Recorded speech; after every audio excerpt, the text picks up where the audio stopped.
Morning. Today is 26th of July 2025, and we're going to be racing today. Today, we're going to be racing at Randwick. This is the spot to race in New South Wales. We've got 10 races here today. The ground reading is soft, and we'll see what we can do here today. Welcome to Grandstand, and we do horse racing. And we do that in two steps. First, we try and identify the best horses through physics, mathematics, a little bit of understanding of horse racing. And once we have identified the right horses, that's when we take a look at the horses at the paddock when we get the live stream from the paddock or the gates. If we find that all the horses that we have chosen are looking good and good to go with, we stick to our picks and place our bets. But if we find that there are circumstantial changes and there are better horses at the paddock, we often step out or we make changes with our bets. It's horse racing, so we need to be vigilant and we need to be making decisions that are worthy and in favor of us, and that is exactly what we try and do.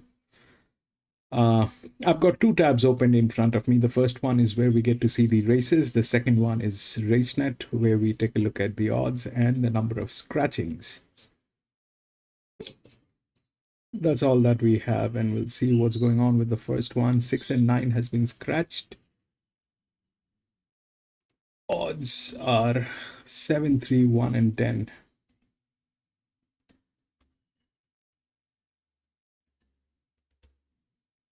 Seven, 3, 1, and 10. We'll see if we got the feed. That he's the one most likely here. Bollinger Miss after that, she went to Grafton for the Guineas.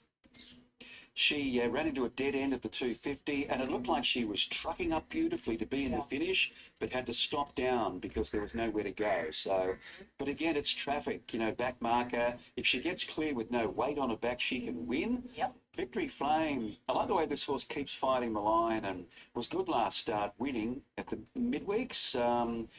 Held up for a few strides, but kept on fighting the line. Got up beat for Lozers, who won on Wednesday. Form lines are strong. And a punter's ever reliable to run you a good race. He was the chap that was blocked for a victory win. Yes, halfway up the straight. Halfway up the straight, yeah.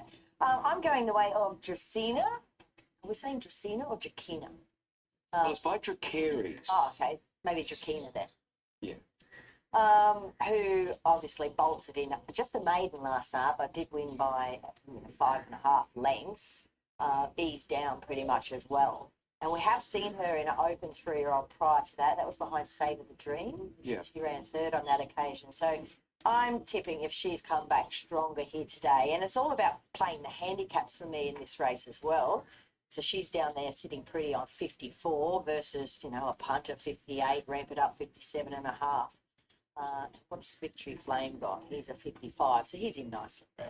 But I'll play her today, a Victory Flame, ramp it up, and a punter. All right, let's move on to the fifth. Johnny the Wolf, last I looked, is the favourite here. This is a hot Class 3 handicap over 1,200 metres. By scratchings, what do we lose here? 10 or 12. I won't go through them all, but Johnny the Wolf, 310 favourite. He's typically a pretty popular horse and an easy enough horse to lay as well. So it'll be interesting to see what we do with him closer to start time. Of course, he was a winner first up at very short odds. 310 today. He might start a bit shorter. Lead me on $4. End Assemblies at 5. Gospel Girls at 5. Run with the Tide 11 into 850, and board member $18 heads the others. Johnny the Wolf, most popular runner, as he often always is. Yeah, I think he'll go the other way. I think that's short enough for Johnny, although it was a big win in just moderate grade last start. Have a look here, Bernie. He's 3 out. This is Lead Me On now. I spoke to Kobe about this yesterday. He's going to win by 2, isn't he, at this point? Yeah. Just watch the way he carries his head, his demeanour. He ducks out, doesn't he? And you see, he's spotted something and he's running around and he switches off. Kobe said he switched off. And he ducks out sharply late here.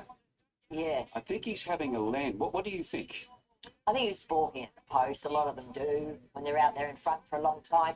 I mean, he was flushed out probably slightly earlier than he would have liked because he was just travelling so well.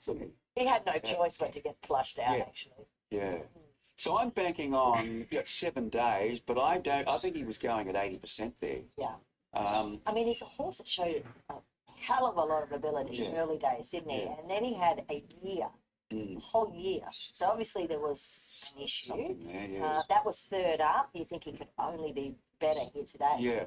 Well, I'm hoping that he gets, you know, the right pressure up front. And he can slot in a little bit, slightly awkward draw.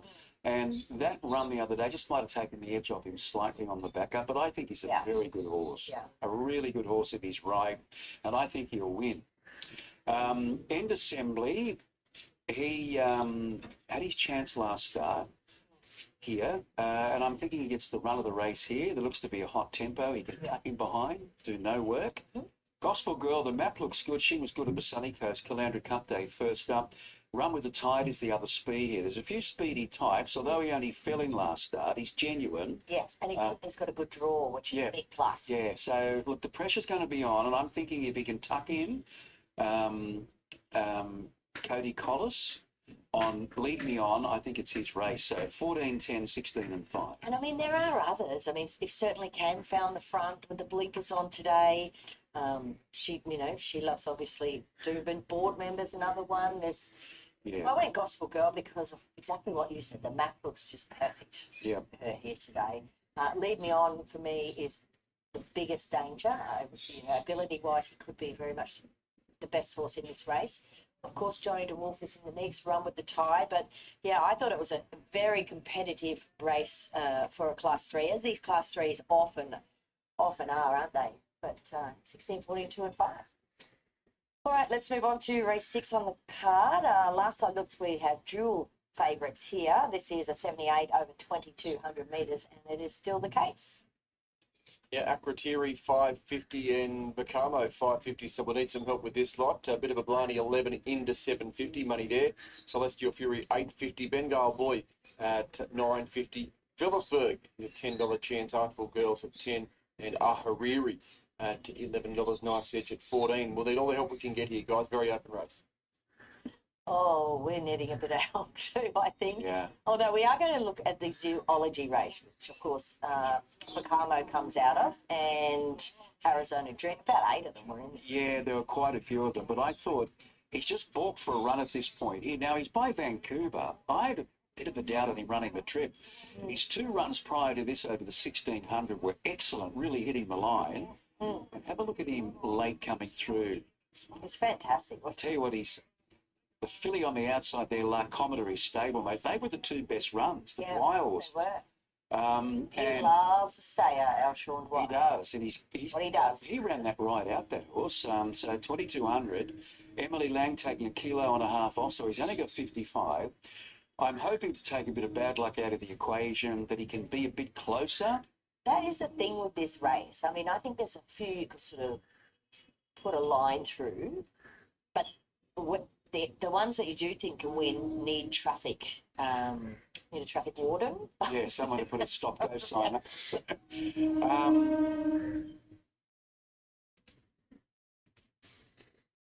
Right, this is the first one here at Randwick today. If we look at the odds, it's 7, 3, 1 and 10. 7 is the favorite. Then 3, 1 and 10. Okay. So here is the thing.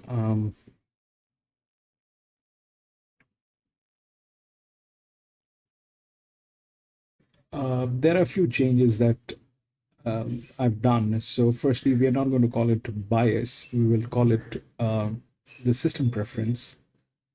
The leverage stays leverage. And now we are also trying to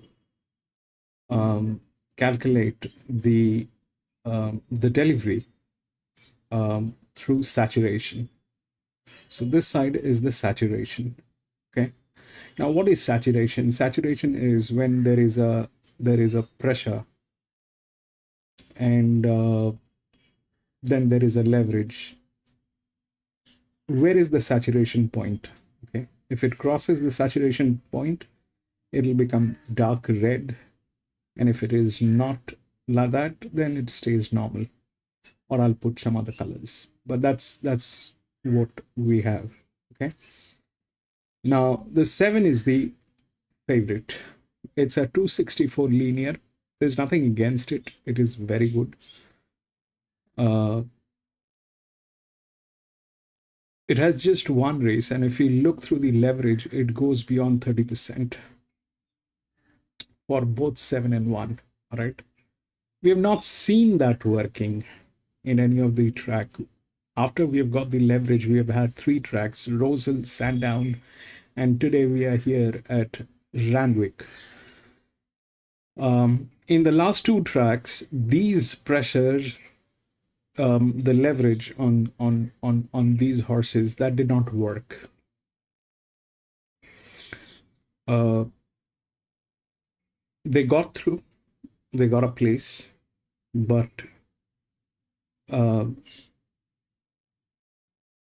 not win. So that brings us to the next step. And if we look at what is 7, all right, now the 7 is running after 2 weeks. It came first last 2 weeks ago at Gosford. The 3 ran 20 weeks ago. The 3 ran 20 weeks ago. The 3 has the highest advantage. That is the EW. Okay. The 3 ran 20 weeks ago, so I don't know if it is in a position to run. The 10 is a newcomer. It is a debut. This is also an EW. But that's more or less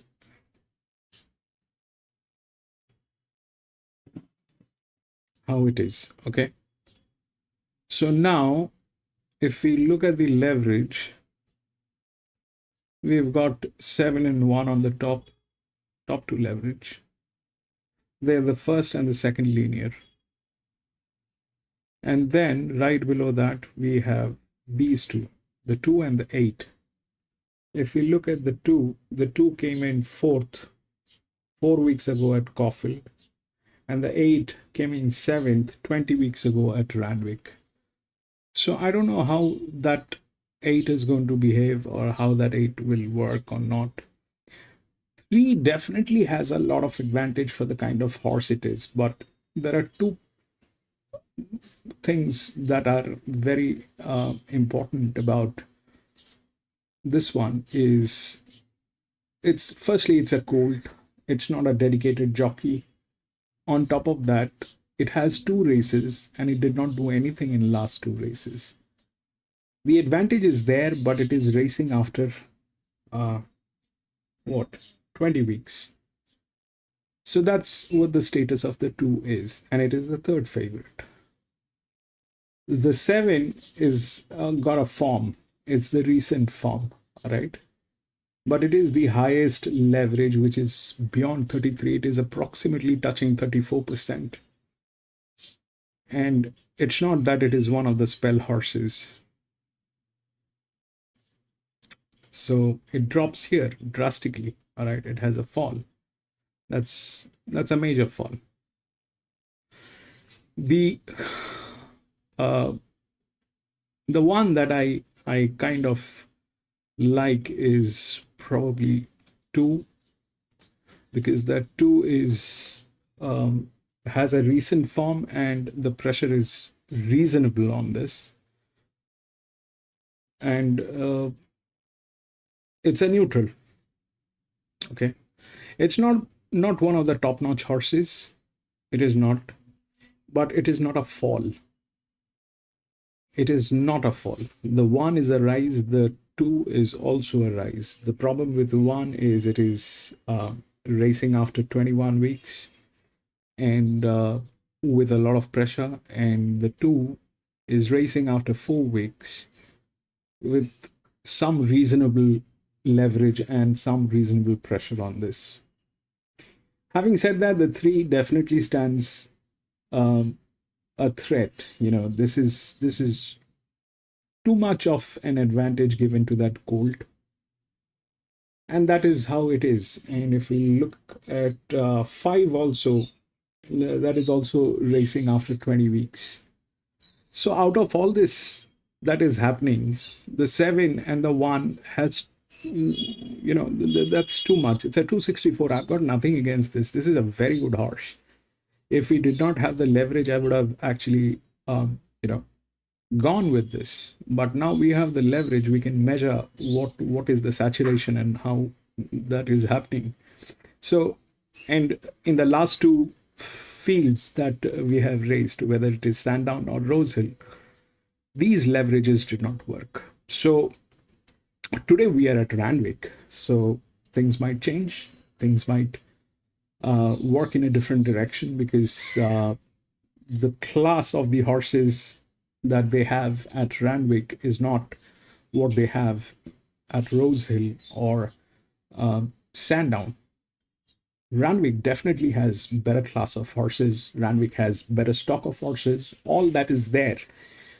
But we will see how it works. So that's what it is. If the 2 doesn't get tailed, I probably will play an EW on that. That's what I think I'll do. And we'll see how it works. Okay.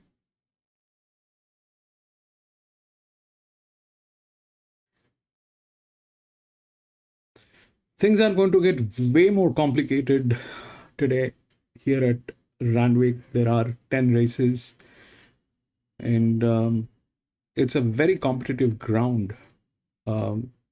We are going to be cautious. We are going to be doing things that are in our favor. So this is what I think. I have nothing against 7. If the 7 stands as a linear, it's a linear. It's a very good linear. It's got the physics. It's within the rails. It's all that is there. But that leverage is a very strong, steep leverage for a horse that has just one race. All right.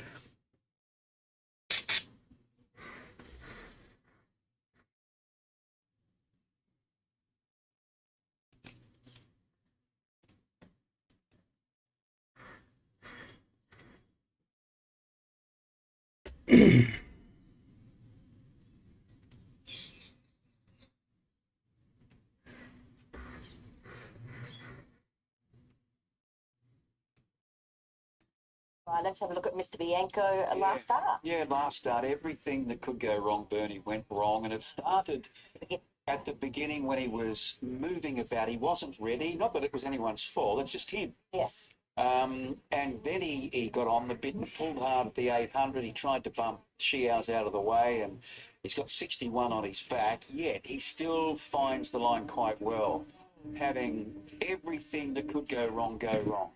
I think today, much smoother field, drawn in gate 5. They'll be watching him at the start, waiting until he's standing still and let him go. And I think he'll stride forward. And I guess it's been a long prep for him, and he can do a few things wrong, but I think he's got loads of ability. Happy to go with him on top. For Conde, he's got to graduate to Saturday, proper Saturday competition.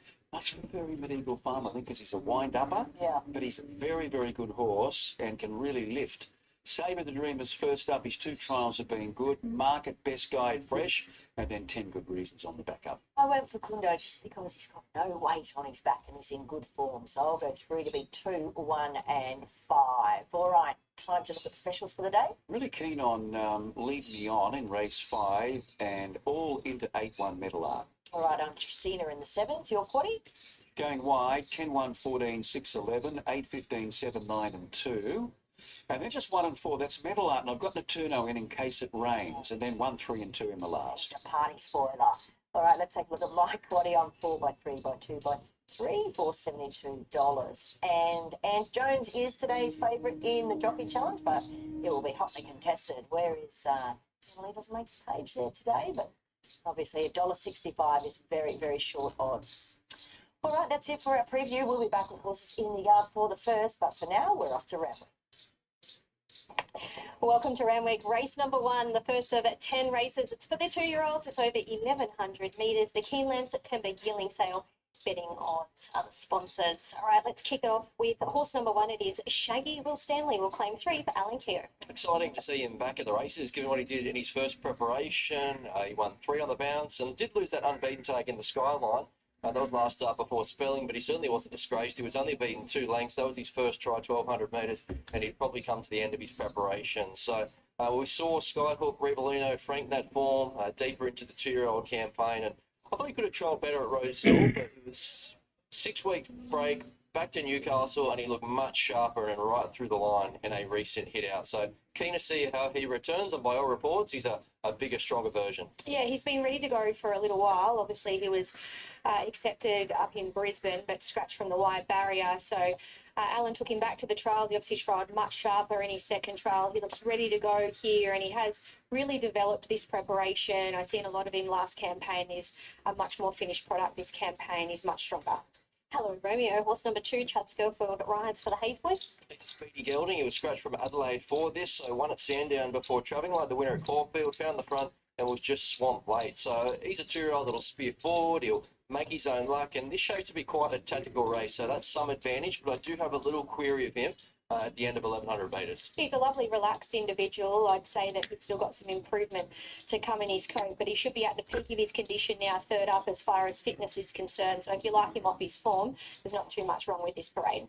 3, Nashville Jack, Jason Collett, Brad Woodall. He was competitive in 2 runs in his first preparation, nowhere to hide. He debuted in a silver slipper, finished alongside Watson on that occasion, then lined up in a black opal where he didn't have an excuse, but he was only beaten 2 lengths. So he has won 2 trials, and although it sounds like a cliche, he always gave the impression that he'd be a much better 3-year-old than a 2-year-old, so he should start coming into his own. Yeah, he's a beautiful type to look at physically. He's very athletic and very alert here today. I thought he's looked very sharp in both of his trials this preparation, joined to get Matt Favours, and I expect him to be strong late today.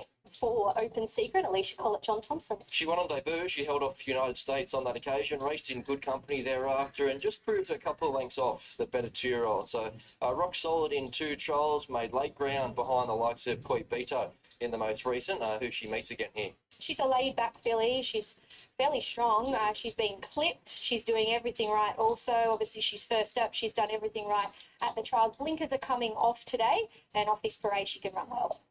On to Steel Knight, the 5 at Zach Lloyd for Annabelle and Rob Archibald. He returned to gelding, so raced his way through the black opal in his first preparation. Did finish alongside Nashville Jack in that race. So drawing a straight line, I thought there was a little bit too much between the prices here when you compare the race form of Steel Knight and Nashville Jack. So he too has won both trials ahead of his return. He won the latest in good style. It was good time for the morning, and that was over the 1,030 metres, which suggests that he's ready to go first up. Yeah, he covers the ground beautifully. He's another leggy individual, and he's a fairly big striding galloper off his replays. Resumes a gelding today. I expect him to be hitting the line strongly today. Our favourite, and Nazwa, the 7, she's now $1.85. Tom Sherry, Peter Snowden. Keep shortening. She's very popular today with the punters. She's got a lot in her favour. So it starts with her pedigree. She's a half-sister to Charmstone and Nash Marty. Ran right up to that on debut. That was at Gosford. She slid forward. She led, ears pricked, and won comfortably on the line. So that was as a $1.70 favourite. She ran really sharp time and did it comfortably. So onwards and upwards for her. Yeah, she's a beautiful, neat filly. She's a running type, covers the ground nicely. She's very well balanced. She couldn't have been any more impressive in breaking a maiden on debut, and I don't see why she can't take the next step in town today. 8, Wisney Earthgar, Chris Lees, Karen McAvoy. Greenness was blamed for her failure in the Riesling. She was tipped out thereafter, so just the 1 run, didn't fire on that occasion. Showed good talent in 2 runs prior, albeit over the short course trip. So a couple of sound trials ahead of her return. Lightly framed filly, she doesn't hold a lot of excess condition. I'd suggest that she might be even a fraction better next preparation when she's had time to furnish and she's drawn awkwardly. So she's one I'd be happy to bypass today. And our final runner, Koibito, Gabe Waterhouse and Adrian Regan Bayless on board. Only running here on debut, but being trained by again Adrian, she'll have a really good grounding for this. So the placement of the stable might be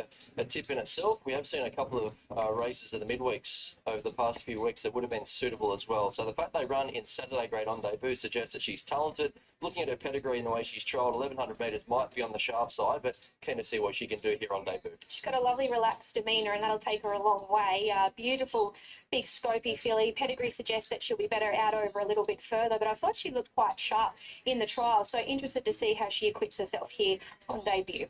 Jockey's being legged aboard, and we're going to have a chat to Peter Snowden. Who has got the favourite here? Nazwa. Pete, hello to you. She seems like a nice, sensible filly. Yeah, she is. A little bit of buzzbox early days, but the more work she's done, the more travelling she's done, the better she's got.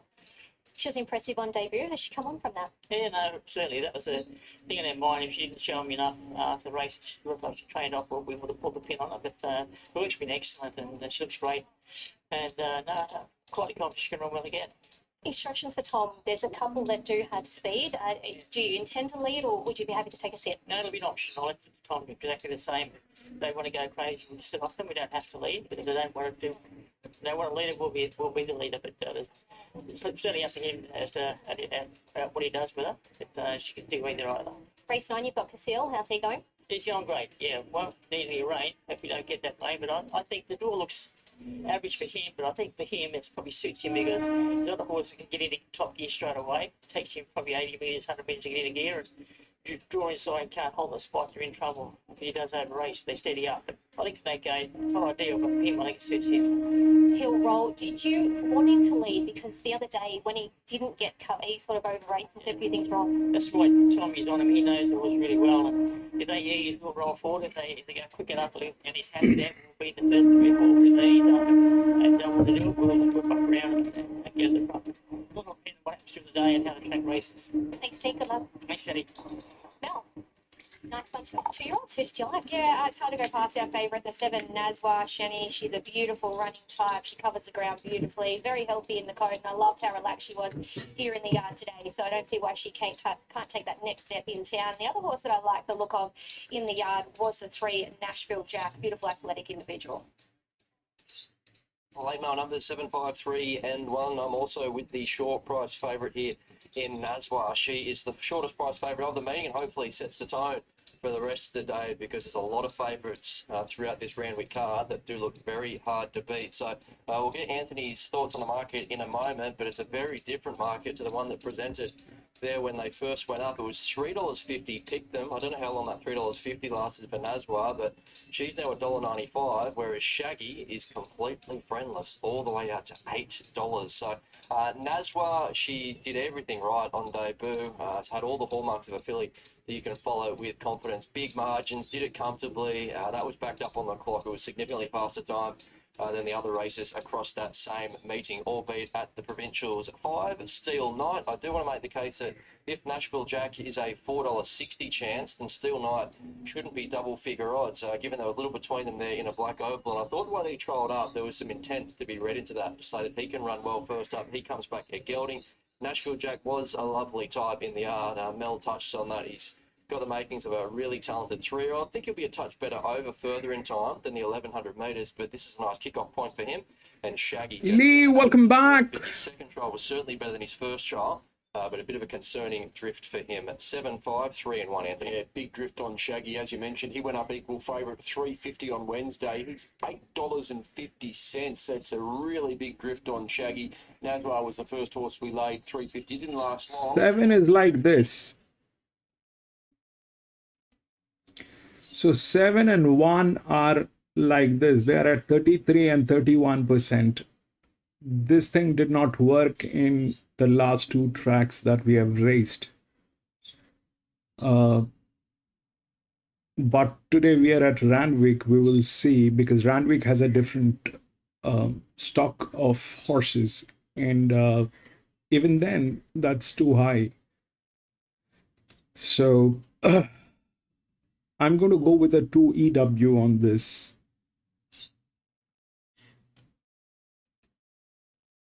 Six is the going. It's a very cool winter day in Sydney as well, with a breeze coming in from the north.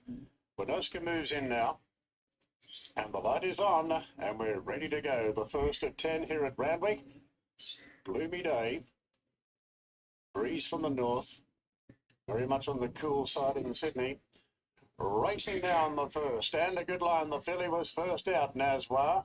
And there's no early opposition, although Shaggy now written up on the inside. Shaggy's going to try and hold. There's a huge advantage on 1. Lands third, then Nashville Jack from Steel Knight. Further back to Corbito down on the inside of Manerska and 2 lengths away to Open Secret.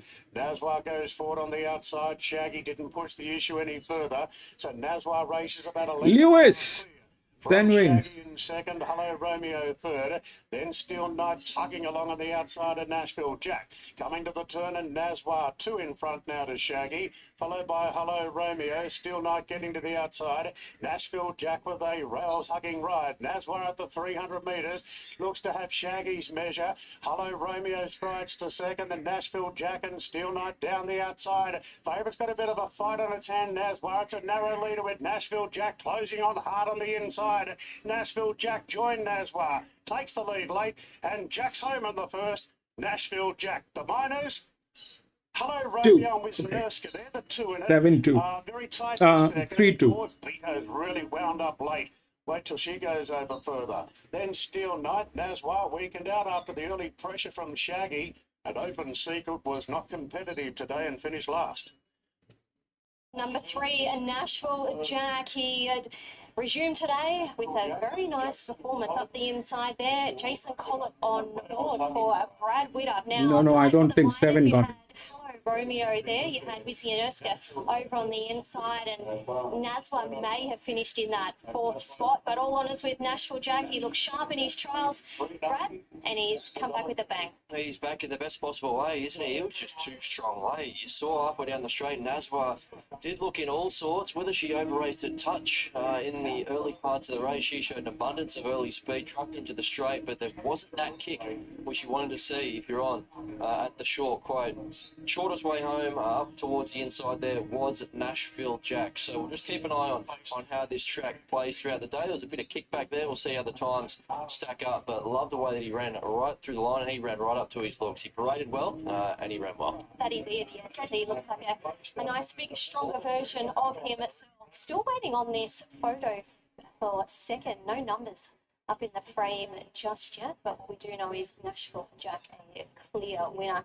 Brad Whittup is on track, and he's just making his way out onto the track. Mel, Nashville Jack, lovely type, isn't he? The first time you laid eyes on him, you were quite impressed by him.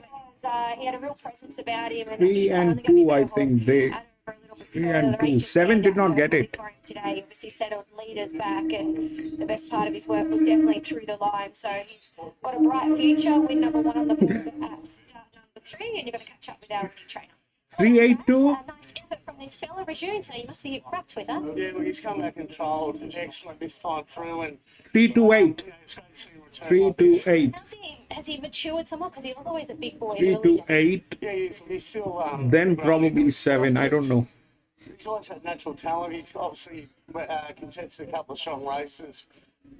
So what happened is why I went with a EW on 2. The 3 is with a very, very strong advantage. All right. It's a very strong advantage. But my doubt was that it did not do anything into last 2 races. And I did not want to go with 3. My best thing was to get 2. Why? Because this is okay. And 7 and 1. So this is something that did not work here. It is the first one again here at Randwick. So when the leverage crossed 30%, it did not work. Okay, it did not work.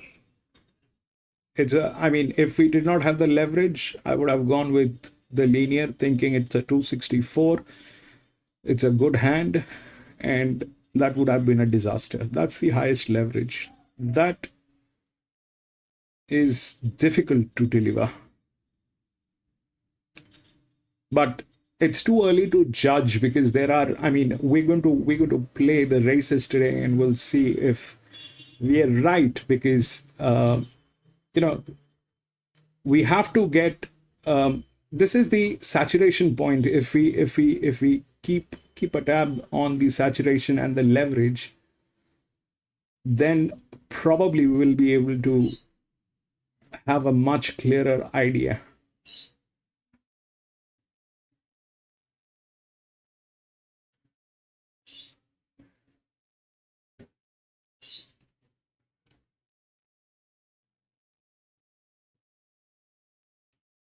We'll take the official numbers.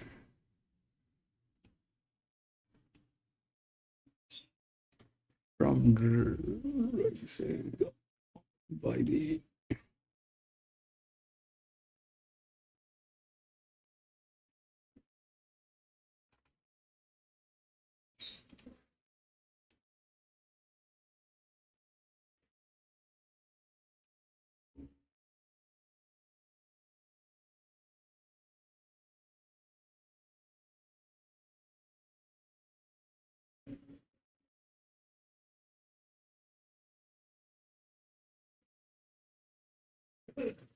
three to 8 and 10. 3 to 8 and 10. All right, 3 to 8 and 10. 7 and 3, they just did not. 7 and 1, I think we are talking about. 7 and 1, yeah. 8 had the best job. So anyway, that happened. We'll go to the next.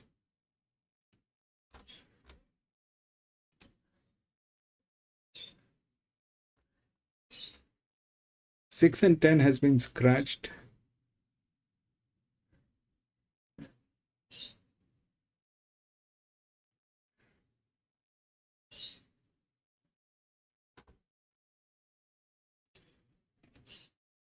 Nine, 3, 2, 4.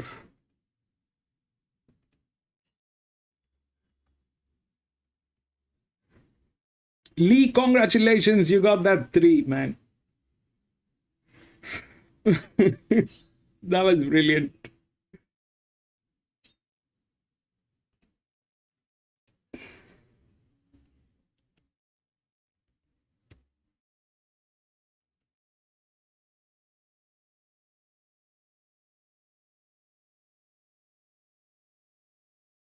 A couple of shorties here today, Nick. Yeah, a couple of shorties who have been well found, but I do think there is still some value in the meeting. But I do think some of these shorties are hard to beat. But as you say, Jay, Saturday morning, it's just that feeling of opportunity. Yes, this is the best time as a putter, isn't it? Let's have a look at the first race of the card. This is one that the price went very, very quickly. Black odds turned to red in an instant with Hurry Miss. So she was scratched, the Peter Snowden runner, last meeting we were here, Nick, a week and a bit ago. Peter's electing to save her for today. She's now into $1.70 after I put up $2.40. So it's been a big firm for her in this 1400 metre super maiden. She does look to have a bit of a future. I think this Alabama Express filly has put in a couple of nice performances in much tougher company last prep and trial well. Patissier at 340 for the O'Shea Charlton team. It's out 40 cents from its opening quote this morning. Hamoon Heroin, best of the rest. It's been a real drift, 460 to 750. Varicova 750 has held its place for Danielle Side, and Precinct at $10. Is the price justified? Yeah, I think so. Look, I've got her on top on 5, 3, 4, and 7. She's a really nice type, and you do have a look at those couple of trials. I think she's got the solid platform to kick off her campaign today, so she goes on top. And I just think under the set weight conditions, there's a couple of maidens under those, and she's just really well in here. So you go back to her run first up last preparation. She was great there at Warwick Farm. She was run to suit that day, but she sprinted hard. She ran good closing splits. All she has to do is reproduce an effort like that to be winning today. So I can understand why they wanted to take the $2.40. To beat the 3, though, obviously the market says this is the key danger, but I did like how it responded under pressure there in those 2 trials, especially in the latest one. Andy Atkins half clicked him up, and he immediately wanted to go to the line. He went there unextended. So his first up run from last preparation was in a high rating race. He had no luck that day. So he is the danger clearly to the favourite. And then you have the other 2, obviously the 4, trialled well enough, and then the 7 also the other first starter. I do think they'll probably be better for the outing. I do think the 2 top market fancies really clear out here. So happy to Adaman, welcome back. 3, bro. In race number 2, small field here, just half a dozen runners. 3-1. He's the horse who's been a bit costly to punters so far. If I get an easier chance than this, you wouldn't think the James Cummings runner. Fillies and mares maiden over 1,300 metres. So gets gate 1, Mitch Bell, and coming off 3 straight placings there at Warwick Farm, Canterbury, and Hawkesbury last start. Today's D-Day, you'd think 133 into 128. Oh, she's had a couple of those. She's had a couple of D-Days, that's right. If she doesn't win today, I don't know when she will. It's the 5 runners back here with, with of course, Harry missed the double acceptor. Gyra 550, it's showing a little bit of talent. Yep. Angel City 750, Sass 10. and Storm Zeno is the other one. But yeah, it's the 128, a multi-builder. Yeah, well, they went up threes on the $1.33, and someone charged into it. So there we go, $1.28. Look, I'm 152 and 7. I think she is the multi-builder. I'm sure a lot of punters will have her in. But look, she, as we said, had a couple of D days. But if she can't put these away, I don't know when she will, because she's so well placed again. Like the first race, under the set weight conditions, she has such a dominance ratings profile, and she comes out of a high rating race. She has paid $1.60 there at Hawkesbury. I know she had a chance, but if she gets anywhere back to that level, or she only has to repeat that, she should be winning there. So look, she maps to have all favours. She's rock hard fit. A couple of these are a bit one page. She has acceleration. If you take her name out and just purely price her off a number, she probably deserves to be that quote. So she clearly goes on top. If you're looking for one for the exacta play, I would go the 5 Sass, who I think was much better than the form guide will read there. So obviously ran 7th of 7. But it jumped well, had to be Australian from a wide draw, and I just don't think it really handled Wyong. So getting the Camel of the bigger track's a big plus, and obviously with the benefit of race experience. I agree, Jason. I'm not sure where the two Gyras at. The trials were only okay to the eye, but showed a little bit of ability last preparation on the markets. All right, this is the second one, okay? And if we look through the odds, it's 9, 3, 2, and 4. 9 is the favorite, which is here, which is the largest. Outer drift. It is positioned rightly. It is not that it is not capable of delivering, because this is where they deliver it. That's something that happens. But the largest outer drift is usually a place. It is it has to be an exceptional situation for this thing to win. Now, the 16 is the linear. Okay. Now, if we look at the leverage, so we've got 16, which is quite deliverable. 16 is quite deliverable. So there's nothing, you know, it is quite deliverable. It's at 11%. These are the two highest leverages. Okay, that's the linear, and but the problem with the linear is it's a fall. It's a huge fall of 4.5% on that horse. Okay, though it came in third last 2 weeks ago, but there's a fall. Now, if we look at here also, it is 58 that became 54 or 53.9. But having said all that, the 16 stays a check. It is quite possible for this 16 to actually disrupt everything. It is the linear. It is standing here. It's a fall, which basically means that it's a drop in class. It's a benchmark 72, and a drop in class definitely has the advantage. So that's 16. All right, this thing comes from gate number 11. And the 9, which is the favorite, is here, which is gate number 16. It is also, this one also has a drop, and that's where it stands. But the one which is with tremendous amount of advantage are two of these horses. One is 4 and the other one is 1. Okay. Now, if we look at 1 came in 9th 2 weeks ago at Randwick, so let's not talk about 1. But the 4 came in 6th. The 4 came in 6th, and it is right here. It has league races, group 1 races, all that is there. But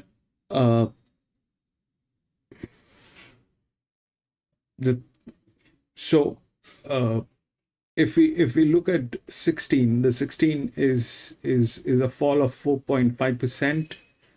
1 is a gain of 4.5%, but that's something that is very difficult to work with because it came in ninth 2 weeks ago. The 16 came in third. Probably the 16, that is the drop, and that is what is happening. So this is benchmark 72. Now, the 4 is a hope. Okay, the 4 is a hope. Why it is a hope? I'll tell you. It is a 50 that became 59. I'm sorry, 51. It's been given a lot of advantage. There's no doubt, and it has the physics, the rails from both sides. 4 has a lot of advantage. The 3 is there, but if we look at the advantage on 4, it is like these two are all, these 3 horses are all identical horses. Okay, these 3 horses are all identical horses. 3, 4, 5, almost. Okay, all 51.4, all are raised by 1%, but the advantage on 4 is outstanding. That advantage is on a 1600 meter. That's a lot of advantage. But that 16 is the linear. It is here. It is a drop in class, and it came in third 2 weeks ago. So there is no reason that it cannot bounce back. It cannot do the damage. There is no reason as such. Plus, it has one of the best jockeys. All right, it's one of the best jocks. We have got one of the best return on this jock. Return as in like this is the best match. Now that fall makes it a little tricky. We'll see what they have to speak about 16. I like the 4. If I play, I'll after I'll listen to what they have to say, I'll play again an EW either on 16 or 4, because 16 definitely is not the favorite, and playing an EW is safe on 16. The 4 is there within the odds, is the 4th odd, with a lot of advantage going on that horse. The 9, I don't know actually, because is the 9 good? The 9 is good, but there is a fall, and plus they are also like this. They don't deliver much. And if we have to compare this, we have to have something which is lower than this. So everything is lower than this here, especially the 16, which is the linear, which stands here. Even after the fall, it is the highest. Okay, even after the fall, it is the highest, and the pressure is not something. The leverage is something. It is not at the tune of 33, 31. It is at the tune of what 12 got through. 12 was in a higher pressure, on a larger leverage. It was at 12%. This one is at 11%, wherein it is a benchmark 72, and this thing is a 58. Here, this one was a 39, right? And through 12, it went through. So there is drastical drop on this, and that is quite deliverable. It is not that this cannot be delivered. With a jockey on board, which is one of the best jock, it is quite possible for 16 to get through, especially because it has the physics. It has the physics.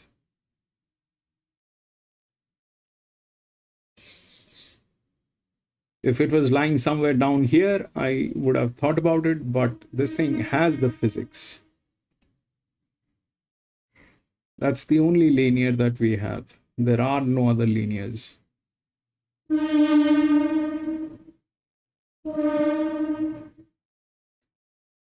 8 and 5. They are here 48, 50, 51.4, but here that 4. And they are both tailing gates.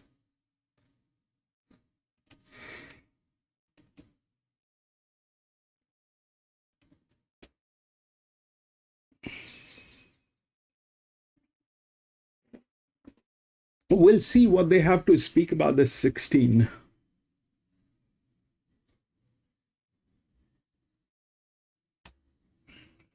Out from 170, which seemed pretty skinny when they put up the price. Rebel Dean has his share of ability. He's 550 in solid weight. Breaker was a nice filly earlier in her career, and she certainly has the quality to win a race like this. 8 into 550, all too lucky 650 solid and Oceans 1 bets the rest, Nick. Yeah, bets 9. I'm 6, 10, 3 and 4 here. Look, I thought he was a smart winner on debut.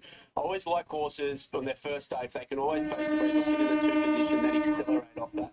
I think they're a nice horse, and he did that. It's always tough going to benchmark 64 grade from a maiden, but everything I saw visually and he did on the clock, I think he can make the jump, and I get the feeling you might get a little bit better close into jump time, and they are on the bit of the push. To beat the 10 Artie beat, I think this is a great roughie. You could have something small on as well. I thought that first up run had a benefit of merit behind Romeo's Choice, who we all know subsequently won in town. They're a listed race, so if they overdo it, she can hit the line hard. Rebel Dean goes in third, no luck first up there in town, and Super Zippy, maybe just a knockout chance at odds, but I did think Bev's 9 is a nice type on the way through. Okay, a couple of best bets. Yes, a couple of best bets, and pretty keen here on race form number 1, Wild Thoughts. Look, well found now in the market, so I've chucked in a next best as well, which would be race 7, number 4, Twilight Elegance. And I think this is a great each-way value play. Race 6, number 2, Casablanca Express on the Quadrella. I'm going to spend 36, race 5, 1, 4 and 5, race 6, 2, 5 and 4, race 7, 4 and 8, race 8, 6 and 10. Jason, I know you always like something in the Jockey's Challenge. Well, pretty short today, Keegan Latham. Yeah, King of $1.60. He might be a multi-builder for those who want to get involved today. The shorts, Brock Ryan at 360. He's come back incredibly well the last couple of months. Rich Bell's 480 and John Adam is an $11 chance. That is our preview for Kembla Grange. We're on a good 4.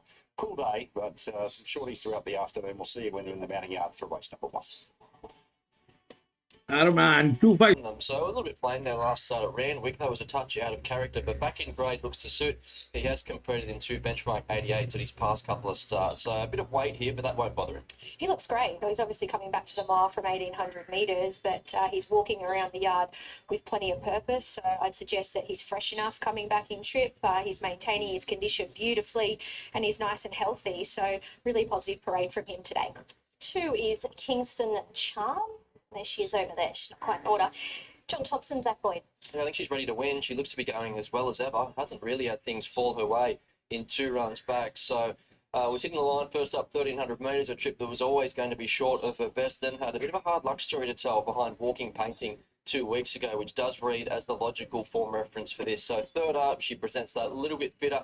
The only thing that makes me a touch nervous now is that she handles soft, but any worse, she isn't quite as effective on. The time for that first race suggests this track Arman, is 2 probably win. on the wetter side. Who is a good one? Beautiful mare. I'd suggest that she should be at the peak of her condition now. Third up into the campaign, she holds good natural condition. So 2 solid runs under her belt out to the mile today. I think she can run really well here on this parade. The forecaster is horse number 3, Paul Perry, Will Stanley to claim 3. He couldn't match it late with O Diamond Lil this same in track and trip 2 weeks ago, but I think that reads pretty well for this. There's certainly no shame in that. So well placed back to midweek company, good at Randwick mile record, ran second to Callistamon the start prior. So rolls forward from the inside. He'll hold his form and should be at the finish again. He's a fairly lengthy type. He's a horse that doesn't hold a great deal of condition, but he's just maintaining it right the way through the campaign. He's a picture of health. So if you like him off his current form, this is a nice parade today. 4, glad you think so. I noticed a bit of specking for him earlier on this morning. John Sargent, Josh Farr. Yeah, punter sputtering up again. There was support from him last start as well through that same Walking Painting midway. So he covered ground. He was 3 wide without any cover, and that just told late. So chased home, It's a Knockout and O Diamond Lil in a fast race first up. So if you expect him to bounce back to that first up form where he was quite competitive, this is winnable, and that market support does continue. He looks great. He's another one that is nice and healthy. He's quite a lean individual, and his pedigree suggests that even out over a little bit further, he'll be suited. But up to the mile today, third up into the campaign, he covers the ground beautifully. He's a big player today. Hi, Dandy. Is the 5, Bradwood up, Alicia Collett, earmuffs going on him? Yeah, quite like the white draw for this horse. So Alicia won't have to hunt him out in the early stages to find a spot. Just just roll across. We know his cruising speed is his asset, and he hasn't been able to use that at his past 2 starts. So he's not racing right at the top of his game, but he is hard fit and he'll give it time. He's nice and relaxed. He's always a professional in the mounting yard. He's got the addition of the pre-race earmuffs on today. They seem to be doing their job. He's not worried about anything and he presents well. So no knocks from the yard today. Vegeta is the 7, David Payne, Chad Schofield. Pulling that first up run apart, there was a touch more merit than meets the eye. So that was behind Walking Painting. Actually clocked the fastest 6 to the 4 and 4 to the 200-metre splits in the race, and then just peaked that last little bit. So going into that, he only had the one trial, and it was 6 weeks prior to his resumption. So better draw, fitter, and can make a little case for him at odds. Yeah, he's a lightly framed fellow. He's a real staying type. He's probably needs one more to top him right off coat-wise. So I'd be happy to watch him today, but I'd say he's taken nice progress from his first up run. The 8 is Sunsource, Rob Quinn, Tom Sherry. Blinkers again. Yeah, those blinkers going on might just sharpen him up a touch. He looks in need of that. He has looked quite one pace recently. So back in grade from last start, but he was well held. Very, very relaxed individual. He's got his head down. He's not worried about a thing in the world. It's been a little while since he's won a race, so perhaps the blinkers can sharpen him up today. 9, Callistamon, Kerry Parker, Jason Collett. She just found herself in an awkward spot here 2 weeks ago. She was a $2.40 favourite in a similar race, so you have to respect that profile. Once she saw daylight, she hit the line okay. So respect that SP. She was so well found because of her dominance in the win prior. That was in Midway Company over the Randwick 1,600 metres. So a bit of a wide gate, so we'll see how that plays out for her. She's an absolute picture of health. She's gleaming in the coat. She's got dapples shining through her hindquarter area. She's been placed 4 from her last 5. She's a big player today, being the short price favourite. 10 out, 11 at Nosy Parker, Paul Perry and Aropa. He jumps 1,300 metres to the mile. Still has to prove himself at the trip, but he's hard fit, deep into a preparation, has been up for a very long time. So best recent runs have been on heavy track. So a bit of rain around this morning certainly helps. He's on the quick turnaround from Rose Hill 7 days ago. He presents much the same today. He's a fairly relaxed individual. He's never a real standout in the yard, but he's presented well. 12, So Sleep, Kerry Parker's second runner, Jay Ford. There wasn't a lot of market expectations for this horse first up over the mile. He did it up. He was held up there in the straight, so he could have finished a touch closer. He'll improve, but he's likely to need this and a touch further. Yeah, I agree, Brad. He presents like that. He's a neat, compact type, but he's still holding a little bit of condition. He's got some improvement to come in his coat, so watch for him deeper on into the campaign. 13, Jacob's Time, Anthony Mountainy, Robbie Downey. He's mixing his form a touch at the moment, so he settled outside of Walking Painting last start, sliding across from the wide gate. He did knock up to be beaten a big margin, so he's better than that. Hopefully today he can bounce back. Yeah, he doesn't present like an outsider in the field. He's up on his toes. He's nice and fit, just whether he wants to put his best foot forward today.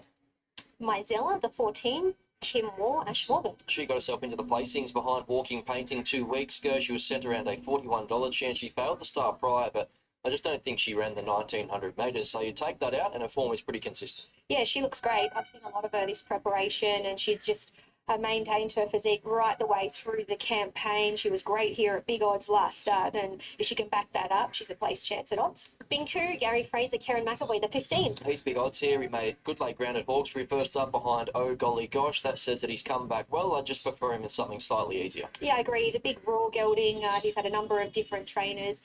This looks a little strong today.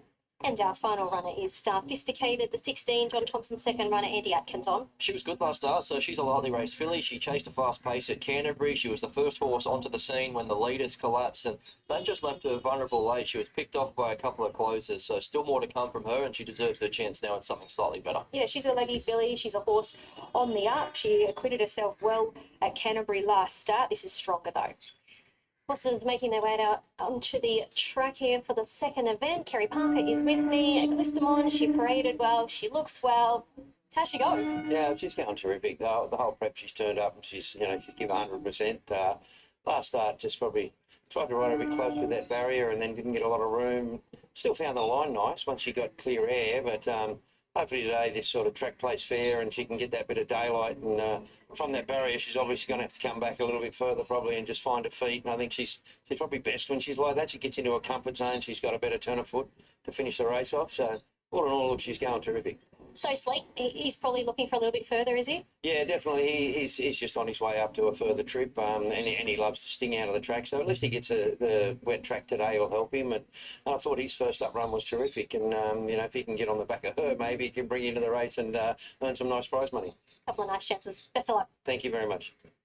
Mel, horse number 2, Kingston Charm. She was the horse that caught my eye the minute she walked into the yard. Big, robust filly. She's third up today. I'd suggest she should be able to peak now.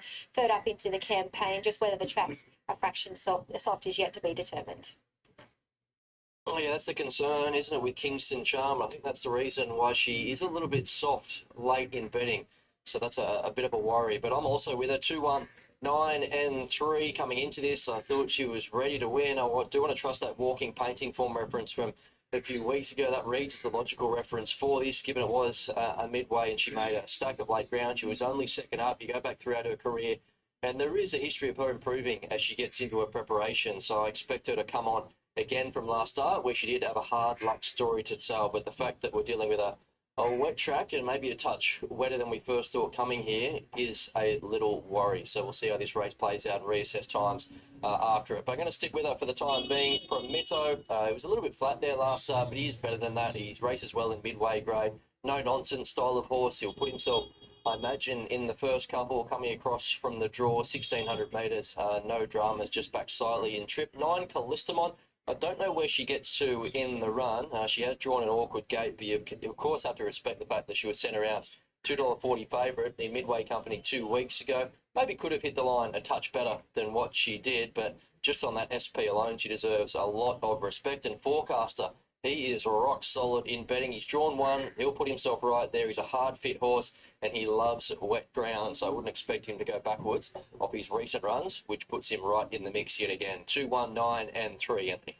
Very open race. Callistamon hanging on to favouritism, just $4.80 on tap fixed odds. 20 cents between it and Forecaster, who's been rock solid all week. $5 on the second line of betting. Glad You Think So has been the big move today. $10 when I got to the races. Now into 6. And the late money's for Glad You Think So. Kingston Charm, very soft, and we're happy to let you on it. $4.80 when I got to the races this morning. Got to as much as $6.50, back to $6. So if you like Kingston Charm, coming back up with the tab, we're happy to let you on. It's still the most popular runner. There's more than double the amount of money on Kingston Charm compared to the next most popular, which is Forecaster. Sophisticated's been $9.50 to $8.50, and then it drops away. Prometto's at $17, High Dandy $18, Ajita $19. If you are looking for a roughie at longer odds, we always seem to lay Nosy Parker, who's currently a $26 chance. Callistamon's your favourite though, into $4.60 now. Glad You Think So. Best back late here, Shenny. Yeah, interesting, isn't it?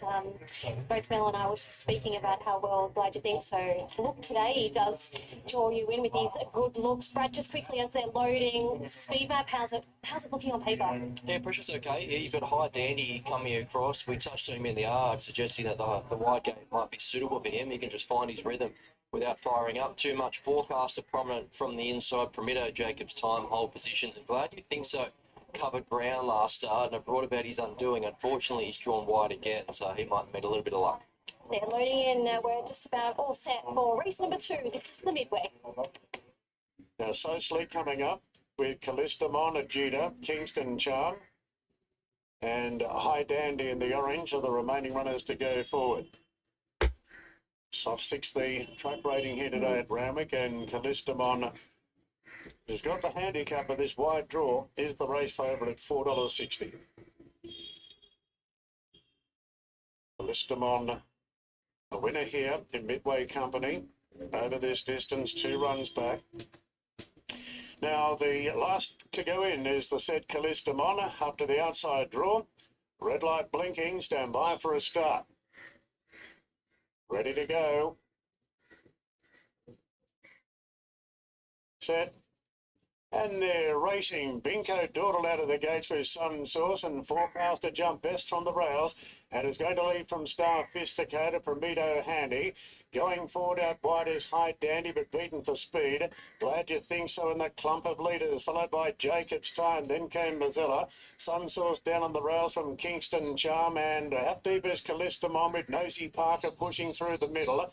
Further back to Ajita Sosley, and Binko is the last one. So High Dandy pressed on from the wide gate and races to a clear lead now from Forecaster, and a gap back to Prometo third. A length and a half to Star Fisticated, with the field fairly well strung out. They're followed then by Jacob's Time, position down on the rails. Two further back to Glad You Think So. A length and a half Sun Source from Mozilla. Kingston Charm in the second half of the field on the outside of Nosy Parker. Then came Callistamon, who's fourth last at this point. 2 lengths clear from Ajita. Dinko making hard work of it. And So Sleek is last of all. There's at least 16 covering the field. High Dandy in front. Forecaster creeping close to the outside. Prometo being pushed on in third. Then came Star Fisticated from Jacob's Time. Had a gap further back to Glad You Think So. Callistamon still fourth last, coming up the rise. High Dandy in front. A length and a half to Forecaster. Then came Star Fisticated. Prometo, Glad You Think So, 5 lengths away. Putting in a half decent run here. High Dandy a length clear from Forecaster, sticking on. Glad You Think So keeps coming. It's coming hard on the outside. High Dandy being tackled by Glad You Think So. Glad You Think So, strong the last 100, beat High Dandy. Forecaster third, then Prometo, Four. Sophisticated, Sunforce making minor headway late. Then Jacob's Time, Callistamon never a factor. Further back to Mozilla, then came Ajita, Nosy Parker, Kingston Charm third last, beating the best part of 20. Then So Sleek and Binko last in. Glad You Think So. Glad you think so. The money was spot on. Horse number 4, John Sargent and Josh Parr combining, and he's been able to score his third career victory here at start number 22. Well backed, and the money just kept coming for him. High Dandy was bowled out in front, and he was run down late there. The 3 Forecaster, I think you'll find in third spot ahead of 16 in fourth. But Brad, all honours with Glad You Think So. As I said, money spot on, and he was good today. He was, yeah, numbers there 4, 5, 3 and 16. So glad you. So what happened is there was a lot of advantage on that horse. Okay. It was between these two horses. I took a chance with the 16, but that was a drop in class. And this one is the other one, which was one, it did get somewhere, I think 5th or something, but this one was today unstoppable because it had all the advantages. It had the rails both side of it, and that's exactly how it played. 4-5-3 through the rails. 5 did not need the rails, but it got through. So 4-5-3 and then 16. The 2. What was the problem with the 2?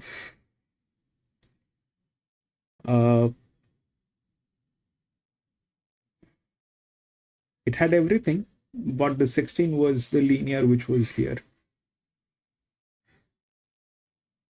That was the difference. It had everything, but the 16 was here. The 16 did not work. Why it did not work is because of the fall. Okay, it's a huge fall. 4.5% is a lot, but that also is an advantage at times, because horses that are drop in class, they do some stuff. Now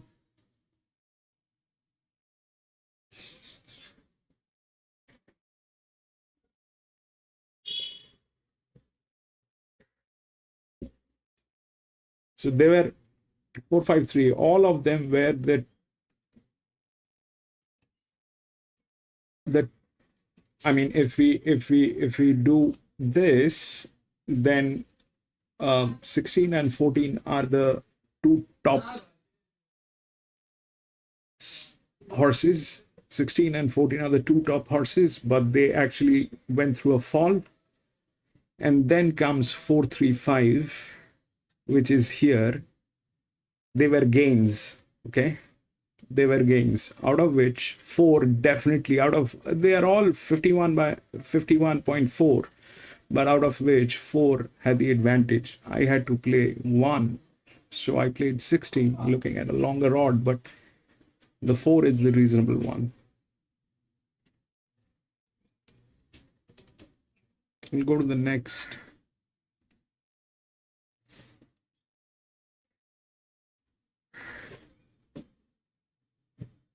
Ten, 11, 14, 16, 17, 18.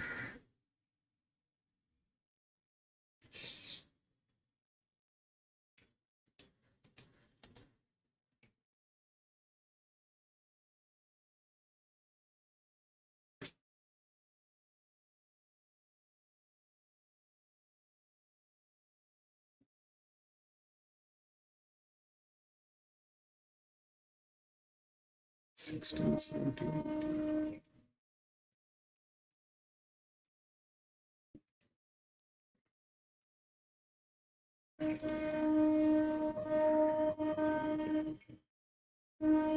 10, 11, 14, 16, 17, 18.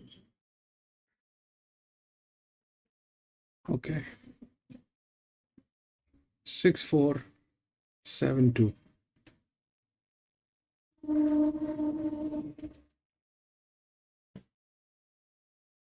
Six, 4, 7, 2.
And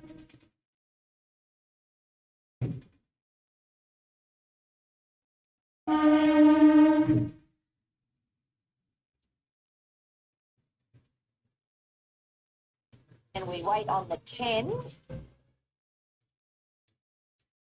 Right, this is the third one. It's a class 3, third up, class 3. If we look through the odds, it's 6, 4, 7, and 2. 6 is the favorite. Okay. Then 4, 7, and 2. This one was a 1600 meter, and this one is an 1800 meter. Okay. So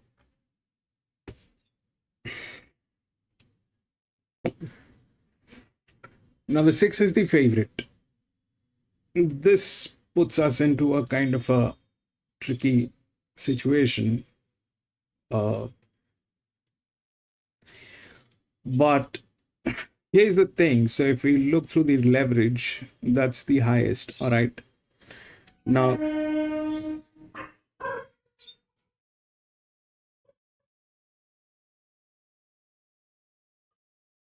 I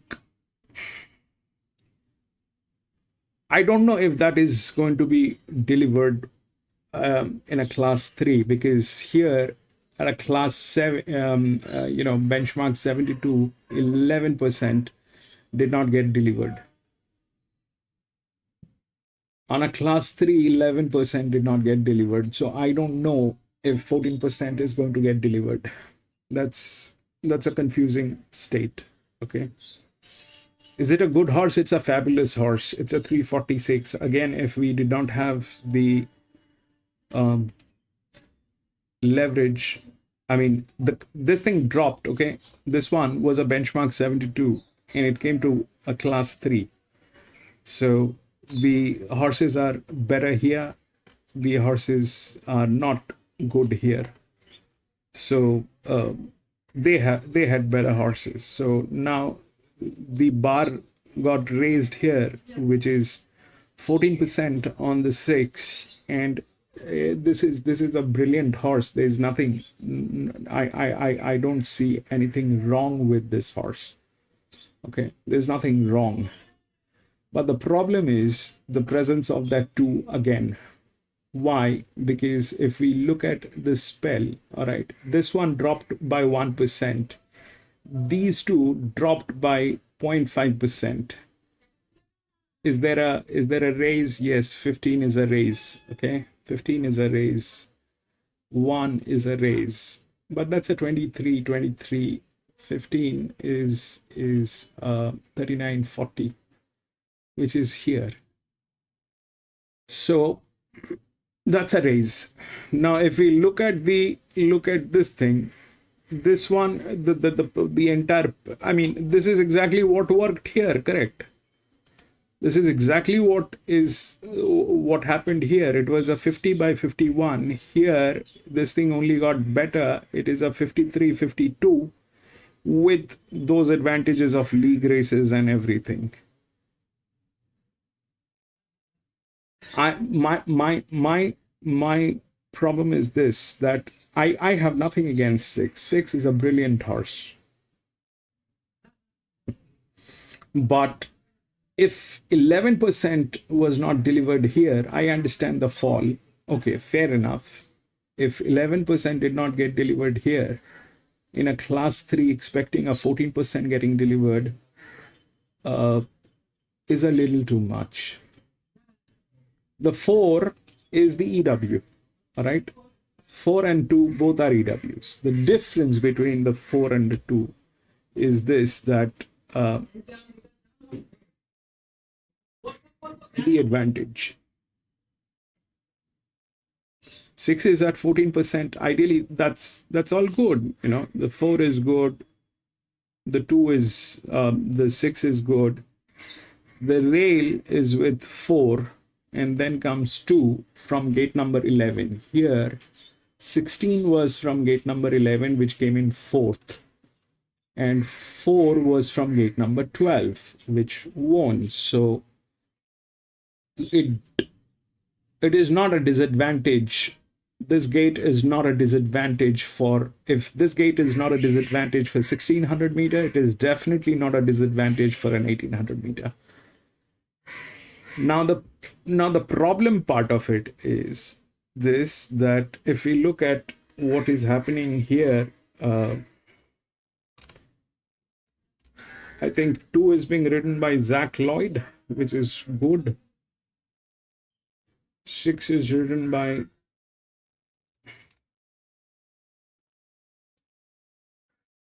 that's a different race. I'm sorry.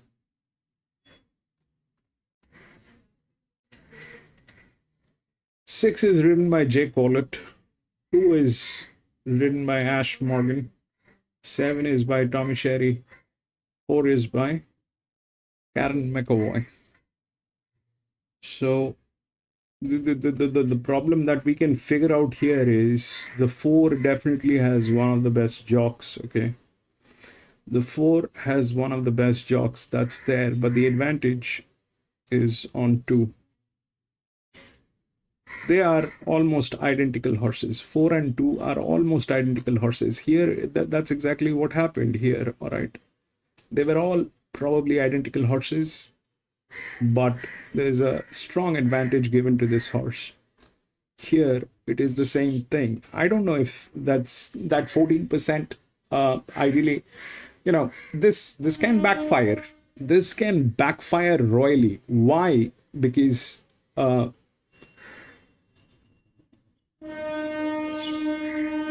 we are talking about 346. We are talking about a 346. The bar has been raised for this horse. It's at 14%, and I am assuming that 11% did not get delivered here, so this one probably is not going to be possible. But this one was a fall of 4.5%, and this one is a fall of just 1%. So this can go wrong in many levels. This can go wrong in many, many levels, actually.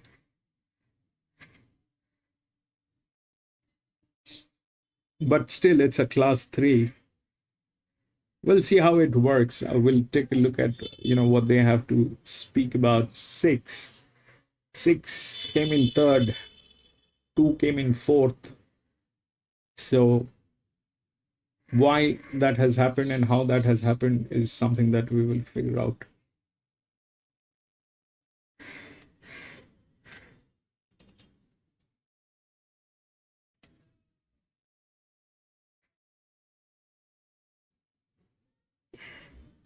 Resumes from the 185-day break, but she's had the 2 trials. She has that solid platform, and I think if we think that she's the horse that we think she can be, she should be winning today. So she just needed a little bit of time, and I think she has that superior closing speed to come over the top of them. So she goes on top to beat the 3 Patissier, who I thought they opened up 290 this morning, all the way up to 440. Now, obviously, with so much support for this favourite, but did think trialled well the other morning, especially when Andy Atkins just half clicked him up. He did want to be there for him, so he's going to run well here fresh to beat the 2 here, the 4, Hamoon Heroin, who looked to also improve between trials and also the 7 precincts. I threw in because I thought maybe back to a drier surface could be the plus, but I think the favourite stands right out here. As the market certainly agrees, Jace. 5, 3, 4 and 7.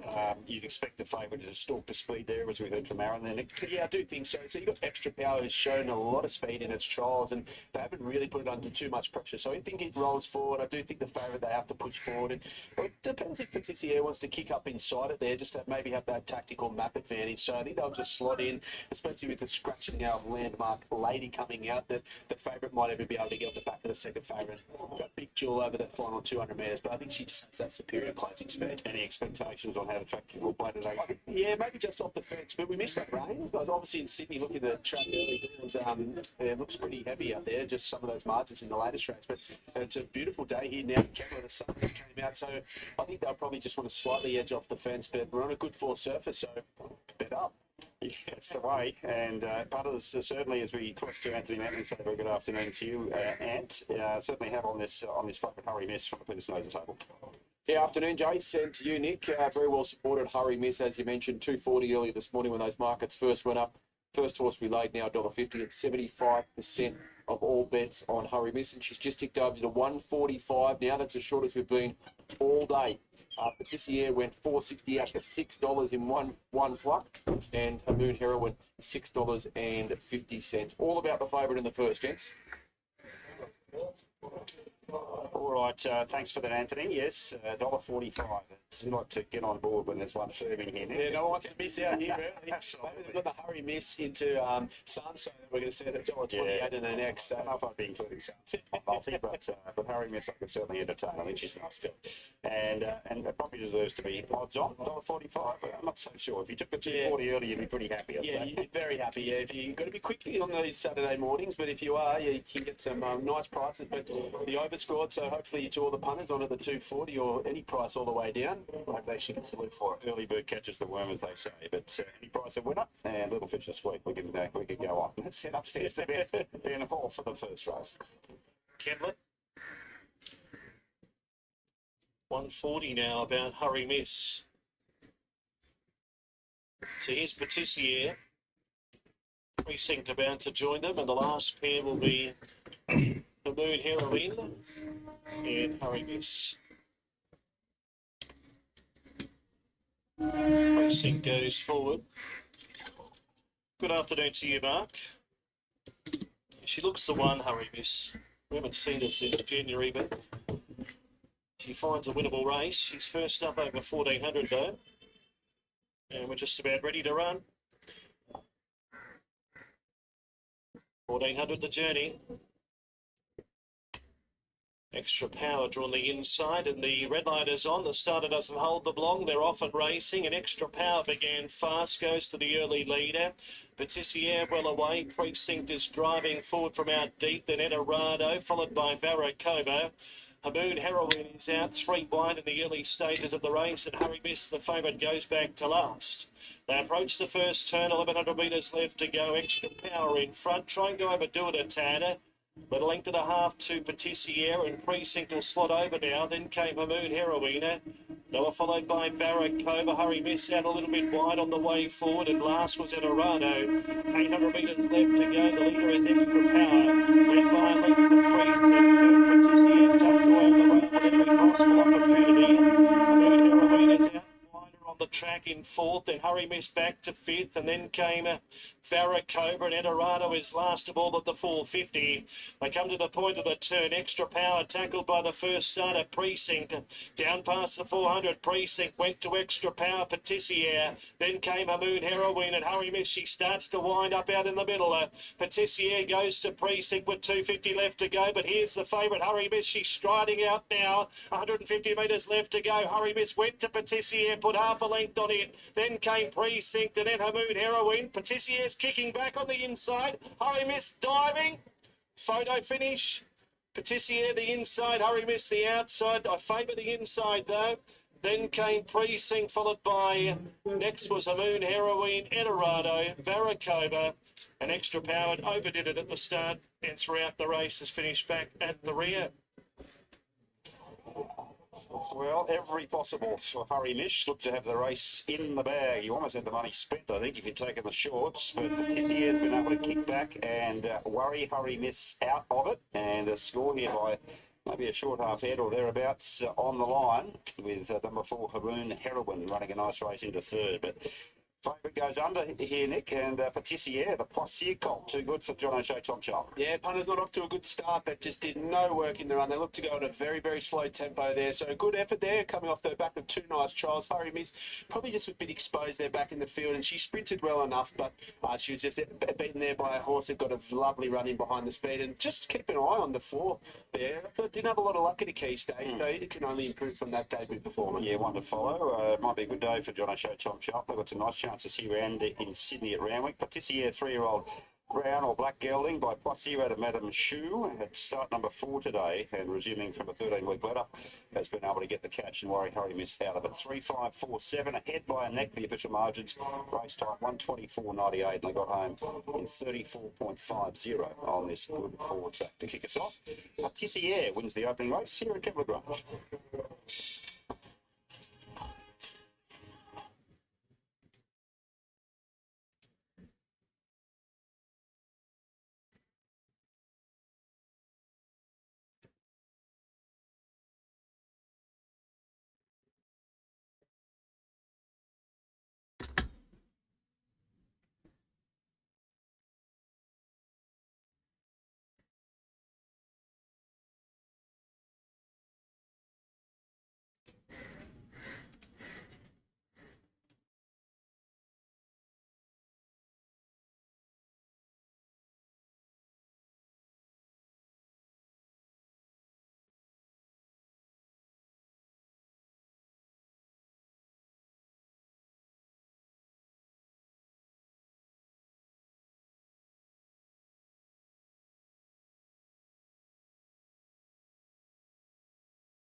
Here for the third event, it's the Tab Highway. It's a plate over 1,800 metres for the Class 3 gallopers. And our favourite is In Summer. She's currently sitting around that 260 mark at this point. Let's kick off with Wolf Club, Matt Griffith, and Ben Osmond to claim 2. He's on the 8-day turnaround. He ran at Tamworth recently, so no match for Mr. Plume there. I thought he boxed away okay, and he did beat third easily, so he does strike this as a very fit horse. Yeah, he's obviously deep into his preparation, but he's maintaining his condition well. He's well muscled, very, very healthy in the coat. It's just a matter if that Tamworth form is strong enough for this race.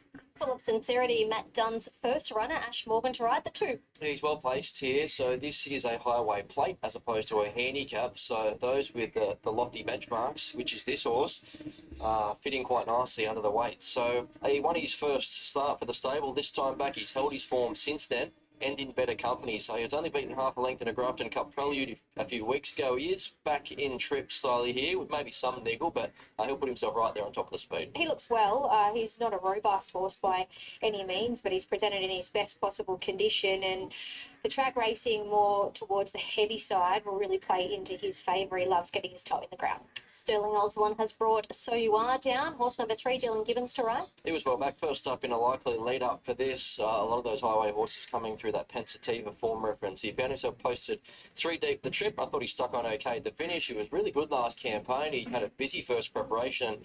Was competitive in benchmark staying company, so suited out to the 1800 metres and a kind of draw today. It's just a matter of if he wants one more and a little bit further. However, I would suggest he's taken good improvement from his first up run. He's fairly healthy in the coat for a horse that's trained at Armidale. The extra distance is only more to his liking.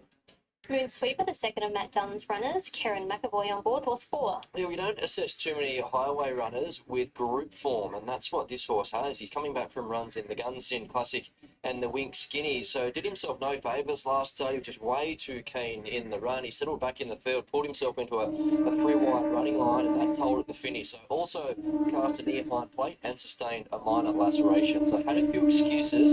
Just want to see him settle to finish off at the end of 1800 metres. Yeah, that's exactly right. That's what he needs to do. He presents settled enough here in the yard. Just as I say that, he gets up on his toes slightly. He sports the ready must to keep him nice and settled in the yard, and they seem to be doing that. He presents well enough. It's just a matter of if he settles in the early stages in the race today. 5 is Scarlett Japali, Anthony Warren and Alicia Collett. She raced like she needed the run there first up. She was resuming over the mile for the first time in her career. So fitter here, but does have a big margin to turn around on a few of her key rivals. Yeah, she conserves her energy beautifully. She'll improve off her first up run on this parade. She covers the ground nicely, just whether that form's strong enough to be heading into this. 6, our favourite in summer, former Sarah Leah Gabrinich and Jason Collett. She's popular, isn't she? So she continues to trim up. Surely there's got to be a bottom here. So change of tactics to be ridden further forward. There is a sense of timing about her. She ran home strongly behind Pensativa last start. Had to get a long way back from the wide draw, drawn inside here. So settles closer by default. First try 1800 metres, but her strength at the end of the mile says that won't be an issue, and she'll improve again third up. Yeah, neat and compact mare, and she's improved in leaps and bounds since I saw her first up at Newcastle. She's really come on in the coach. She's strengthened now, third up into her preparation. She draws kinder, and I'm not worried about the 1800 metres. Pedigree suggests that the further she goes, the better she'll be suited. So she looks very hard to beat off form and on the way she presents. Red Rags to Bulls, Jeremy Gus, Tom Sherry. Yeah, well, given a lot of punters here have eyes for in summer coming through that Pensativa highway, you've got to make a case for Red Rags to Bull. She got a long way back in the run. She conceded an impossible start, yet she was fantastic in defeat. She's racing in career best form, and she actually clocked the fastest last 200 metre split in the race. So that says that 1800 metres should be fine. Lovely mare. She's had a lot of racing, but she continues to present well in the mounting yard. I think the extra distance will certainly suit her, and she'll figure in the finish. 8 off the scale, Lou Mary, Rory Hutchings. Yeah, interesting filly. So she's putting it all together now. 7th run of the campaign, but she's never raced better. Combined winning margin of 7.5 lengths at her past 2 starts. So she's got tactical speed, and that'll see her offset the draw. She's a gorgeous filly. She's lovely and athletic. She's presented in her best possible condition. She's coming off 2 wins on the trot. So she's racing on confidence. She seems nice and alert in the yard. This is her toughest test to date, though. 9s, Straight Fire, Todd Smart, Adam Hieronymus, blinkers off, winkers on. Yeah, it's been competitive in highways on occasions in the past. She's a very fit mare, deep into a campaign, and back from a second over 2,000 metres last start. She presents okay. She's definitely not a standout, but she's right up to the mark fitness-wise. So if you like her off her current form, there's nothing wrong with the way she presents. Grandini is the 12, and Aropa, Rod Northam. She led its going last start, run down by Off the Scale, who was an emphatic winner. So has to turn the tables there, but does get a 2 kilo weight swing. She's going well, this man. Neat compact mare. She covers the ground nicely. She's coming off that last start placing at Scone, but obviously needs a lot of luck from the barrier. Jasper's Way is the 13, Michael Mulholland and Matty Owen. He snuck up the fence at Warren last start. He gapped them late, 4 lengths back to second, and that was just his 6th start. So he's still doing it all in his first preparation, but he's still treading the right way. He's a fairly angular type. He doesn't hold a lot of excess condition, but he's nice and relaxed. So he's another one that could run well here at odds.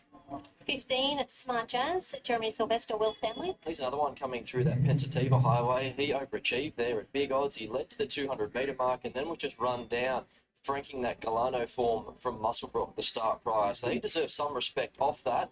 But given the lack of late strength, 1,800 metres has to be a query. Yeah, although he doesn't win out of turn, he's probably never raced better. I've seen a lot of him this preparation, and he presents much the same here today. It's just a matter if he can tick off the 1,800 metre box. All right, Jeremy Guest has Red Rags to Bulls engaged. He also has another runner later on in the afternoon. How was the trip down? Yeah, it was good. Had a really good run. Probably left a wee bit early, actually. It's better to be late. Yeah. It's better to be early than late. I hate running late, so. How's this fella? He looks well. Yeah, look, she's really good. Yeah, that's fine. She's in. You know, really pleased me every run, and she's. We've sort of had this sort of trip in mind from day dot with her. I think she's bred to get it, so I'm looking forward to it. I just would love the track pattern's going to be a little bit tricky. I'm not quite sure what to expect from that. You wouldn't opt to ride her closer. She needs to get back. No, I don't think last time we certainly didn't want to be back as far as Ben. I gave Ben one instruction, that was to try and find a bum in front of him.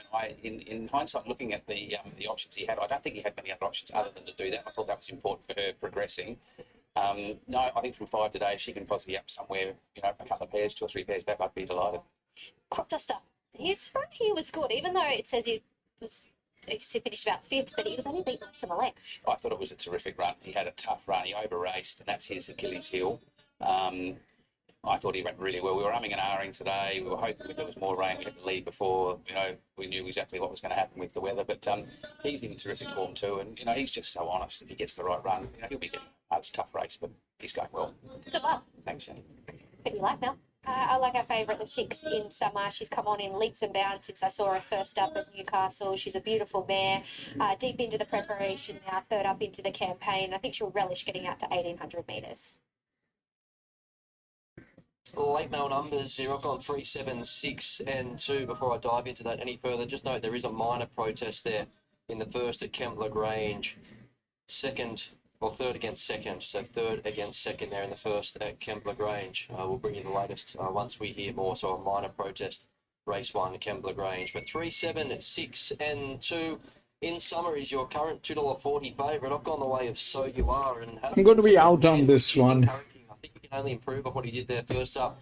That's a logical form reference for this. He was really good at the back end of last campaign, getting out to staying journeys, and when you're a stayer mixing it in those benchmark races around the likes of Phillipsburg and Decadent Tail, that has to read well for highway company. So toe in the ground, no issue. He can settle much close to the speed here. He was 3 wide working first up, and that just told at the finish. So $6 now, and he's on the second line of betting along with Moon Sweet. But dangers, there's plenty of them. Typically an open highway, I don't think $2.40 favourite gives this race or does this race any justice. 7 Red Rags to Bulls. She was a really strong closer through that Pensativa race. I think 1,800 metres looks okay. Would like to see her use the draw to be closer today. We've heard that from Jeremy Gask a little bit earlier in the coverage. 6 in summer. No knock on the sense of timing, more so the price. But she does look ready to win. She was an eye catcher last start. Had to take the medicine from the wide draw last start, so change of tactics today to be ridden much closer from the inside and full of sincerity. Just on his benchmark rating alone, he deserves a lot of respect here, given the conditions of this race. But 3, 7, 6 and 2, Anthony. In summer, rock solid in betting. $2.60 this morning when I got to the races. She's now $2.40 on tap fixed odds, holds 61% of all bets. So a firm favourite. Moonsweeper $6, hasn't budged since this morning. Now we're seeing good support for Red Rags to Bulls, 750 into 6 in the last 15 minutes. And So You Are, 850 into 6 in the last half an hour or so. Those 2 horses well back to beat the favourite. If you are keen to play one outside of the on-top selection in summer. Full of Sincerities at $9. Off the scale, very soft in betting, was $9.50 when I got to the races. Now $18. Straight Fire, 26. Grandini, $51. So in summer's a firm favourite, but good support. Red Rags to Bulls. 4 and 7 win place. Indeed. And Best of luck, Lee. what have we got? 30, well, we're behind starting time by about 30 seconds. The loading process has started. So we might head to Darren. Yeah, thanks, Shani. So a bit of support for So You Are, a little bit like the previous winner, the son of So You Think. Glad you think so. Well, So You Are has been supported into $6, and Moon Sweeper at the same quote. And the other one they've been backing, Red Rags to Bulls, number 7, into $6. Smart Jazz moving in, so Smart Jazz is locked away, and we're down to the last 5. On the scale going forward. Just glad you think so, landing good bets to win the previous, gunning down the leader there. Boy, gave a good side, didn't it? High Dandy, and he collared late, and Forecaster in the 3rd position. The first going to Nashville Jack, right up the inside. Now moving forward is Red Rags to Bulls, Moon Sweeper about to go forward, and the last to go in the gold jacket is Grandini. Grandini drawn the outside, the rail is well out here today. Well, 8 metres from this starting point, around to the 1,000, and 11 metres thereafter. Last to move in is Grandini. Grandini in the gold jacket, been racing very well this preparation, so time to have a pop in town. Runner up to Off the Scale at Scone last time out. Locked and loaded now. There's the light, stand by. Highway about to get underway. Favourite drawn the fence in summer, and they're off and racing. In summer handled the start well. So did Straight Fire the outside. Moonbreaker going forward on the outside. Red Rags to Bulls. Smart Jazz is out wide going forward. So Scarly Japali, there's plenty who want to be up on the speed. Camp behind them, full of sincerity. Off the scales, got out deep. Then came Wolf Club back on the inside as So You Are. And the last 2, Jasper's Way on the outside of Grandini. So they sort out the ruler. Scotty Chapali at odds takes the lead. Smart Jazz goes to 2nd, followed by Moon Sweeper in the 3rd. And then Red Rags to Bulls 4th, the rails. A half the outside, full of sincerity. But the favourite's going to settle midfield here in summer. On the inside is Straight Fire. And Off the Scale couldn't find a spot in. It's caught 3 wide. Length and a half to Wolf Club. Then So You Are. 2 up to Grandini, and Jasper's Way is the last one. Scarly Japali shows the way for Alicia Collett, only narrowly from Smart Jazz, who serves it up on the outside. It's trucking along Smart Jazz, and it's going to take the lead now away from Scarly Japali. 2.5 after Moon Sweeper from Red Rags to Bulls, full of sincerity. There follow in Summit, buried down to the inside, creeping closer. Off the scale out deep, then Straight Fire. So You Are moves into a 3-wide position with cover, followed by Wolf Club, Jasper's Way, and Grandini. Coming around the turn, Smart Jazz goes on with the job. Leads by 2.5, pushed on from Scarly Japali. Then came Moon Sweeper, full of sincerity. Red Rags to Bulls the inside. In Summer with a bit of traffic in front. Collett will need clear running. Smart Jazz tackled by Moon Sweeper. Full of sincerity. Red Rags to Bulls getting a gap. Summer's only plotting. It's full of sincerity. And who's this on the outside? So You Are. Going to the front here. Full of sincerity from So You Are.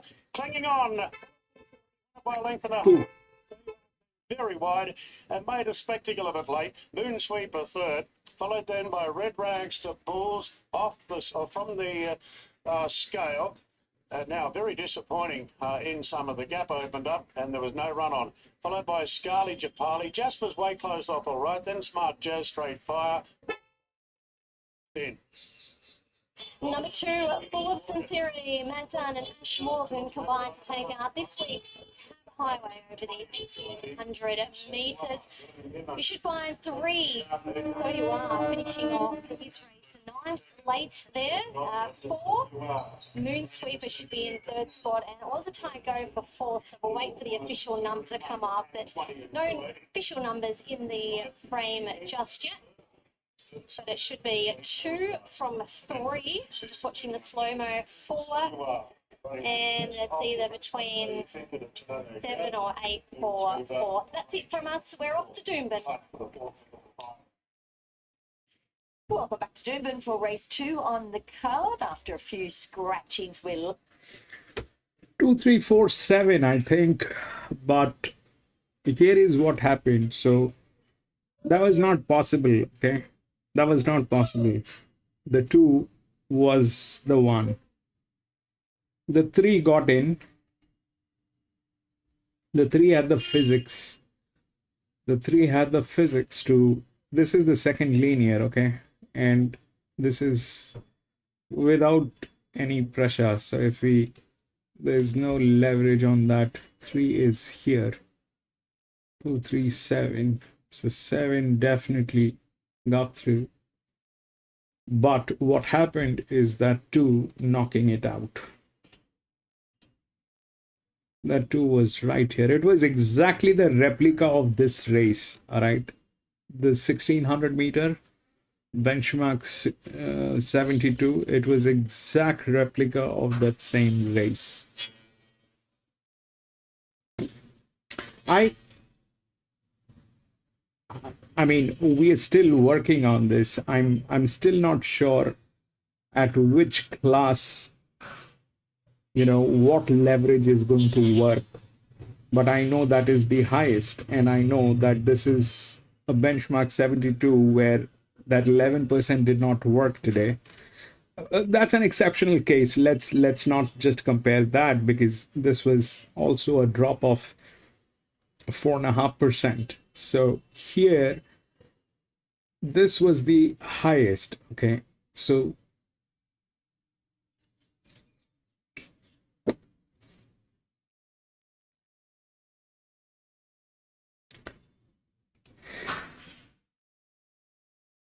my thing was just the jock.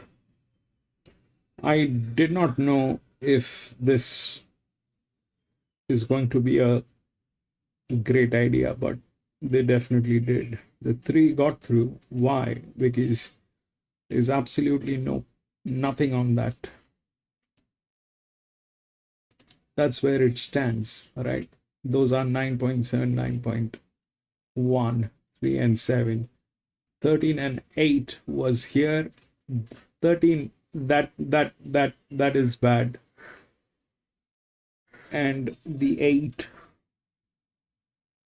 was another fall, but that is something that was there. But the 2 was rightly placed. The 2 was rightly placed.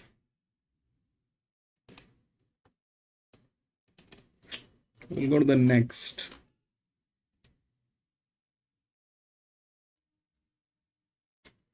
Eight has been scratched.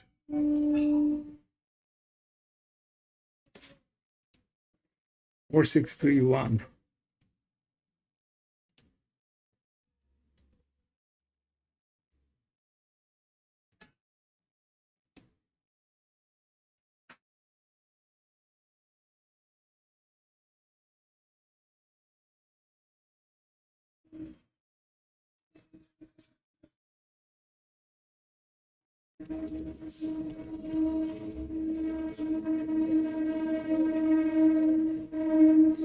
And indifference goes down to be marked. They hit the first meter, wide on target, takes up the roller's pacemaker, slips away. Leads from space age travelling is second, and Sir Carter. He's going to grab the box seat in third, and Sky Forger back into fourth. Then Cador, the favourite is fifth over on the inside, they're different, sixth the outer. They head down the back straight, going by the 1,000 metres. Wild Tiger, now Sutherland attempts to slow the tempo. Going to try and do it all the way over the mile, leading Space Age by an length. Sir Carter's in third, and Sky Forger. He's poised towards the outside. Trying to go 10 keenly as they reach the halfway mark, 800 from the judge. Cador in difference the last pair. On the side of the course, 700 left to run. Wild Tiger doing it all right so far. Lead Space Age in second. Racing third was Sicari's in a good run. Then came Skyforge. Now Indifference makes the first move. Taking on 3 and 4 wide Cador. He's going to have to come from last to win. The first 1,000 metres in 61 and 47. They round the turn, short of 400 left to run. And on straighting, Weigel Tiger in front. Space Age having a crack on the outside. Zerkana behind them. Cador, he gets to the clear. Skyforce indifference. They're both struggling. Weigel Tiger. Space Age nearly on terms. Cador legs behind them. Space Age the outside. Weigel Tiger won't give up. Then came Cador. Space Age reached the lead. There's one for Edge. Space Age first. Big Weigel Tiger. Cador. Then Zerkana Skyforger. And a gap to indifference. Last home, 137.11. Well, Space Age has got up to beat one. All right, this is the fourth one here. And if you look through the odds, it's 4, 6, 3, and 1. 4 is the favorite. If we look through the rails, it stands here. Okay. It's got the physics, and then it has the highest advantage. That's there. But the problem is this, that here it's a benchmark 72. So we've got the 3. If we look through the leverage, then it is like this. Okay. So 3, 1, 3 is the linear standing here, which is 366. That is the highest leverage at 13.7. 1, on the other hand, is a rise. Okay, this is a rise. 1 and 2 both are rise. This was a 53, that became a 54. 9 is a fall of 4.5%. Now the thing is, 4 has the advantage, and it's a 1300 meter. It's a 1300 meter. It is not like the long distances where the the advantage is the key. Here, this thing is going to be on pace. It's a 1300 meters, so there's going to be pace. And it's difficult to build up pace with that. It is difficult to build up pace with that. It is a horse which is going to be there in some way or something. But winning could be difficult. Out of the 3 and the 1, okay, the 3 is a 50 by 49, which stays neutral. Is at 40. Is at 14%. This one is, it's 13.7, so let's consider 14, and this is at 13. So here 14% failed. That was a class 3. Benchmark 72, that was a 1600 meter where the 4 knocked it out with the advantage, but that was a 1600 meter. This one is a pace, and let's just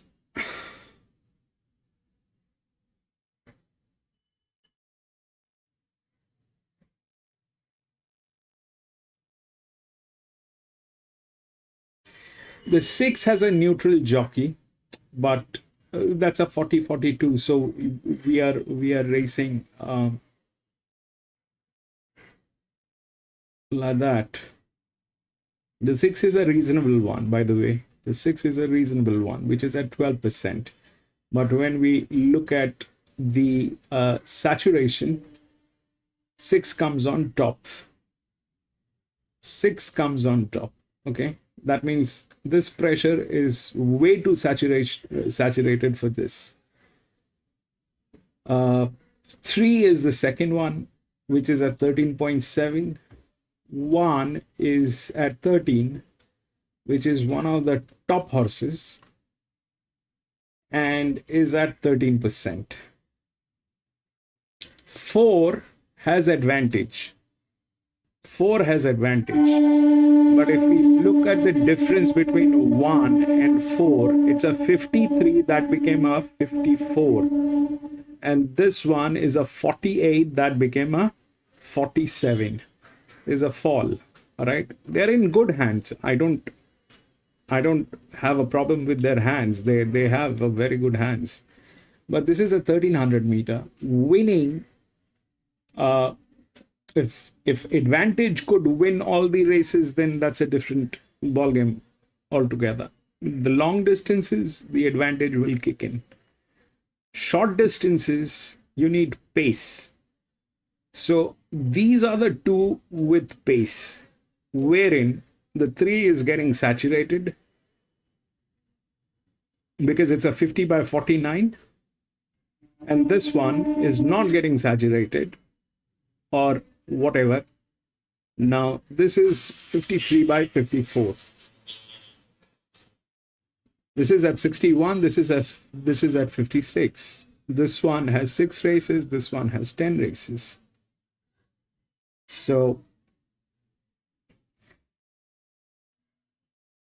plus this one has been on this distance. The number one has been on this distance. Okay. So bottom line, I like the 1. If it doesn't get tailed, I'll play this. The 4 has the advantage. It'll get in. I mean, when it becomes pace, then what happens is the pace, then the advantage, then another one with some other advantage. So I'm not discounting that this thing, the 3 will not get there. The 3 probably is there, but in what order I don't know, because the 6 is also there with a it's more saturated, but then in that case anything can happen. The drifts can come in. This one, the 9, this one can get in. This is a fall, but it's quite, look at that advantage. It's a fall, but there's a huge advantage. This one also has advantage, but this one has also advantage. So anyway, could be a jockey thing as well, but the problem with the 1 is again the same thing, the jock. All right, it's a pace, but the jock is definitely a problem with the 1. That's a major problem. But this jock seems to be a dedicated jock. The best jock is here on 5. The best jock is on 5, which is here. That's a 43 by 41. That's also a fall. But that's more or less, that's the scene. After that, it is 3. Then it is here on 2. So all those things are possible, but taking a call between 4 and these 2, we'll see.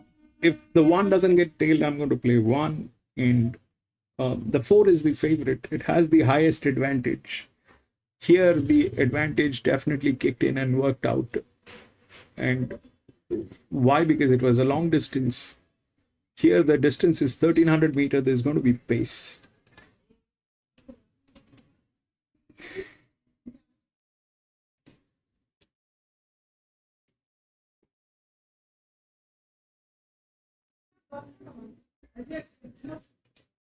I thought 10 though, that is very, very short, but punters, they certainly want to chime in. As I said, Sassy for second pick. Gyra, I did expect a little bit more in the trial, and then obviously the 7 came there pretty. So I just don't want to back anything else, but just keep charging in. Yeah, absolutely. It does look a put and take our proposition. I'll be certainly heading up a few multis, I think, this afternoon to have that sort of quote. What did you make of the opening race, Nick, just before we head off? By the track play? Yeah, they did want to just slightly get off the fence, although the winner did settle on the box seat and then just wanted to come out to that more near centre of the track, but they went at a very slow tempo there. So I'm going to be back from the washroom in a jiffy. He got headed by the Snowden galloper and then just fought back. Solid effort. And there was the protest there, 3rd against 2nd, which was dismissed. So placing stood 3, 5, 4, and 7. But this year, Christian Mead, John O'Shea, Tom Shelton.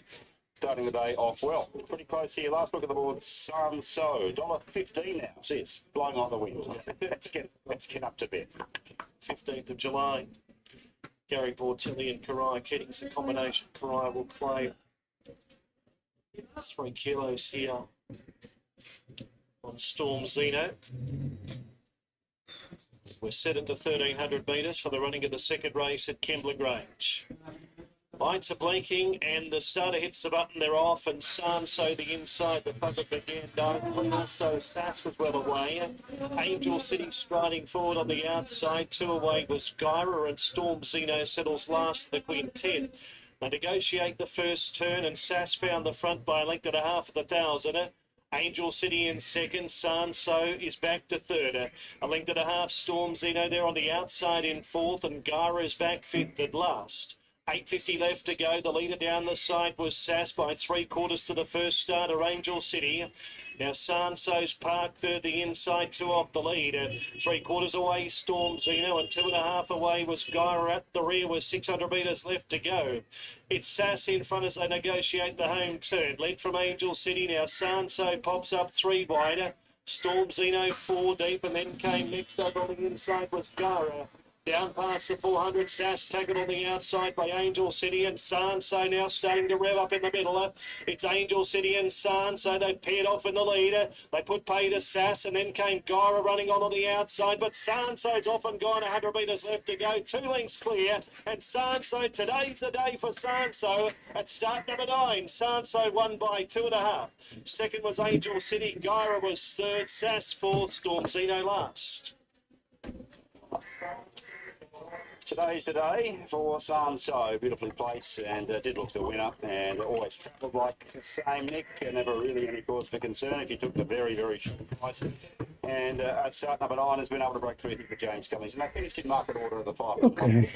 5, and the outsider Storm Zeno finished 5th. Yeah, one for the turnover punters. She was just too well placed today, and that was a nice week. Good to see her put one away, and she wanted to extend there over the final bit, so she can possibly go on with it. Now, I do think the second horse, Rachel, as well, good effort for that debut. And Gyra maybe just looking for more ground. But look, the market was all with her, and the punters to their back. Yeah, $1.18, very skinny, but wins a win, as they say. She's got Brazen Bow at it for 2, 3-year-old filly Mitchfield, James Cummings. And it's start number 9 after 8 placings from 8 starts. Has finally got that elusive victory on the board. We're standing by at the margins at times. That are not available just yet, but Sun So has landed some big bets there in getting the result in race number 2 here at Kembla Grange as we break.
Mark 72 for the 3-year-olds, over 1,300.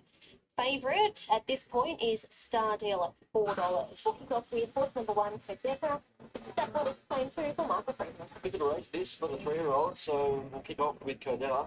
Yeah, posted 3 deep in her past couple of starts, and I do like the way that she's still found in defeat. So I think she's just due a change of luck in running. So draws to get a pretty soft run just in behind the speed. That Diddle Dumpling form reference reads well. We saw him using Insist today come out and frank that form line and did charge home behind King's Secret first up. So there's depth to her form, and if everything falls into place, she gets a chance to go a couple better. She's a beautiful filly. She's got a lovely, relaxed demeanour. She's walking out nice and cleanly, and she's very healthy in the coat.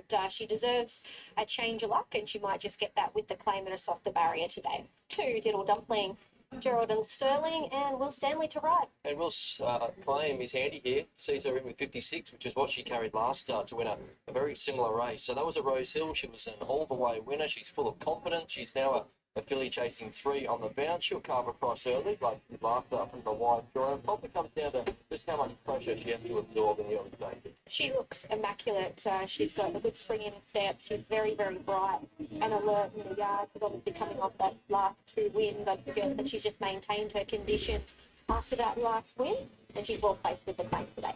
3, Senor Tortoni. Written decent colour. First try Saturday company, but he's a nice style of gelding. He's got a bit about him, so he's another horse that chases 3 on the bounce here. He races right on top of the speed. He's still improving. Just would have liked to have seen it and touch more from the likes of Killanova and Moonlight Dream at Canterbury on Wednesday to break that form line from last start. But if you look at his SP profile and his record, he's won at $1.14 and $1.65 at his past 2 starts. That season deserves respect alone. Yeah, he's a horse on the up. He's obviously won coming out of Maiden Company, and he was able to get the job done at Canterbury last start. He's got a great racing style. He puts himself right up on top of the speed as far as the way he presents. He's a big, robust individual. He holds good natural condition, and he's in career best form. Stardale, this is our favourite. Good money for him. Ian Baker, Josh Palm. Yeah, $8 bet first markets on Wednesday. Was the best of the closers, won second to King's Secret 2 weeks ago. The way that he flattened out through the line suggests that he's looking for a touch further. He gets that here. I know he's been a bit of a work in progress in terms of just getting him to settle in his races before hitting the line, but he seemed to execute quite well last start, and I do think it's significant that Josh sticks. He knows it back to front. He's an athletic individual, and I think the soft track is really going to play into his hand here today. He covers the ground lightly. He doesn't have a lot of excess condition. He's obviously rock hard fit, but love the way he presents today. 5, Bartop, John O'Shea, Tom Charlton, and Karen McAvoy. He returned as a gelding at Canterbury 2 weeks ago. He was dragged back to last from the wide draw, and he worked home fairly. The market did suggest that he would improve with the run. So he's a horse that just mixed his form throughout his short career. Yeah, he's a horse that perhaps takes a few runs to come to hand. Although he's been effective fresh in the past, he looks like a more finished product this campaign. He holds good natural condition. Perhaps he just wants one more to top him right off today. 6, Glorious Moments, Jim and Greg Lee, Heavy Vanderhoven to ride. One of the more interesting horses that we've got on today's Randwick card. So he returned as a gelding first up, and he returned a completely different horse to the one we saw on a few occasions as a 2-year-old. So it was a big gap between runs. He trialled brilliantly prior. He landed good bets, and he ran fast time for the day. So 5 weeks between runs, and does have to jump from a midweek maiden into a benchmark 72 Saturday grade, but he's got the makings of the horse. It should be great. He's another human type. He just wanders around the mountain yard. He's obviously lightly raced.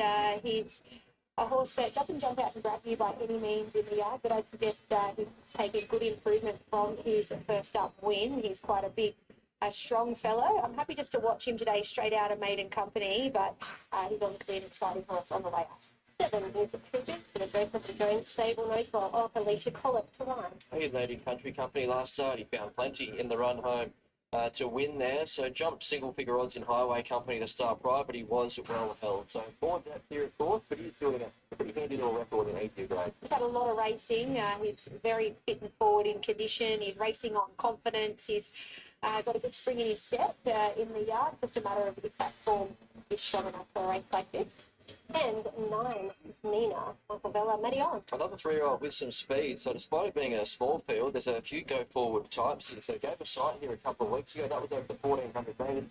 Really pinched it. Only for extraordinaire to run her down in the final couple of strides. So there was odds on that occasion, and it has to be a plus if she's coming back to her own age. Yeah, she looks well. She's not overly big height-wise, but she's neat and compact. She's been racing well, and the claim's only a bonus. Jockeys being mounted aboard these runs. They do one final lap off the yard. And they'll head out onto the track and track that Stardale has left the yard early. He's on the pony, and he'll make his way out to the gates. Bjorn Baker, with quite a few runners on the card, is about to come over and have a chat to us about this fella who's having career start number 8 today. He won his maiden on the Kenzo a couple of starts ago, and he ran second here behind King. Sorry to interrupt. How's this fella going? It's been very good money for him. Yeah, I thought his work on Tuesday was really good, and we get our best indication in terms of how they're going to go when they do gallop on Tuesday. He's been running well. He's fit. I think he can overdo things up to 1300. It's theoretically positive for him. I just hope he can relax and get into a good position today. A little bit of a tricky game. Track, is that all right for him? I know it's a soft, but they're saying it's probably worse than a soft. Yeah, I think he gets through it pretty well, so I'm not too worried from that point of view. And he's an athletic, sort of fit horse, and fitness definitely helps when it's demanding. Battleton's drawn a nice gate today. Yeah, he's hard to catch, Battleton, so he's capable on his day, no doubt about it. And I just would have loved a little bit better track. Very surreal in race 6. Not out of it. We galloped really well on Tuesday as well, and definitely better for the run last time. Slinky, race 7. Not out of it. She's got a lot of ability, and hopefully she can sort of find the right part of the track. We'll get a pretty good guide through the day, but she was disappointing last time, so maybe we ride her a little bit colder. Regimental Colours, race 9. Yeah, she was super on Tuesday as well. I think she's improved out of her last run. It was a good run in this grade, so not out of it. Punton, I think he's got the weight of every punter to take out the last race. Can he win? Yeah, well, he's well named, London. I think he'll go very well, 1800 suits. It's a good race for him. Lee won best. Hold on, Lee. Who did you end up going? Yeah, this was difficult, Jenny. I'm with the one Codetta. She's had 3 solid runs back now. She was absolutely gleaming in the coat. Lovely, relaxed mare. First time I've seen her in the yard, and I think she deserves a change of luck. The late mail numbers are 1, 2, 4, and 6. I'm also in the corner of Codetta. So $5 in what is a pretty open race. So you could speak to a few different punters out there, and they'll all come to a different conclusion. So here is what is happening, Lee. So 4 has advantage. It'll get in, all right. But it's a pace. About 1 and 3, both are linears. The 3 is at 14. This one is at 13. It is a better spell. Okay. So that is what is going on. So 1, I like the 1. It is not getting tailed. 1 and 4 could be a queen. 1 and 4 could be a queen. If the 2 here, doesn't make noise, okay, the 2 is also a raise, okay, the 2 is also a raise. It's 51 to 52. Not in a winning position as such, but I mean, the pace has to work. The only problem here is the jock on the 1. The only problem is the jock on the 1. But 1 looks outstanding. Even they said 1. Moments, who's been the bigger firm of late, and Codetta, seeing good money for Codetta. PC to win.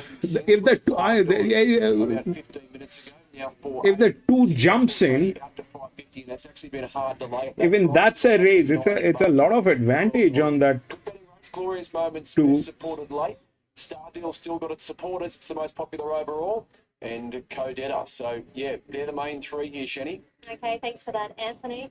This is, of course, the final But Saturday. it's at 388. The 1. Let's go 1. I like the 1. PC likes 2. Again, with 2. If 2 jumps in, it'll be. I mean, it's a race, but so is 1. At least 3 weeks. Zach Lloyd and Jason Collett fighting in second place. So Jason Collett with a win here today, so that takes him to 68, and Zach Lloyd currently in third spot there with 67. The loading process looking like it's about to take place. In fact, they're starting to load. Mel, tricky yard. I'm glad I wasn't in the yard because you could make a case for most of the runners. Yeah, I really could. I thought Diddle Dumpling, she was obviously pretty fresh in the yard. Whether that's her, I'm not too sure, but she paraded immaculate. I thought Senior Tony looked well, and no knocks on Star Deal also. Yeah, he just needs to run a strong. There's a strong chance that the two might get in, but we'll play pace. Let's see. This is race number 4 on the program. For Tony priced at 550, looking to 1300 meters should be on pace. race here. Diddle Dumpling will be the last to move in. Codetta goes into barrier 4, and Diddle Dumpling is drawn the outside. Diddle Dumpling shooting for 3 out of 3 this preparation. So plenty of form lines here. The light is on and we're ready to go. 4, yes. Adam had 2 for 1. Go. Racing. Run, baby. Cougars began well. So did Senor Tortoni the outside, but Cougars really wants the front here. Cadetta moves into a prominent role, and Diddle Dumplings out wide and will have to do work to clear them. A glorious moment camps in behind, then Bartov from Cosmina. And Star Deal is going to settle last of all. Cougars in front, but Diddle Dumpling racing fiercely the outside. Goes up to eyeball it. And Codetta plonks in a very handy third. Half of the back to Senor Tortoni.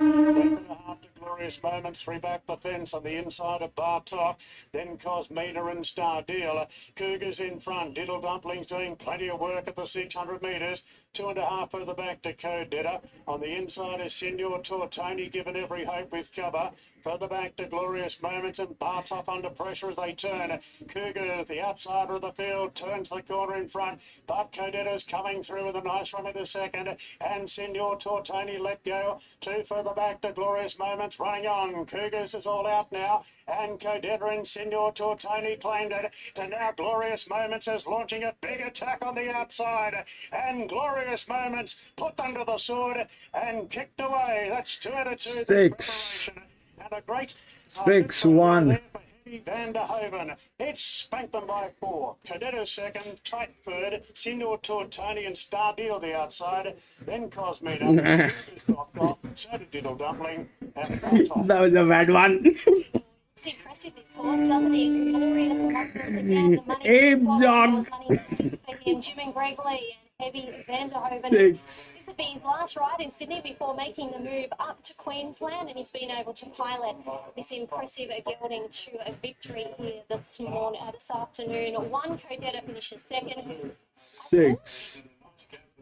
Senor Tony was going to finish third, but then Star Deal was off late, so we'll just wait for the photo to come up. But an impressive win there. In fact, 3 gets it from 4. 6-1, 3 and 4, Brett. He might be half decent, this horse. Wow. Yeah, you can say that again. Josh Barman, right? No, so what happened? We'll deconstruct this. So the 6 practically had nothing on it. The 6 practically had nothing on it, and with a neutral jock, I mean, what happened here is, if you look at that advantage, this is the highest, all right? 6 is here. That's the EW. Okay? 6 is here, which is the EW. Now, what was 6 and how it worked basically is, see, this is something that happens. So when they're all same age and almost same sex, they are almost the same body weight. They're almost the same body weight. They will be about anywhere between 450 to 475. This is what they are. Now, these are 3-year-olds, so they're going to be anywhere between 400 to 450, not to 475. Sorry about that. So they're going to be anywhere between 400 to 450. Now, what happens is when you do not have, if you, these are handicapped, okay? These are all handicapped, out of which we like the 1 because of the class. But the 6, because they were same age and almost the same body weight, here if you look at what they all have some kind of a pressure, okay? They all have some kind of a pressure, whether it is 0, advantage, disadvantage. This is all this is all 0. I mean, mathematically it speaks that this is on the highest saturation. This is on the highest saturation. But what we missed out on this is that the 6, this is all same age, this is all same age. When it is same age, we know how it works. We've had this thing multiple times. We've had this thing multiple times. When it is the same sex, same age, it'll be a very dicey game. And today we faced that. The 1 was good, the 2 was better, I think. But what happened is the 1 was handicapped. The 2 had advantage here, but the 6 had the highest advantage. This is very strong advantage. So now there are 2 types of advantages, okay? There are 2 types of advantages. Now, the first advantage is here, the VH. This is where we see the horses that are, this is the handicapping scale, all right? This is the handicapping scale, where we know which horses are handicapped and to what level. These are the handicaps, out of which 3 was the highest, which was the linear, all right? Now here we come and we look at the pressure model. What is the pressure on that horse? Then the sectional pressures which are there. The first section, the second section, and the third section.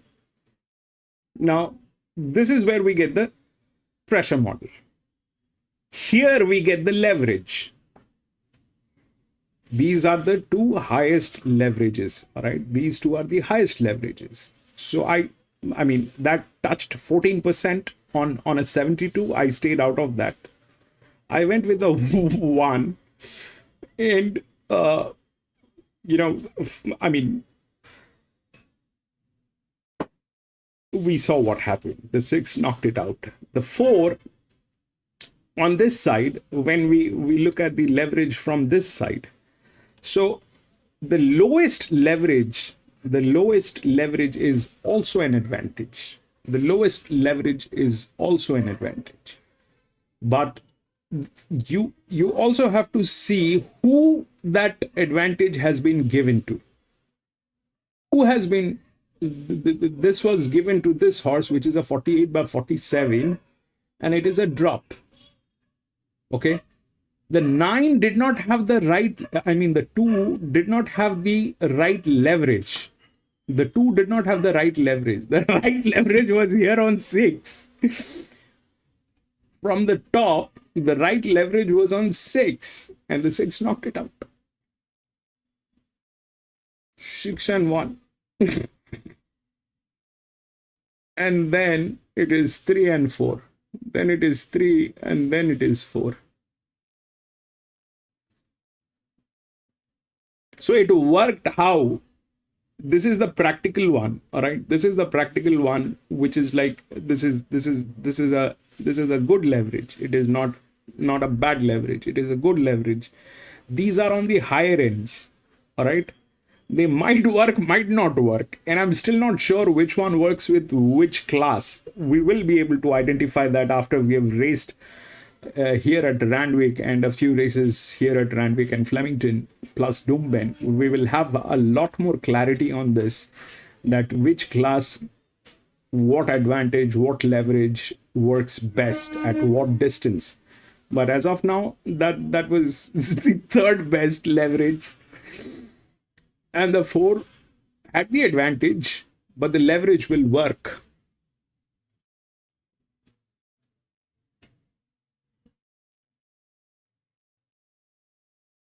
That was a bad one. That was a blow on the face.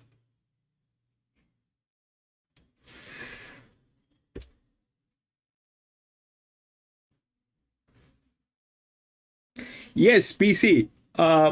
We need to test this. We need to test this. This is not easy actually. There's no we did not build this. We did not build this. They designed it. They know way better than we do. We are trying to deconstruct it and trying to look for reasons why it'll work.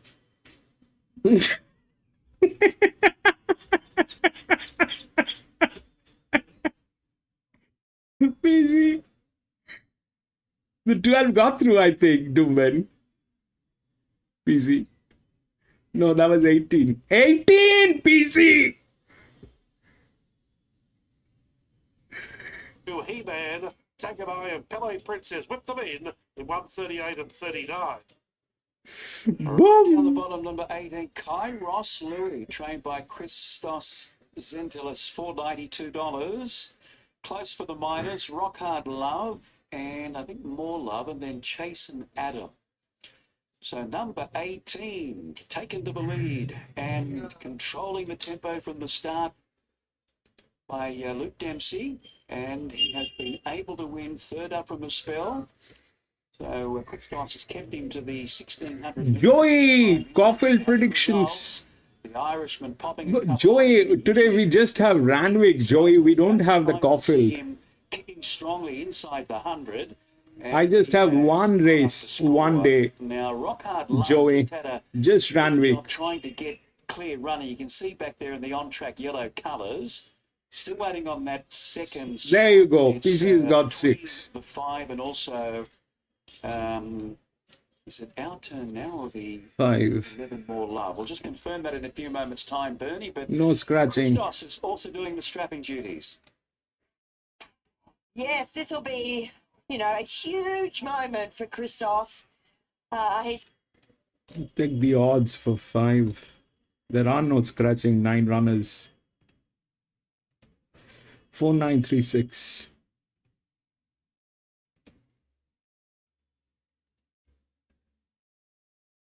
Four, 9, 3, and 6.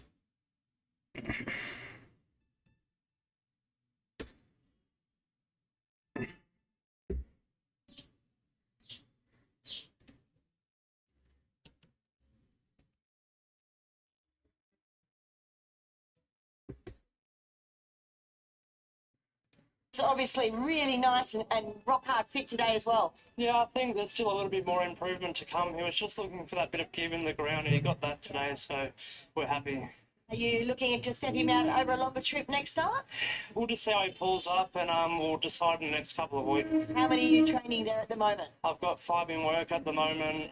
Just happy to keep it under, 5, 8 horses and do most of the work myself. And Jeff and one of my track work riders, Chelsea friends, and she does a lot of work on this horse. So Dawes, welcome back, Dawes. Fantastic to see you. Enjoy the win. Thank you. All right, there he is, Christos Antillas doing a superb job with Pyro Louis here. Got a dead heat, it looks, for second there. 5 and 11 and 12 back in fourth spot. 1:38.28 the total time. All right, that's it for the third. Let's head south. Third race of the day at Kembla Grange. This is a Colts Young Gentiles maiden plate. This is over 1,300 metres, and we see a full field of 8 to go around here. It's been a good battle for favouritism between Kamado, who now holds it, and Valedictorian, who has just been displaced moments ago. But we'll kick it off, Nick, with number 1, Aldazor. This is which stable for Robin? He's right with better than the form guide reads there on debut. Back at Kensington over the 11.50 last preparation, then resumed at Canterbury over the 1,100 metres. Had the 2 trials leading in. It was a drifter there late in the trade. So always tough being first up on a heavy surface, and just watching his action, did want to get on the wrong leg at times. So the dry surface suits, and he might just appreciate getting out to the 1,300 metres today. Number 2, Kamado. Some good money starting to arrive. Keegan Latham for John O'Shea Chomp Chomp. He resumes from that 139-day spell, and he's had the 2 hit-outs at the trials, and he ran very fast time at sectionals in that latest heat at Randwick. He looks wound up for this. The market certainly agrees, and his first up run from last preparation I thought had merit at this track. He always faced the breeze at a very fast pace. He's stuck on well enough there, so I expect a positive ride. Looks a key chance here. 3 is king of the ring. It's Brock Ryan for David Pfeiffer. Well, he's another one resuming from a spell, and he's also had the 2 trials. So he didn't wear the blinkers in the first heat, but then they went on in that latest heat at Warwick Farm, and I thought he looked sharp there finding the line late. He's suited to a test in Kembla, big straight. He'll keep coming, and he might just have the last shot if there's any weakness there late. Win Caulfield. Debutants is number 4, Roman City. Donovan Yale for Matthew Smith. Well, he's at the 4 trials, albeit the latest was back in May. It was over 1,200 metres, though, at his home track at Warwick Farm. So he led, he moved well, he pricked his ears there in the latest, and he looks a really nice type. I'm interested to see what the market does with him late here, and he might be one of the speedy influences. 5, Alamagan also makes his debut. Louise Deja Libel. Yeah, the first trial was down at this track and just battled away there, albeit that was in the inferior ground. It looked a lot sharper there. Maruya in the second trial. They always faced the breeze, went to the line under light riding, so Maxwell gets its chance. It's a horse I thought could really improve off the first up run today. Next 6, Sigma. John Van Overmeer for Go Water outside Greenbot. Well, he was heavily backed there late in the trade on debut at Canterbury, but nothing went right that day. He showed speed, but he had to be restrained from that wide draw. And then just got into a very awkward spot throughout transit, posted out on a limb with the race shape again. So for a horse in the first start, to his credit, he kept wanting to find the line. I think he can only step off that. And the big plus is the barrier change. It allows him to settle a lot closer. And JBO on, I do expect aggressive in that first furlong. 7 is Tong Ho, Mr. Bell, James Cummings. Well, he has been favourite there. First up at Wyong over the 1,300 metres. And he was actually well back there behind Sapling, who subsequently ran okay there in town. But the market did respect that as a form reference. We've seen another subsequent winner come out as well. So he had to always face the breeze that day. Maybe they just ride a little bit quieter. But at the 1,300 metres, again, I do think suits. And number 8, Valedictorian with a good 2-year-old and Rebellino for last preparation. Jeff Benz and Michael Freak. Yeah, he's a really nice type. So he's the one that brings the 2-year-old Group 2 and 3 form lines. And first up last preparation, although he was suited, he tried very hard to be beaten just under a length by Rivellino, who should have been much closer there in a golden slipper. Jesus, Dowds. In his 2 trials. I like how they have ridden him with cover. He's moved well. He wanted There's to a sprint. car crash right outside Dow's house. Positive setup, a very likeable profile. Can understand why he's at the top of the market. All right, we've got interesting little race. This one coming up for the 3-year-old Colt Skeldings and Entires here, 1,300 metres, a couple of lightly raced types, and Kamado has firmed up to a favouritism for the O'Shea Charlton team, and Willie looks to have strengthened up quite a bit to this preparation. Yeah, he has. Yeah, look, he's definitely grown. There's probably still more to come from him.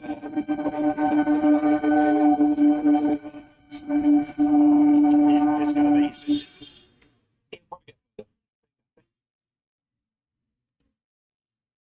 All right, this is the 5th one. Okay. This is the 5th one here. If we look through the odds, we get 4, 9, 3, and 6. 4 is the favorite, then 9, 3, and 6. So 4 is a 3 of 4 at 19%. Okay. 9 is at almost 15%. It's a benchmark 88. We have, it moved from benchmark 72 to benchmark 88. That's okay. But this is 19%. This is 15%.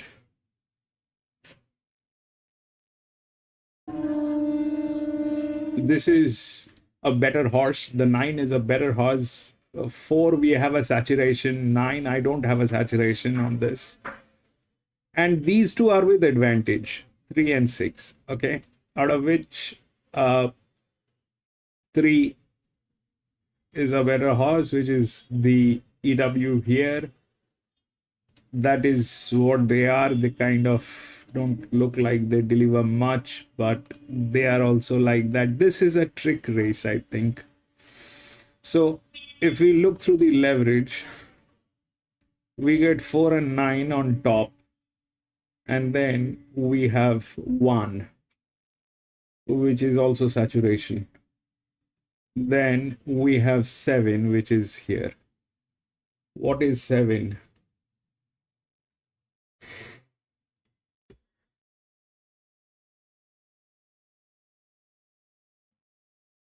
Fifth, 2 weeks ago at Randwick.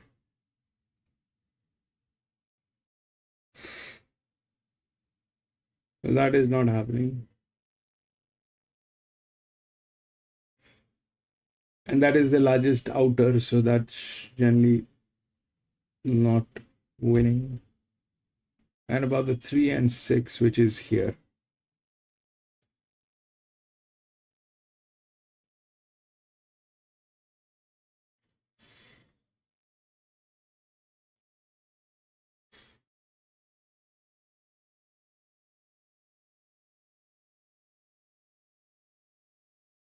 This is a drop-in class. This one is a drop-in class. This is a major drop-in class.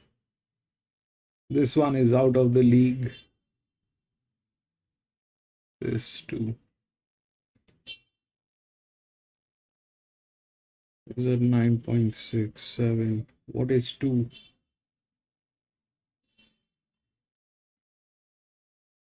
2 came 12th.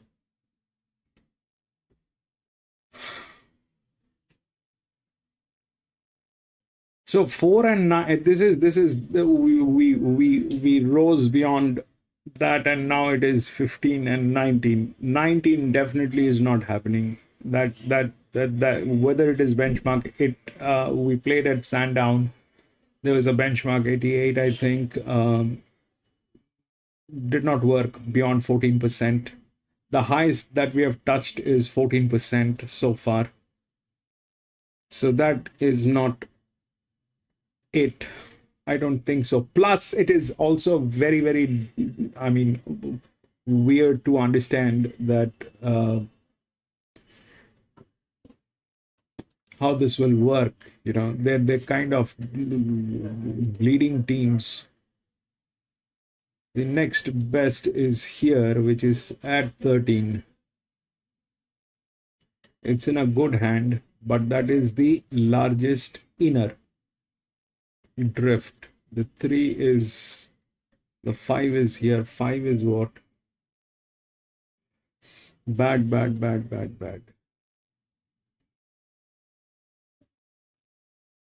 So if those things don't work, then what is going to work? Then what is going to work? The advantage. It's a 1600 meter. Okay, it's a 1600 meter. We are back to a 1600 meter. Benchmark 88. So that's purposeful. Now it is back to this 1800 and 1600 kind of a situation, back again. So those two are like that, and then these two are here, out of which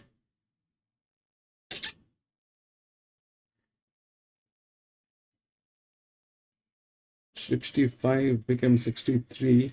That's a drop. That's in a good hand. It's a 6-year-old gilding. 31. It's probably 6.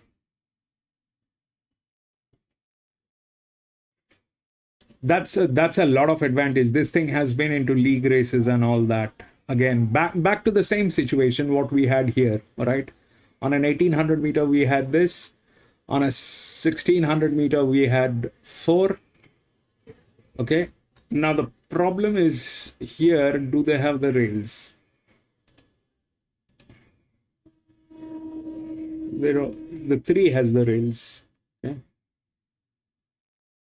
616. They don't need, actually, they don't need the rails. This one is 6. 4.9. 63. This is a reasonable hand. And this is what the thing is. So 9 and 4, all that is good. They have the rails, but they are at 19 and 15%. We haven't seen those things working. This thing is a bait. This one has a league group 1 race. This one has a group 1 race, but it has been put to a test of 15 or 16% here. They don't have a great management to pull this thing off. They don't have a great management. Plus, it is a drift. This is where they fail, and I still don't know why they fail from here. The 4 is outrageous at 19, 20% here. So that's a 3 or 4. It's a good horse. I have nothing against that horse, but this is way too much. It is not working. It is simply not working. This was benchmark 72. That thing did not work. The 6 actually knocked it out with that. So it is either here, which is that I don't know whether that will happen. It's a 71 by 69. The 3 is bad management. This one is with the league races with that advantage. Okay.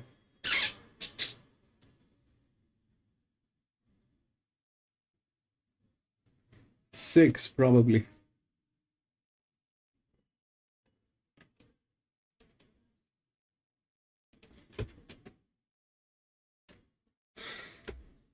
Blood 2. 8 and 2 win morph.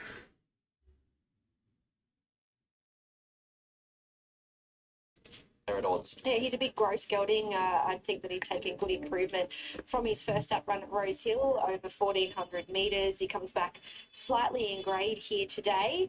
He probably just wants one more to top him right off, but he's definitely on an upward trajectory now.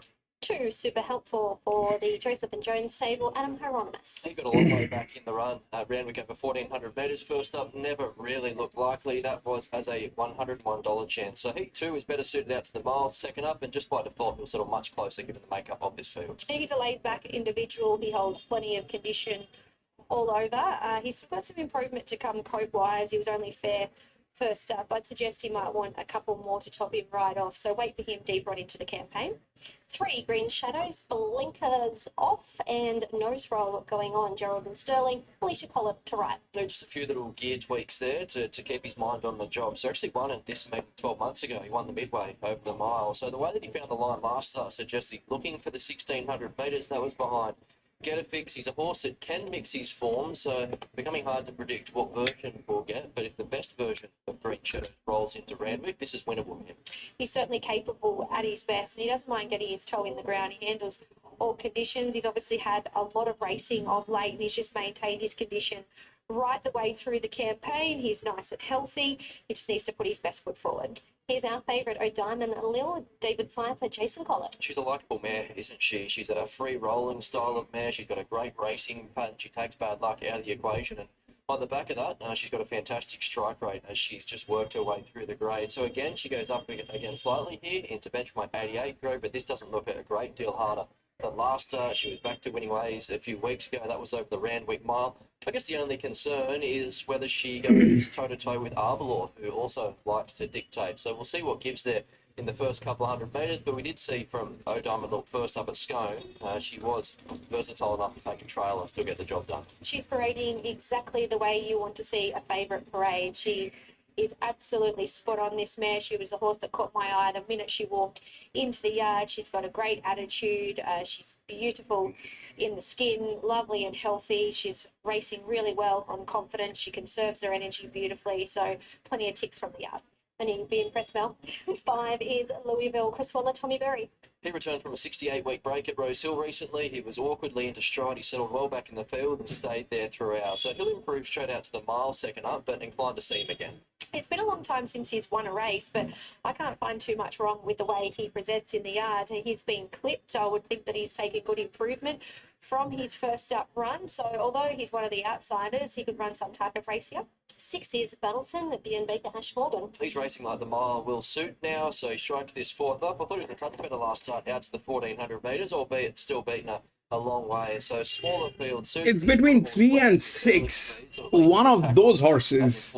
So yet to win over the mile, but he has won over the 1,500 metres. So there's a bit of market support around Between him. So 3 and 6, I guess. Luck preparation, and he draws unless much better something here today. He else presents jumps big in. forward in the yard. He's had 3 solid runs under his belt. So although he hasn't had a lot of luck this preparation, it wouldn't surprise me to see him run some type of race here.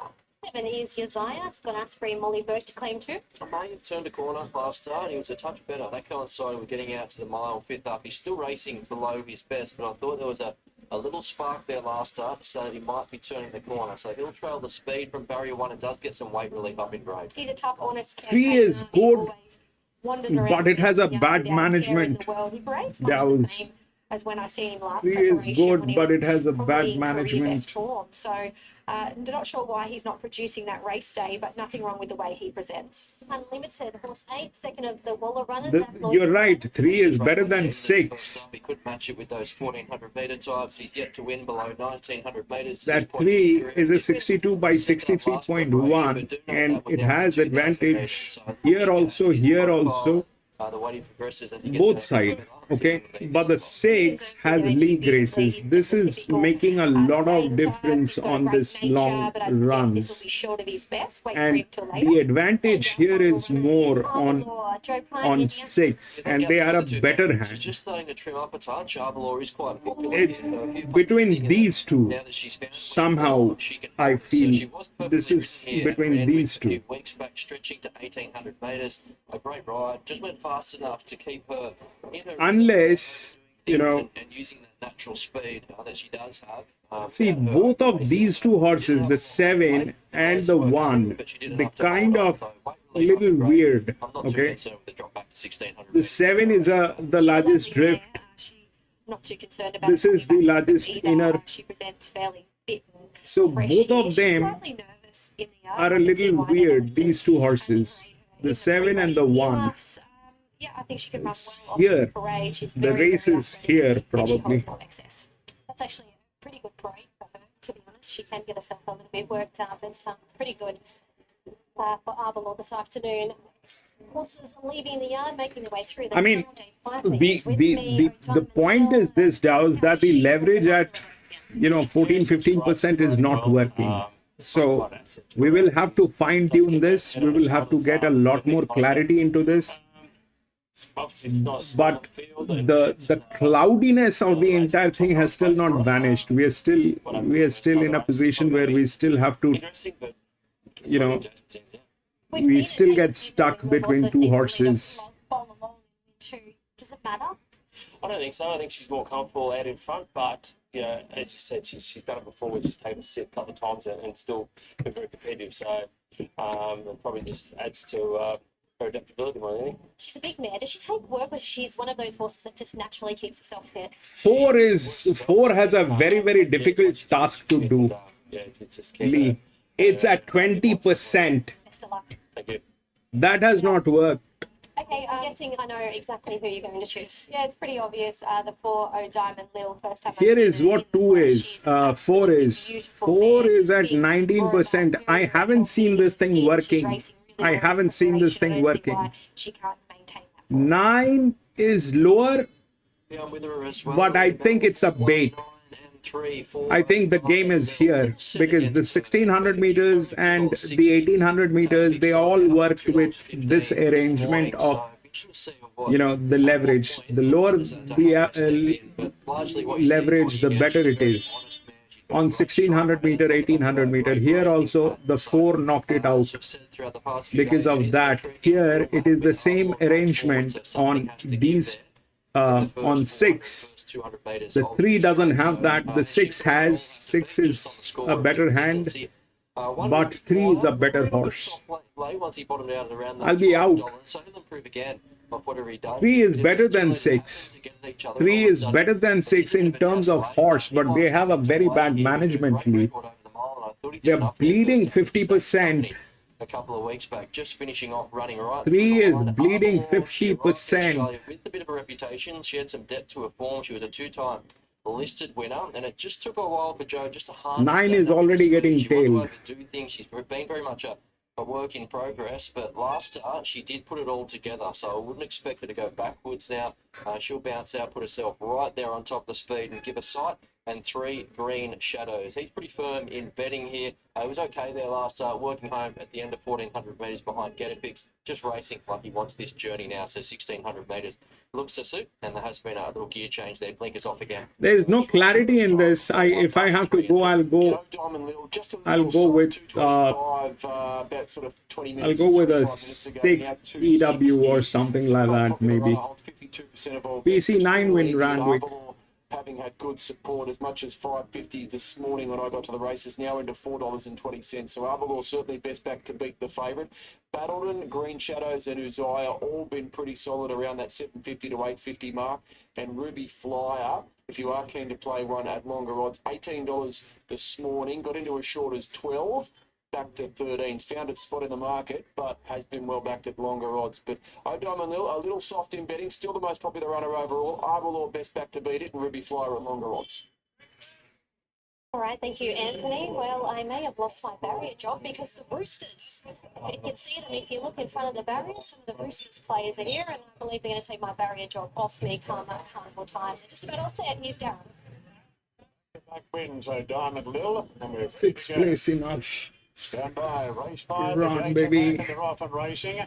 And Desire began really well off the inside. So did Avalor. That 7 is On running. the early lead, and Diamond Lil is working forward on the outside. 9 is So Avalor runs doing into that. the lead now by a length. And Diamond Lil will sit in second, followed by Desire on the inside 4. of Unlimited. 2 up to Green Shadows, a length and a half to Battle, and a half the outside to Super Helpful. And the last 2 in the early stages. 3 is a better horse, Automan. 3 is a better horse. But they have a very weird management. The front runner here is Avalor by a half to 3/4. Ondo Diamond Lil, Isaiah third, and then came Unlimited, followed by Green Shadows. Then came Battle and Super Helpful, Ruby Flyer and Louisville on the last 2. About 7 lengths covers the field at the 800 metres. Avalor and neck in front of the favourite Diamond Lil. Then came Isaiah ridden with cover on the inside of Unlimited. 2 after Green Shadows, then Battle and Super Helpful, and still the last 2, Louisville on the outside. Ruby Flyer is really being scrubbed up now, coming around the turn, and Avalor's been well backed under the lightweight, leads the way from the favourite Diamond Lil. Then came Isaiah, who's really been pushed along on the inside of Unlimited. 2 further back to Green Shadows as Diamond Lil moved up on the outside of Avalor, and Diamond Lil races to a narrow lead from Avalor. They're dominant leaders, a mile back to the rest. Green Shadows and Unlimited.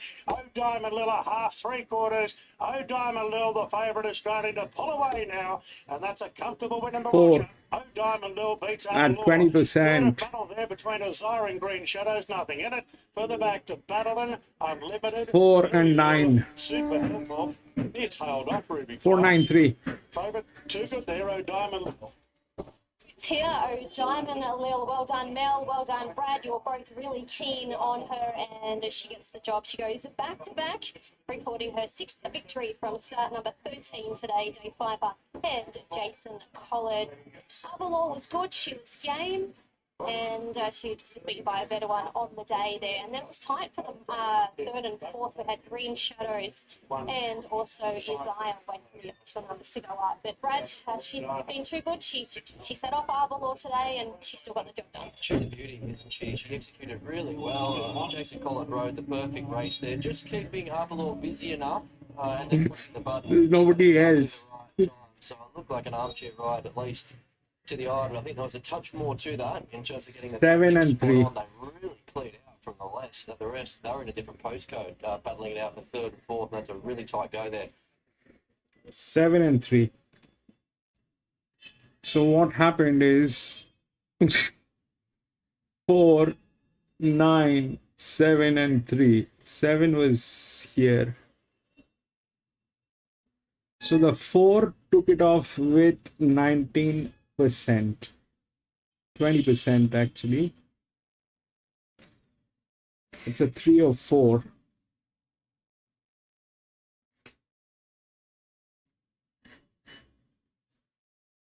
The benchmark 88.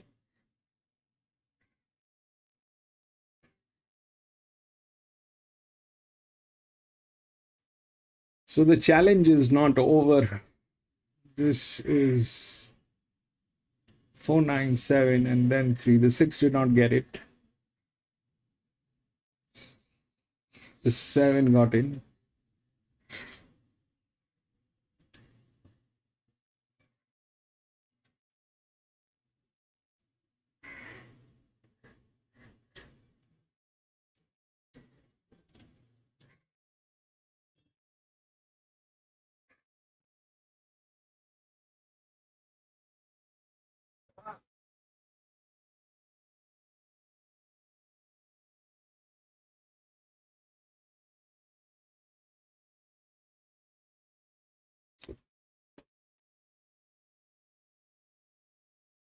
The jockey definitely played a role.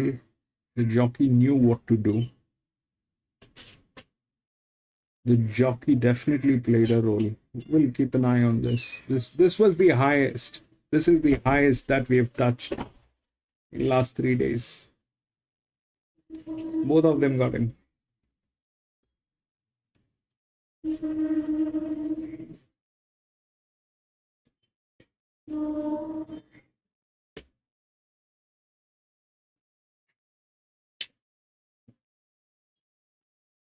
We'll go to the next 6.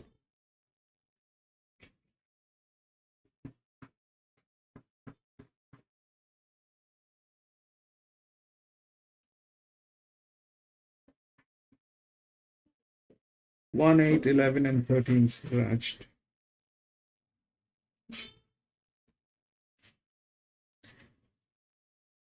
5, 10, 2, 7.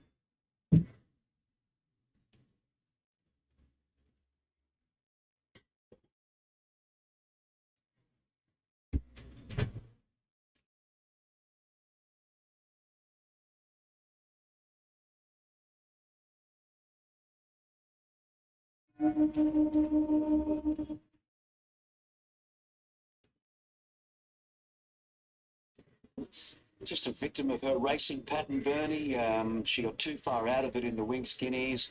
And at Grafton, she was badly held up in the straight, where it looked as though she had a lot to offer.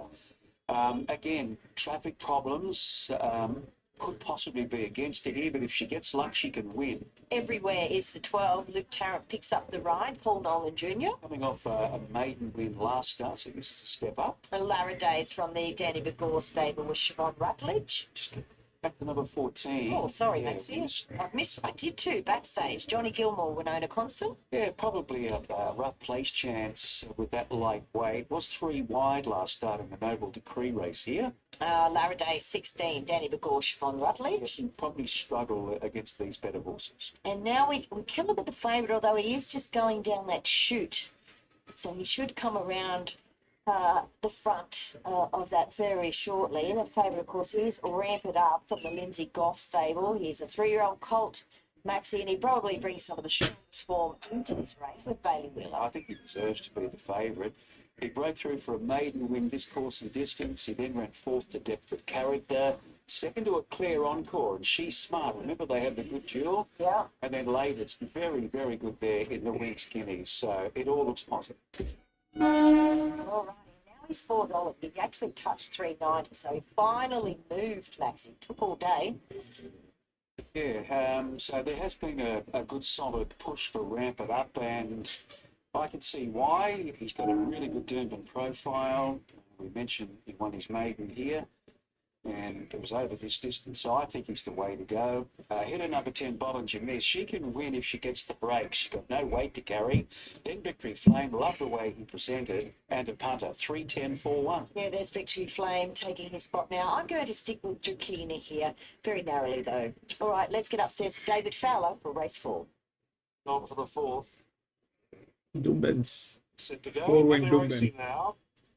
Ramp It Up began quite well. Just had to be ridden by Wheeler to try and hold its position. Backstage, fast away with Sir Goldenlot.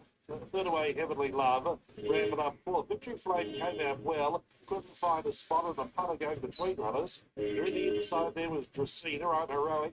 Was just tight Peru as they went to the back straight. Then came Heavenly Impact, drifting back Bollinger Miss. A putter's down in the second half of the field. Then came Everywhere Laraday, and Mr. O'Reilly is last of all. Sir Goldenlot pushed her on the inside, kept out Ramp It Up, and they go together. They run a fairly good gallop by the 1,000 metres. Backstage eases back to be 3 weeks away. Tracina's getting a tiny run fourth the fence. Punter went forward, went back, and now goes forward again. So up around the outside of the 800 metres. Victory Flame deep with cover. Then came Heavenly Love, Heavenly Impact. I'm a Rogue, Mr. O'Reilly, Laraday everywhere, and Bollinger Miss shuffled out to be last. Travelling down the side, 600 left to Rana. Sir Goldenlight in control, 62.02. The first 1,000 metres from Ramp It Up. Apana is third, Gracina fourth, and she probably had the best run, ready to strike. Backstage coming off the mid, Victory Flame always deep. Heavily Impact, Mr. O'Reilly headed the rest. Gracina gets off heels now and comes after Ramp It Up, who race to the lead in the straight. Ramp It Up the leader. Gracina on the outside is trying hard. They pair off there of Apana, and then go Victory Flame. It's Ramp It Up on the inside. Gracina on the outside. They're going stride for stride. Gracina might have the head in front. Ramp It Up not giving in. They hit the line. Gracina, I'd say, from Ramp It Up. Backstage up for third. Fourth, possibly Heavenly Love. Then Bollinger Miss Laraday, followed by Heavenly Impact, the putter weakened, so Victory Flame, I'm heroic.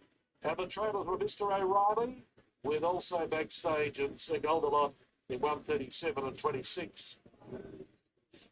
So 7, 3, 14 and 8. Number 7, Drakina, coming off a comfortable maiden victory first up. She's only had the 2 starts for Troy Pascoe, and she's got 2 wins on the board. And written by Anthony Allen. She sat Arman had 7. Best running transit there, and he started to pump her along. You could see coming towards the feet and had a 3 deep ready to pounce, like he always does.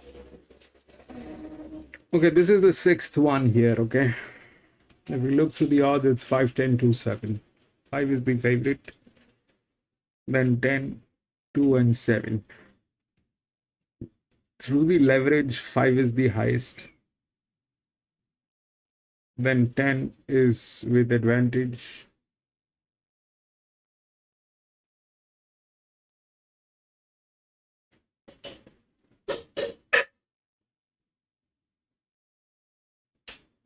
Two is here for some reason. And 7 is this.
So here 20% worked, but that was a benchmark 88.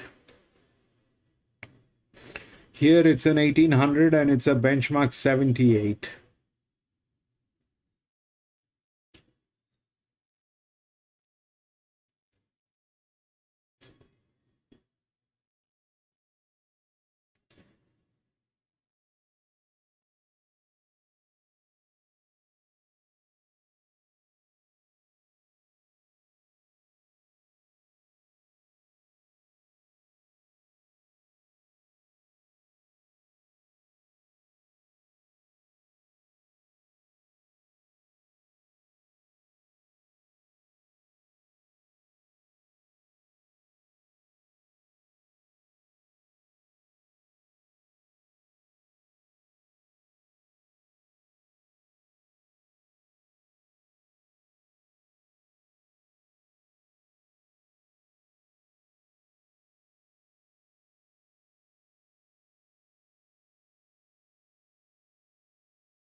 The problem with five, the five is all good. Let's assume that this is deliverable and benchmark 78. Let's assume that it is deliverable.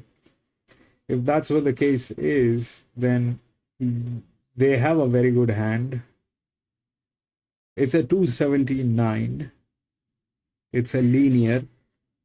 So here it was a 1600 meter, a 304 went through with that. Here it is.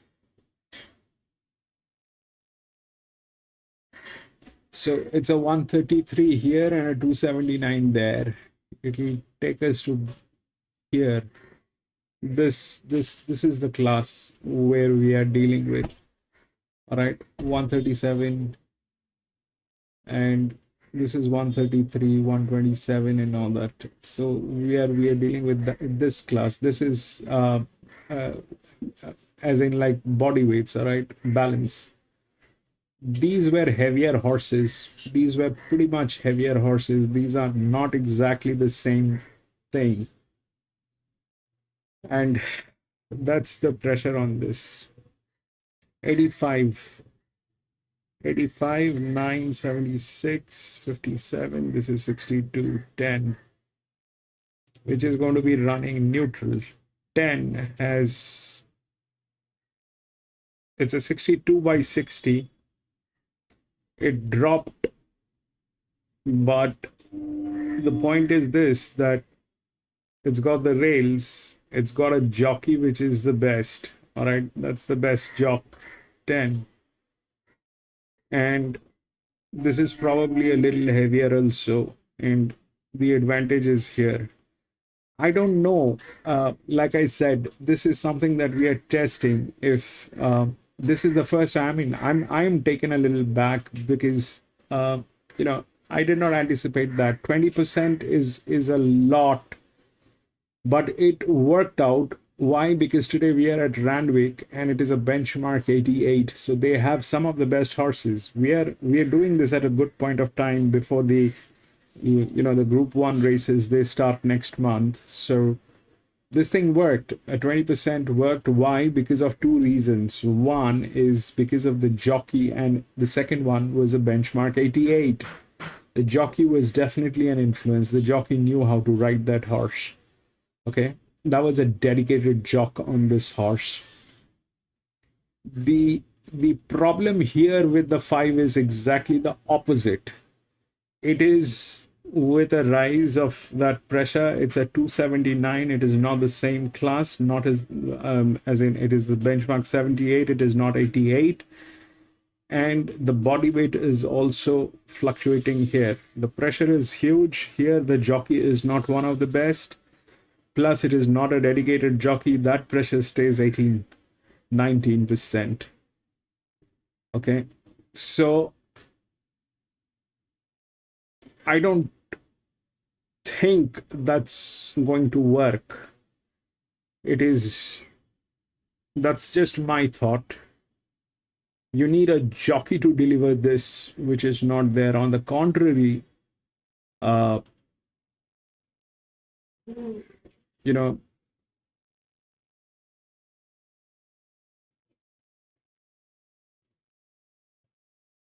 of 3 and 7, okay, 3 and 7, if we look at this, then there is a 12% on this. This is a 52, that's okay. But the 3 is a threat. That 3 is a very big threat, which is here. It's got the highest advantage here. It's the EW. It's well within the brackets, rails, everything. So that is a threat. It's a 53 by 52. This one is a 48 by 50. There's a rise, but then again, it is a 48, 51. Here, I think the best would be 10. I mean, I'm going to go with 10. This thing, if we look at what are the changes in this one. So we'll have to watch the replay of this race. After the stream is over, I'm going to watch this race again. But what happened here is they were the two highest leverages. Okay,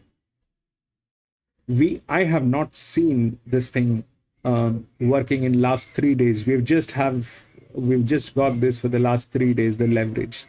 In last 3 days, this thing did not work. That high leverage did not work. Today, it worked here. One was benchmark 88 and then the jockey.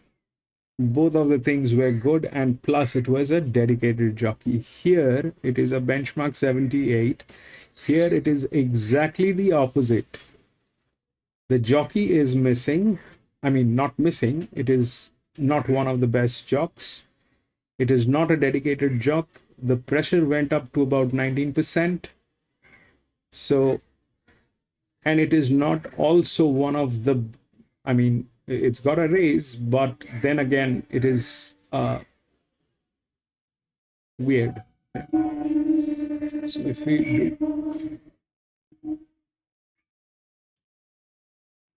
12,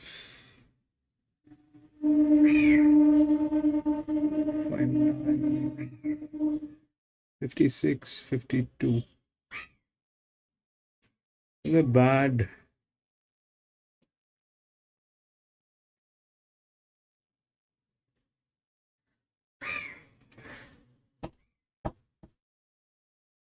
I don't know. I think this is too much. Let's see what they have to say. I think this is too much. It doesn't have the circumstances. It doesn't have the circumstances. The 3 is a check.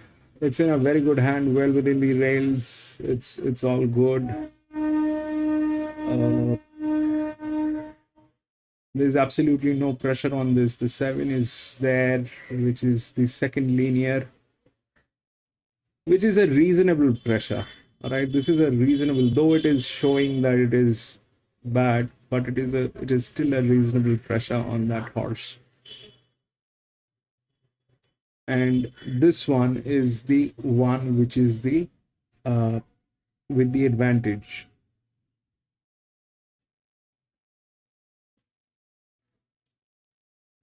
$296, $290, $279.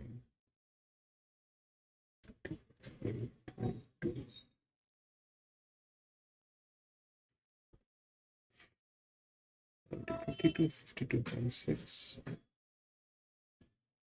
53.5.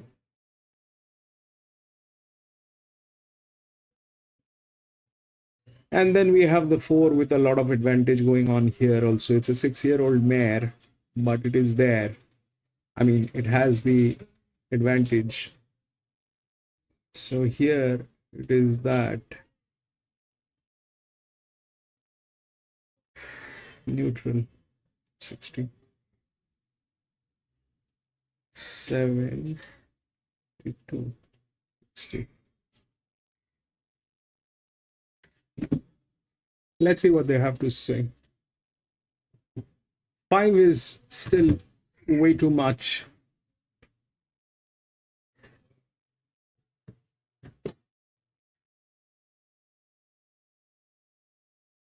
He's Damascus calling order there. One five. They're counting the cat. That's right, he will be. And it's a terrific bonus, isn't it, to that English extra bonus series. That's the result. So you think Sauvignon, the breeding of Wild Thoughts, and that's win number 1 at start number 3, and it's got home by 2 lengths.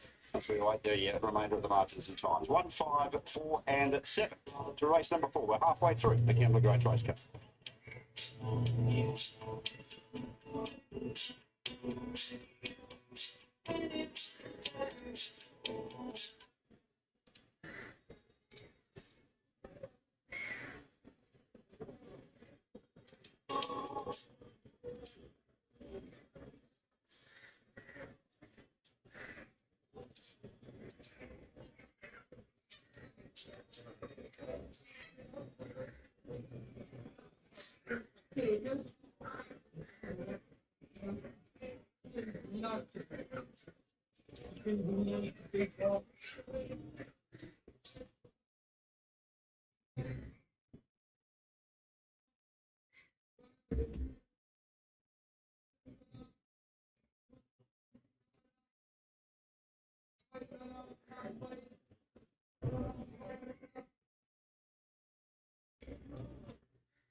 We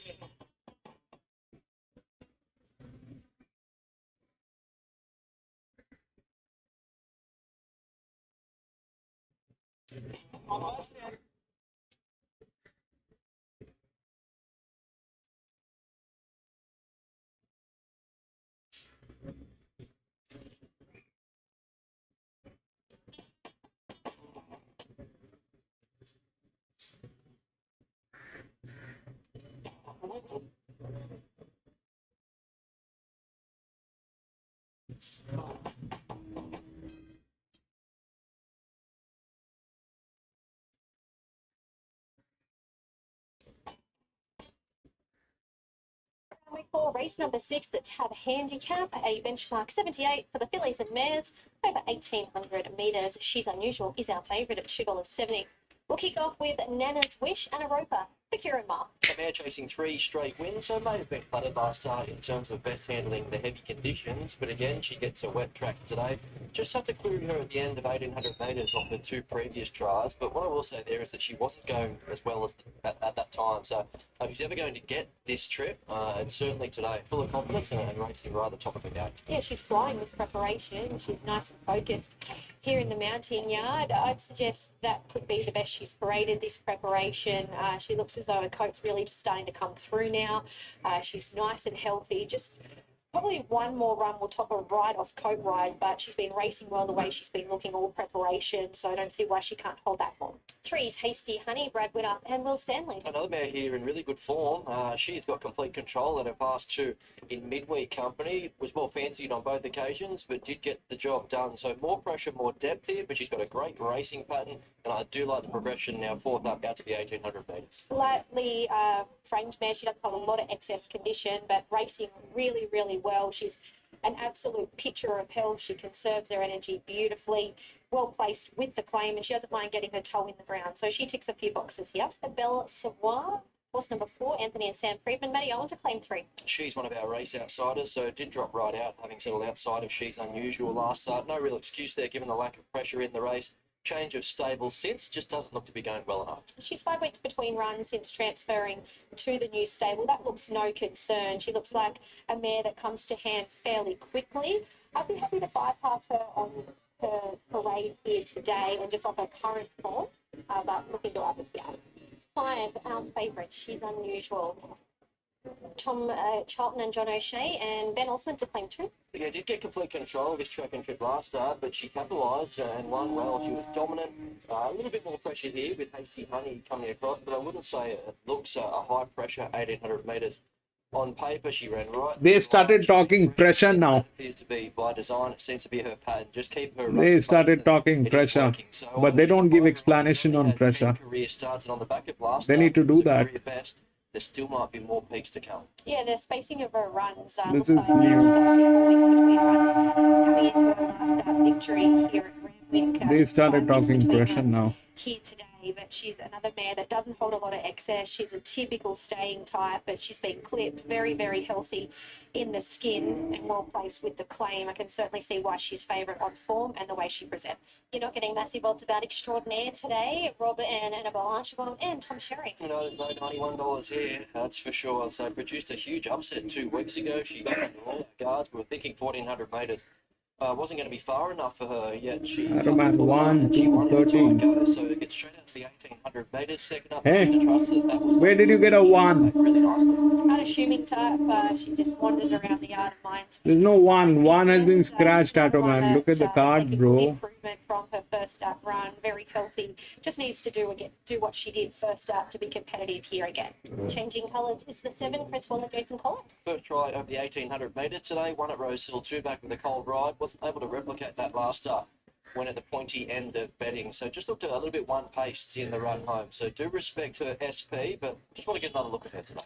She looks really, really well. She's another one that's put out for mine, the way she presents. She's nice and bright in the yard, very fit and forward in condition. It's just the wet track statistics that bother me a little. I'm just wondering whether she's going to be better right up on top of the ground. But if she can do what she did at Rosehill 2 runs ago, that'll hold her in good stead for a race like this. 9 is Very Surreal, Bjorn Baker and Dylan Gibbons. Change of tactics to be ridden further forward. So found the 1,400 metres too short a couple of weeks ago. That was her first run for her new stable, straight out to the 1800 metres. Could see her improve, but another one I want to see again. Neat and compact mare. Just not sure about the jumping to 1800, second up into the preparation. She might just want one more, but she does present nicely. 10, Bright Red. Chris Wallace, second runner, Tommy Berry. She had every possible chance to run down Arbalaw 2 weeks ago. Looks to have found her level now, Bright Red. But that Arbalaw form reference was Frank there. Just a last race behind O Diamond Lil. So we'll have the same perfect run here. We'll make full use of barrier 1. Similar setup. She was well beaten by She's Unusual to start prior, but that last start performance suggests that she has turned the corner since. She's a plain mare. She certainly doesn't jump out and grab you in the yard, but she's presented in her best possible condition, rock hard fit. She's been teasing to win another race for some time. She's nice and fit. She'll get a chance. And our final runner, 12, Investment, Joe Pride, Andy Atkins. She's had excuses in 3 runs back, a mix of slow tempos, and in between those, she did lose the rider second up. So most recent win was out to the 2400 metres. That was at the back end of last campaign. So off what we've seen so far, I think she's trending the right way. Barrier means she'll be settling last in a race. It could be another sprint home. That is against. But if she hits the line here, we'll keep an eye out for her next time over 2,000 metres. She's nice and fit now. She could get quite warm in a mounting yard last preparation, but she's holding it together beautifully today. She was a little on the toe before Andy hopped aboard, but she's settled down now. So really nice parade today, out to 1,800 metres. Just needs luck from the draw. All right, horses heading out through the tunnel, out onto the track. Brad Winner. He's already got a winner on the board today. Can you make it 2 from 2? Well, not 2 from 2 because she had another runner, but this mare, she's full of life in the yard. There's something about her today. Yeah, look, she's improving. I think normally as part of her preparation, she's starting to drop off. She's a bit older now, and she had 2 nice confidence boosting wins. So, but we won't change anything. We'll roll forward. I haven't said you've got to lead at all costs and all that, but we've drawn a little bit awkward there, but we'll roll forward. A couple of the speed horses come out of the race, so we'll just see what happens. The way the track's playing, it's only got... Lee, here is the 5, okay? This is the 5. That's at, again, 19%. The 19% got delivered here, but this was a benchmark 88. It's a benchmark 78. And the jockey is not the best. The pressure is huge. It's 1800 meter. Things can go wrong in multiple levels. Multiple levels things can go wrong. Now I am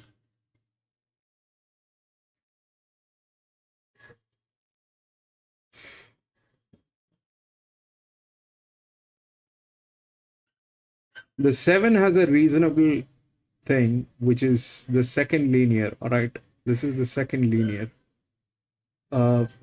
which has got a reasonable thing going on, and that's at 12%. That is reasonable, but it has to be something. This is a better jockey. This is a better jockey. This is the best jockey, the 10, with that advantage.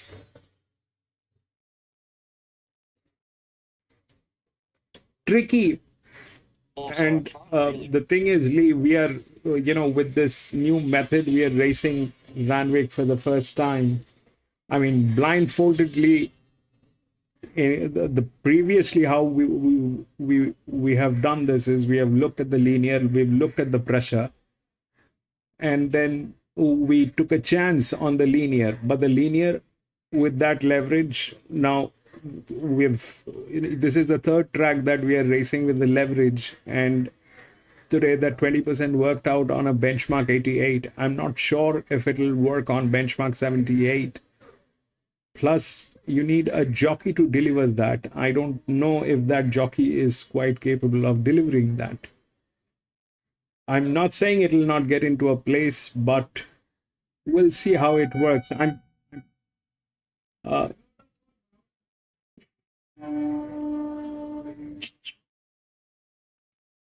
We'll see. I mean, the 3 is also there, which is a very dangerous horse. It's there. I mean, everything is more or less there. The 3 is from a wide gate. That's the only problem. But yeah, I think 10 is a reasonable EW. Coffee each way. 10. Support for Hasty Honey here, Shenny. I mean, it doesn't make sense because 10 is the second favorite. It is going to be negligible It's rather chilly, I guess you could say. as a down the payment, front here, but as it can be midwinter. I can't make up my mind. I will have to test this. We will have to test this rigorously. Husband races with storm activity there. So she's 3-win run. The 3 is a dangerous one, PC. That thing is a dangerous one, which is there. So they're all in now, ready for the tab handicap there. The 3, the 7, anything can. She's unusual. They're good to go. They're off. She's unusual. Jump well set it. Nana's Wish the outside. Bright Red is right there. A few drawn by out though, going to chance the rum and go forward. Very Surreal, Bell Sapphire and Hasty Honey as well. Then came Investment as Bright Red dressed back from Extraordinaire and changing colours the last one. Plenty of pressure up front. Bell Sapphire goes on with the job. It wants the front. She's unusual. Just take a tug there. 4, that 6-year-old mare. Rolls up on the outside. Okay. And Hasty Honey goes to second. She's 4 is unusual. leading as of now. Third and Very Surreal 4. The 3 is next in line. Bright Red. A length and a half Extraordinaire from Changing Colours, and Investment is the last one. Bell Savoir is the front runner for Matty Owen. Shows the way by 3/4 to Hasty Honey. 2.5 off to the favourite. She's Unusual. Very well positioned. A half the outside to Very Surreal. Further back to Nana's Wish, just shading Bright Red. Then Extraordinaire Changing Colours, and Investment the last one. 800 to go. Bell Savoir holds the front by 3/4 to Hasty Honey. 2 then to the favourite, She's Unusual on the inside of Very Surreal. Further back to the informed mare, Nana's Wish. Investment starts a run. Bright Red's back on the inside, just been nudged along from Extraordinaire and Changing Colours. Hasty Honey takes the lead now, dropping out Bell Savoir, and Hasty Honey draws the length and a half clear from Very Surreal, and She's Unusual is being stoked up. Investment trying to He will sustain a run. win with lengths, I think. The favourite's not going at all well. It's not going to How will the favorite will go? 3 will win with lengths. Is the only one going after it. So inside the final 150, Hasty Honey, but Investment's putting in a big run on the outside. Hasty Honey a half in front, a neck in front. Investment draws level. 12 and 3. Investment gun down a brave Hasty. Bam, baby. Third, Bam. Very Surreal, Extraordinaire, Changing Colours. My goodness, this favourite was disappointing. She's Unusual, and we can ride out. Bell Savoir and Bright Red was the other one that has not gone at all well today.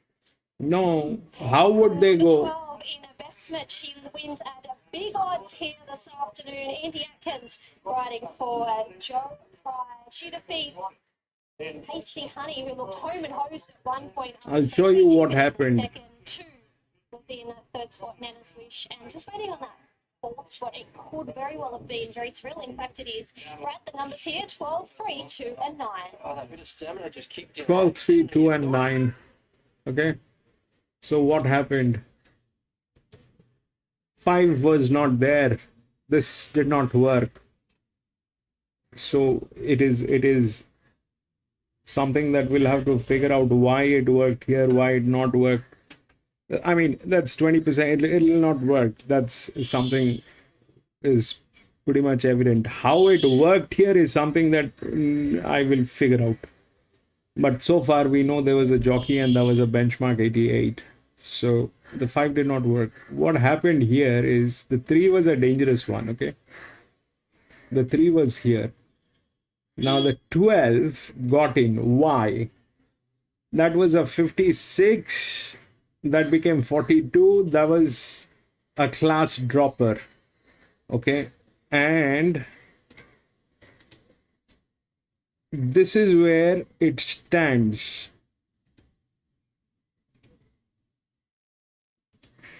Then comes the 3.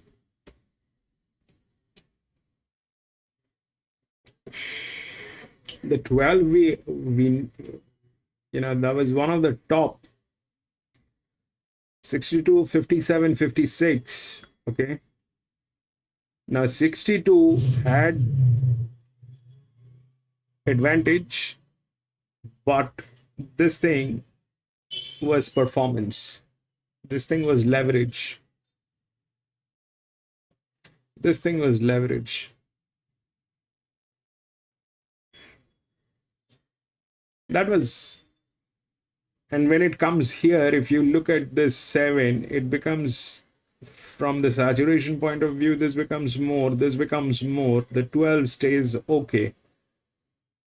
3 came after that. The 3 was a good one. There was no doubt 3 was a good one. 3 was a good one. But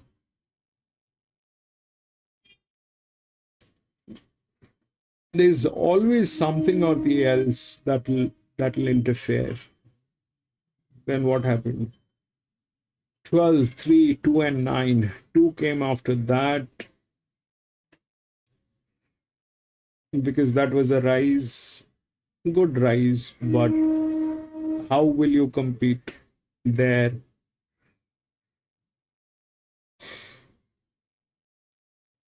PC can explain. PC, I mean, what exactly and how does it interfere, PC, when you have a drop in class?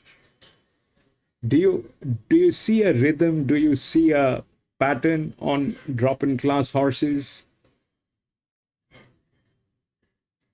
I mean, if they're dropping from A to B, do you have any clue what is the pattern on that?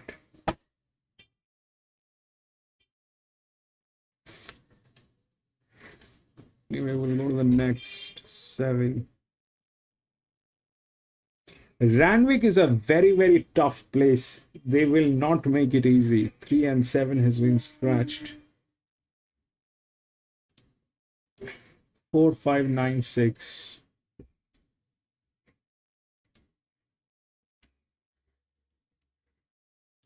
4, 5, 9, and 6.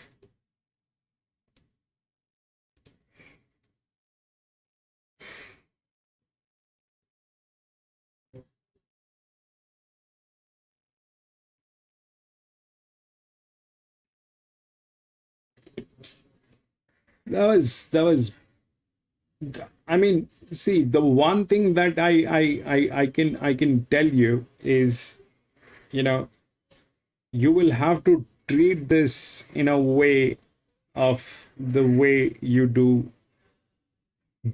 take your business decisions. It's not about the performance. It is not about how and what the horses have done in the past, but they are running a business, and there's a reason why they have taken those horses, and there's a reason why all that is happening.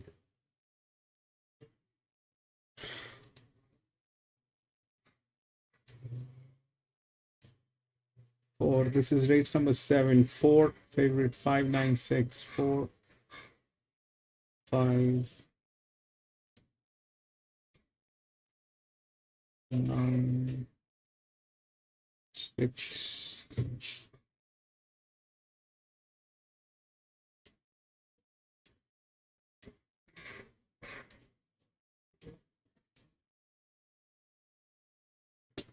So this is the benchmark 78, 4th up. All right. So the 4 is the favorite again. It's the same class, okay? Benchmark 78, that was 1800. Here it is benchmark 78, and this is 1300 meters. Now, 2 of the highest leverages are these 2 guys, 4 and 11. All right. Wherein 4 happens to be one of the horses that are neutral. Neutral is in, that is one of the spell horses. There's no fall. It's exactly where it is supposed to be. Through the rails, it's got the advantage. but it is at 23%, and it is the benchmark 78. Here it was a benchmark 78. The 18% did not work on that horse, which was a 57. Here, this one is a 63. All right. This is a 63. Okay. That is 23%.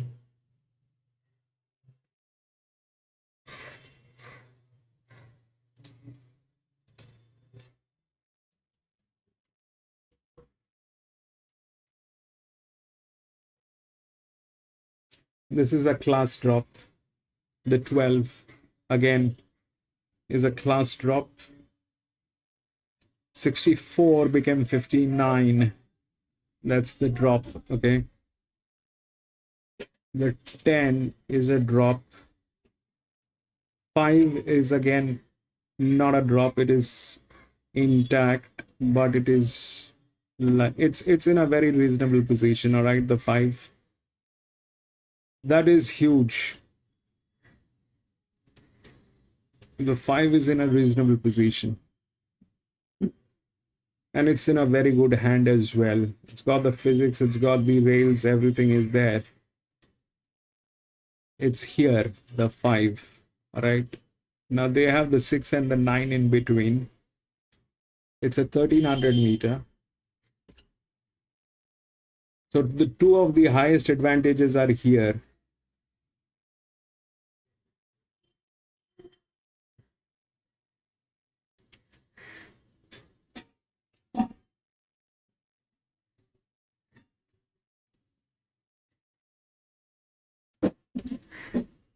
$64, $62, $7,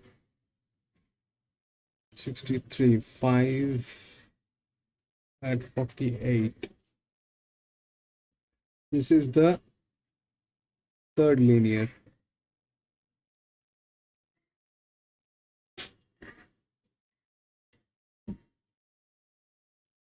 $125, $124.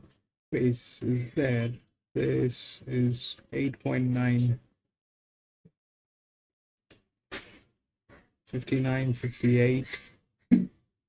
This is 64, 62. There's a drop. There's a drop.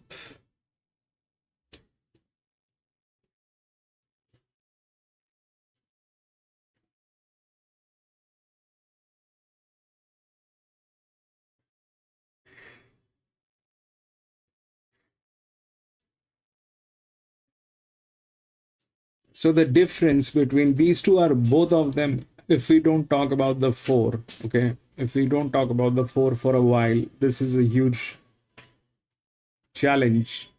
That pressure did not, I don't know whether it will work. The 6 is the largest inner. So that's 63 by 62. Very less drop on this. And that's that. But it doesn't have any advantage as such. The advantage is here with these two horses, 9 and 13. Okay. 24. Both of them are 64, 65, 62.3, 62. But one is the second linear, third linear, and the other one is the EW.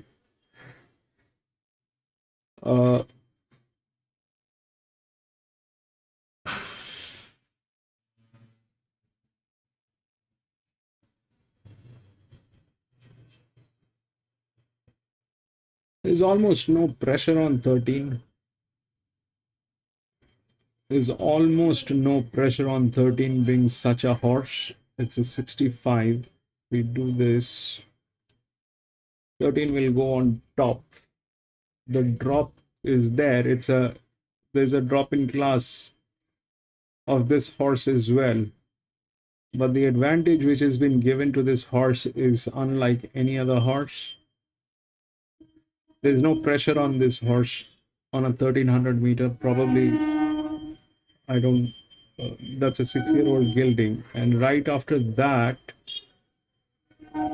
it is this gentleman 964, which is a 64, 62. This is a slow drop, and the 6 is here, which is a 4-year-old gilding.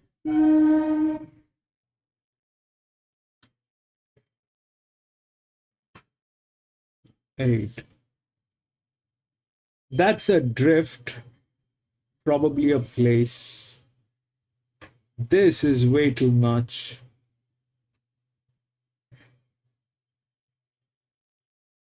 This is way too much.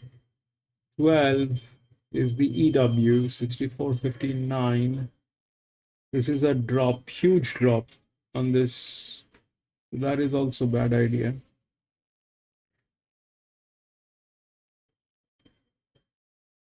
Four is not.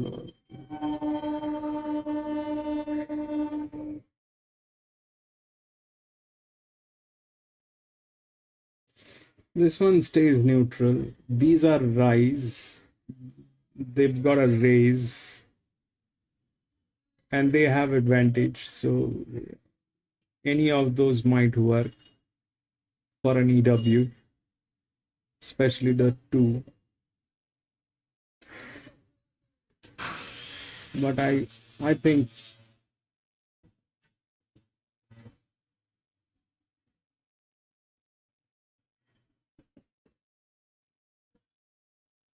this one is okay. This one is in good hands. This is a drop. This is a drop. This is a drop. This is a drop. This is a neutral. This is okay, but that's like that.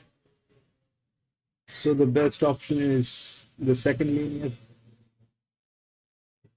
The second linear is here. It's between 9, which is 7.3, and this. The jockey is better here, the 9. The jockey is better here. The pressure is also less, but and the class is, I mean, the horse is also better than 5, but it is a drop.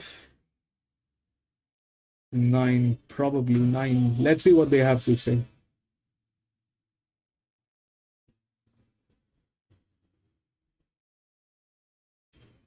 Blinkers going on for the first time. So 6 win confident.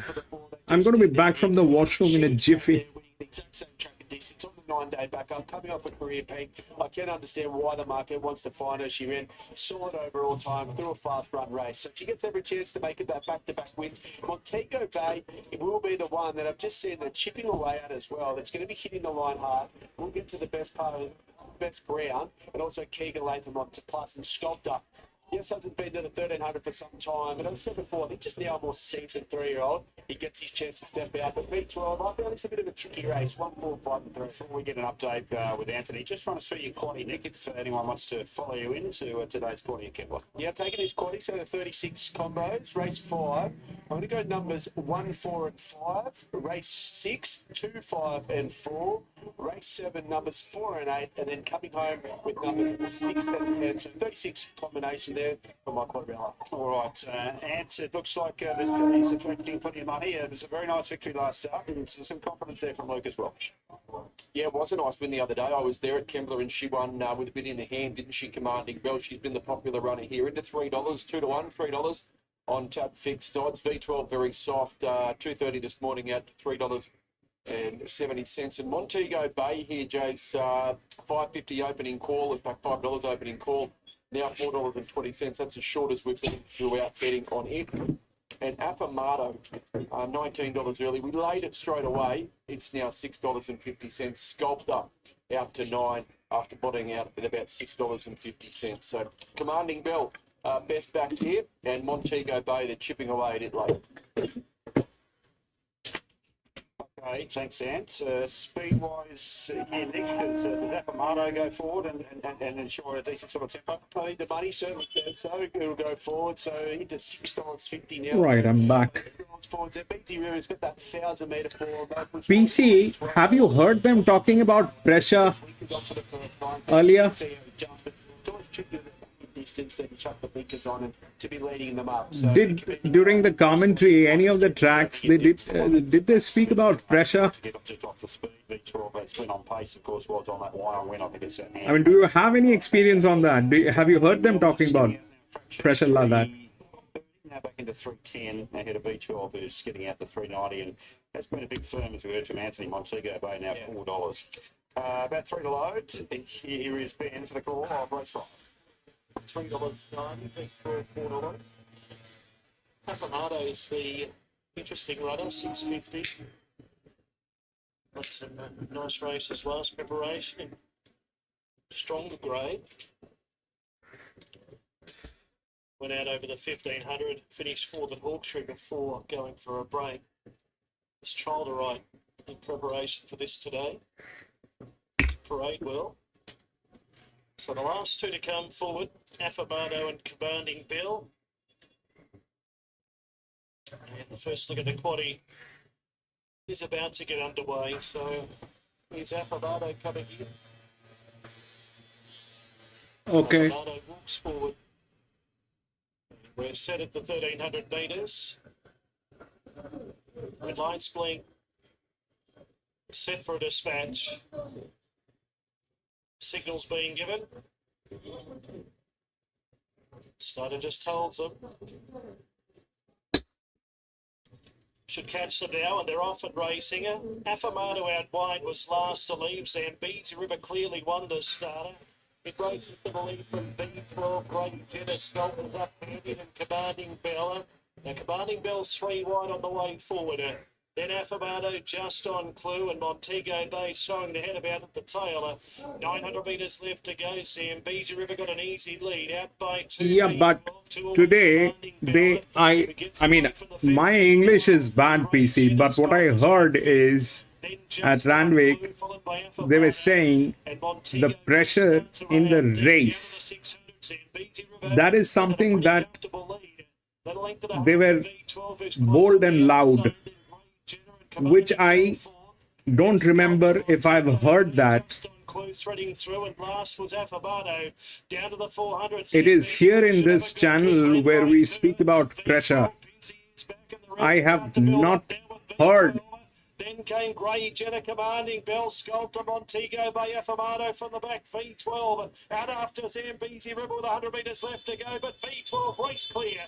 V12 in front from Grey Jenna Commanding Bell. It's all V12 and V12. V12 won by 2. Second will be Commanding Bell in front of Grey Jenna. I'd say that Afamato, Zambezi River had every possible opportunity, got tied up the straight. Then came just on. Yeah, that's a new thing that happened today. Haven't heard them talking like that before. V12 back in grade today. Blinkers on, and a nice performance from this son of Grunt, the 3-0 gelding, with a 3 kilo claim there for Mitch Stapleford. That was key for Sarge, and a nice bit of placement there. I think Commanding Bell has got on there for second. That's yet to be confirmed, but it was a dominant win there, Nick.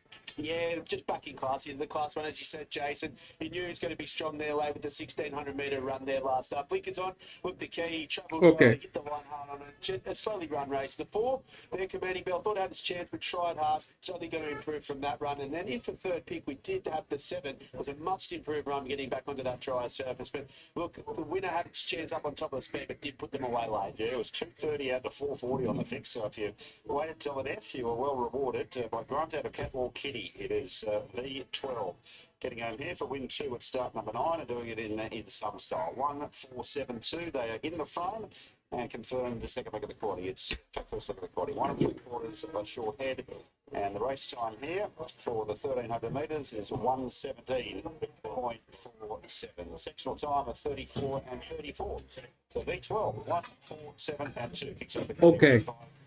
We're going to take a short break with that delay in Brisbane. We've got headquarters Randwick coming up next.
Body race number 7 at 40 millimetre above, benchmark 78 over 1300. And our favourite is Sacred Rocks at $3.20. April Willie is the first horse we look at. Zach Waddy to take 2 off for Chris Waller. He won at Hawkesbury first up, but hasn't looked likely in better company since. So he actually ran through the line okay last start. He became detached, drifting back to last from the wide gate. What he does have is a good record, 1,300 metres. He's hard to trust, given his energetic nature, but capable on his day, and he might get from Sacred Odds whenever you see him. He's a relaxed customer in the yard. He's obviously had a lot of racing, but just continues to maintain his condition. He looks well in the yard. He just needs to recapture some of his early form this preparation. 2, 3 now. Chris Lee's Ben Osmond. He's not the worst here. You'd expect him to improve into his preparation, and a testing track might find him out here first up, but he did return with the third behind Briassa last campaign, albeit beaten 3.5 lengths. So his best recent runs have been in Queensland. He's had 2 trials, and he found the line in the latest class. He's nice and alert in the yard. I'd suggest that he'll improve deeper into the preparation. Although he's got a great first up record, he's got plenty of improvement to come in his coat, and he's got some tightening up to come condition wise. So wait for him deeper on into the campaign of this parade. For our favourite Sacred Rocks, Kieran Ma and Anna Roper. Yeah, she's been dealt a few wide gates. That run continues here. That's not making life easy for her, but she's a talented mare. We know she's got a powerful finish. We've seen that in a couple of starts in Sydney already. So again, she'll give away a head start here. She was good enough to overcome that getting back style 2 starts ago. Last start, she was good behind Brave One. There was 2 lengths back to third. So there's the right depth of form. She's clearly a talented mare, and she's clearly got upside being so lightly raced. Yeah, she's certainly the most promising horse of this field. She's in a really good place at the moment. She's fairly focused here in the yard, marching around the yard, neat and tidy. She's very, very healthy, in her best possible condition here today. So certainly the horse to beat. She just needs luck from the draw. 5 Little Quantro on the quick backup. Joe Pride, Adam Hieronymus. He's got a run of placings to his name, so 5 thirds in a row. He's racing well. He's holding his form. He looks to have flattened out as far as his level goes, but he fits in quite neatly here. 7-day turnaround, so he's obviously bounced through that performance, and again, he has to be a big place chance. He's being kept very safe in betting. He presents exactly the same as when I saw him 7 days ago, when he ran really, really well into 3rd position. He's been doing a really good job all preparation. Without winning, it wouldn't surprise me to see him win if he gets the breaks at the right time. On to 6 Unstoppable. He too is on the quick backup. Chris Waller, Zach Lloyd. Well, he handles all going, so if it does turn into a test late, he'll be grinding home at the finish. Now, didn't get the clearest of runs in the straight at Rose Hill last start behind Yoshinobu. He tends to be slow out, so it gives away a bit of a head start, but he's always strong through the line, so expecting similar here. Yeah, I think he's just taken a few runs to come to hand this preparation. He looks fantastic here today. Very, very bright in the eye. He's gleaming in the skin. So I'm looking for a peak performance here today if he gets room. He's a horse that really appreciates galloping room. Silencer, Gerald and Sterling, Tom Sherry. He'll put himself right there on top of the speed. There doesn't look to be a lot of it on paper outside of Silencer and Driftnet. So he gave a side of Canterbury last start with the 61 kilos on his back. He was just run down late. So he will be vulnerable at the end of 1,300 metres. But on paper, this promises to be a slowly run 13, so that gives him his chance. He's been improving each time he steps out at the races. He had a little bit of a wintry coat last time at Canterbury, so he's taking good improvement from that here today, and he does drop 4 kilos in the way. 9 Driftnet, James Cummings, Karen McAvoy. Freshened since running 3rd to Sacred Rock 6 weeks ago. 1,300 metres is the sweet spot as far as the distance range goes for this mare. So another one that'll put herself right there. She'll use barrier 1. 2 previous Randwick runs were only fair, but one of them was over 1,400 metres, so you can be a touch forgiving. I think the 14 just finds her out. So Karen McAvoy has ridden Driftnet once in the past for a victory. Relaxed mare. She's healthy over the hindquarters. You can see her dapple starting to shine through. Just getting a little bit warm around the saddle blanket area, but certainly nothing to be too concerned about. Soft barrier here today, and I expect her to settle in the first few, and she loves getting her toe in. So on this parade, Probably it's between 5 and 9 BC. It's probably between 5 and 9. Early days, you wouldn't even realise it's the same. She's matured, so let's say that. Crop Duster is the 10, Jeremy Gaskin, Robbie Downey. He's racing well, so posted wide on the Kenzo last start. Not beaten far. It was a busy finish, just a length from 1st to 6th. So that's a little red flag in itself, and this is harder. Yeah, he's a horse I've seen a lot of throughout this preparation, and he continues to turn up week in, week out. Now that this track is racing, really testing, that'll suit him perfectly. He's an honest campaigner, and he's looked really well right the way through the campaign. He's had a lot of racing, but he continues to turn up. Lou, the 11, Kieran Maher, Tommy Berry. He hasn't done a lot of racing recently, so should take good natural improvement from his first up fourth behind Get a Fix. He boxed away okay at the finish. He might want to touch further than the 1,300 metres now, but given it is going to be a testing track out there, he might come into play. So do respect that he jumped $5 in that Get a Fix race, and he's dealing with a really good strike rate. Individual, he'll have taken good improvement from his first up run. Just whether he would prefer a Yeah, they were that upset. The last race, the upset was bad. The 12 came in. Maybe back slightly. That was 1,300 metres are quite a ride. That was It bounced back because first something and second up runs were really good. not She expected. closed off strongly in some of the fastest closing splits of the meeting. So I think she might be worth another chance. That's right. She was up on the toe in the yard. That's usual nature for her. The team have got her presented in her best possible condition. She's just taken a few runs to hit the straps, but she'll appreciate the 2.5 kilo weight drop. And the final runner, Starman. He has the crossover noseband again. The Norton comes off. Chris Waller, Jason Collett. Freshened since working home okay at Rose Hill. First up, given an easy time in a trial. Since then, throttled down late. So we know the go with Starman. He tends to run a lot of It's teasing probably between 5 and 9. PC's on 5. 5 has the best hand. Improves here second up into the campaign, but watch for him later. Horses making their way through the So here is what's going on, okay? The 4 is at a 23% raise, which is the same benchmark, 78. Here it was 18% that was not delivered by this guy, okay? 78, that raise is bad. So I'm going to stay away from 4. It's probably between 9 and 5. The difference is this, that the 5 has a better hand. It is a better hand, but 9 is a better horse. Now it is between these two horses which the game is, okay?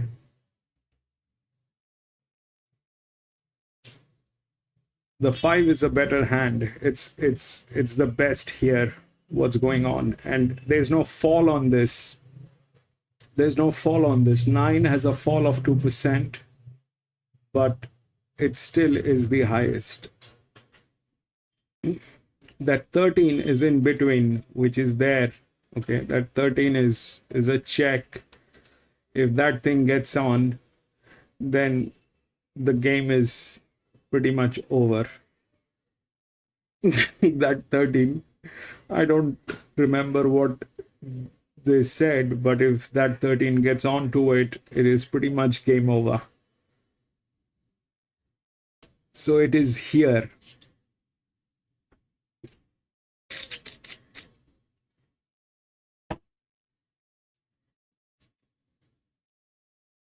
It's either 5 or 9.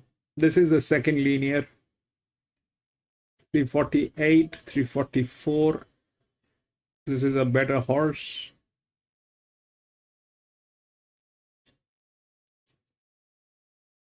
There's a fall, and this is staying there.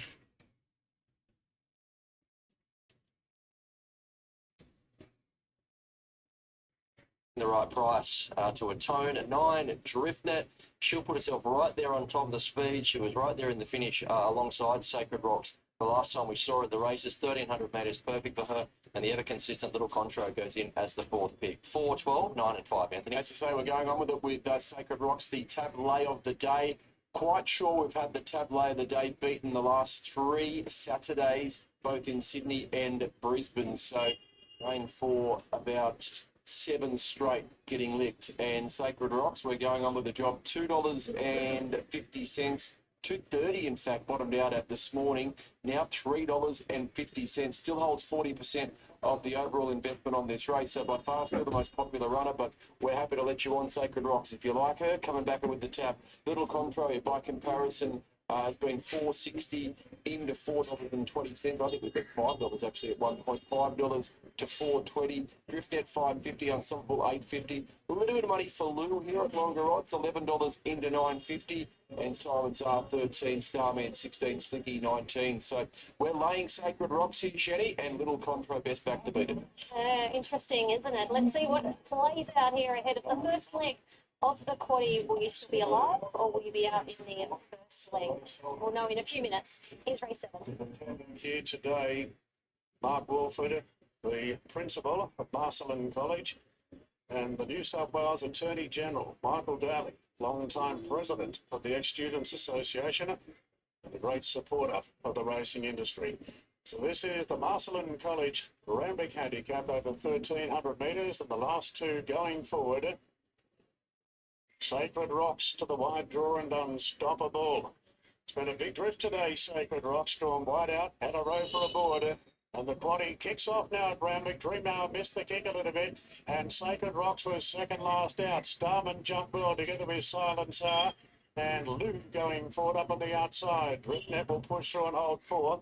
In front of Little Contro, a gap then to Unstoppable from Able Willie, Dream Hour. Further back then to Slinky, Crop Duster. And the favourites out wide last, Sacred Rocks, and allowed to stride forward. So momentarily was last, it is now fourth last as they race down the side.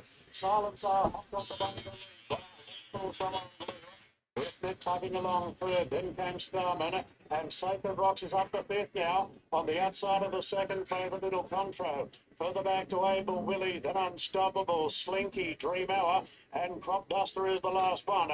Silence R leads on the bend by a length on Lou, but Starman, Sacred Rocks is the widest, and Driftnet looking to come up here. Little Contro staying on the fence, coming up the right, and Lou serves it up now to Silence R. Then Driftnet, Sacred Rocks, Little Contro looking for room behind them. It's Lou in a grim fight up front. Starman looming. Sacred Rocks keeps coming. He's grinding away. It's Lou and Starman. Starman the outside of Lou.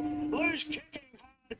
Pushed off Starman. Lou won it. Lou. 11. Starman, and Slinky ran to third. No, beat that. Sacred Rocks in a tough run today. Then Driftnet. Further back, Crop Duster, Silence R. Unstoppable second last. Third last from Able Willie, and Dream Hour was a conspicuous last.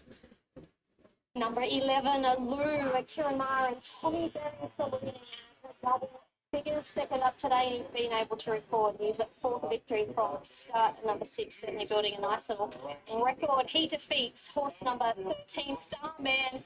Starman is honest. He's recorded another second placing there.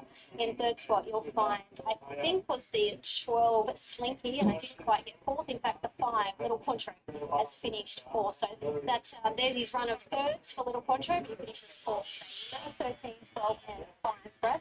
Yeah, good record gets better for this horse, Lou. So obviously made a good improvement from that first up showing where he looked a little bit one-paced on the Kenzo. He bounced off that, and he does it nicely at the finish to beat Starman, who did.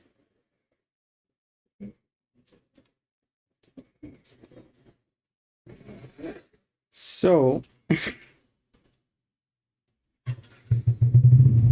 11 was the other one.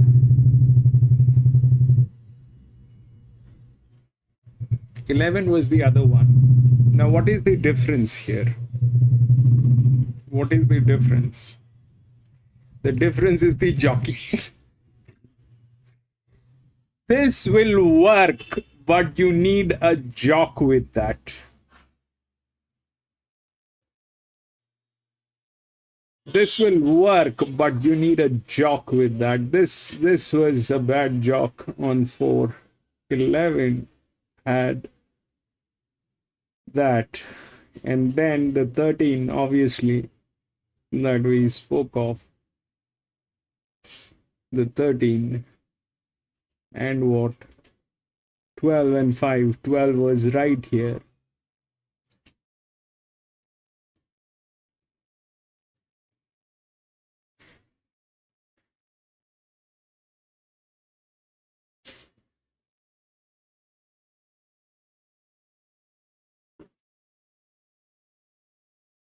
Nine did not get there.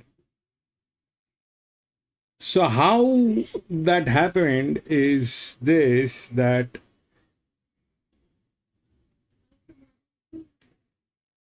this leverage is going to work, but you need a superb jockey with this. The pressure will work. I mean, this was unnecessary pressure, but this one was the second one. Okay, 20%, 22%, or let's say same. I mean, that's 23. This is even like 23. The difference between these two horses are the jock.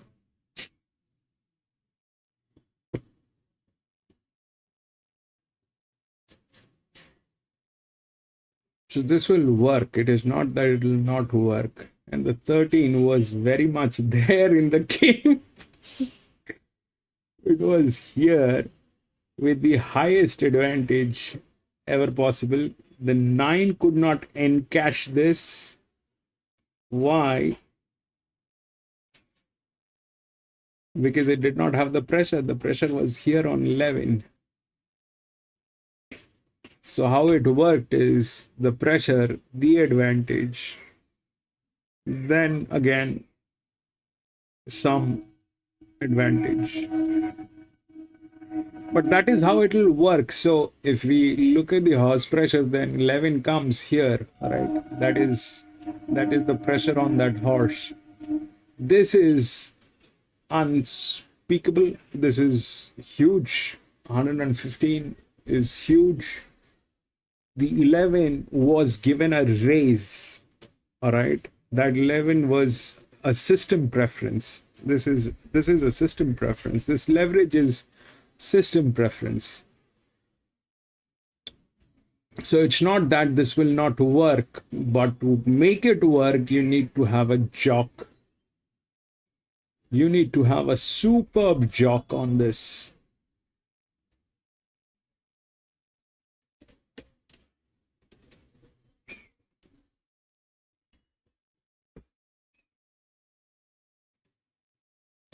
Bad.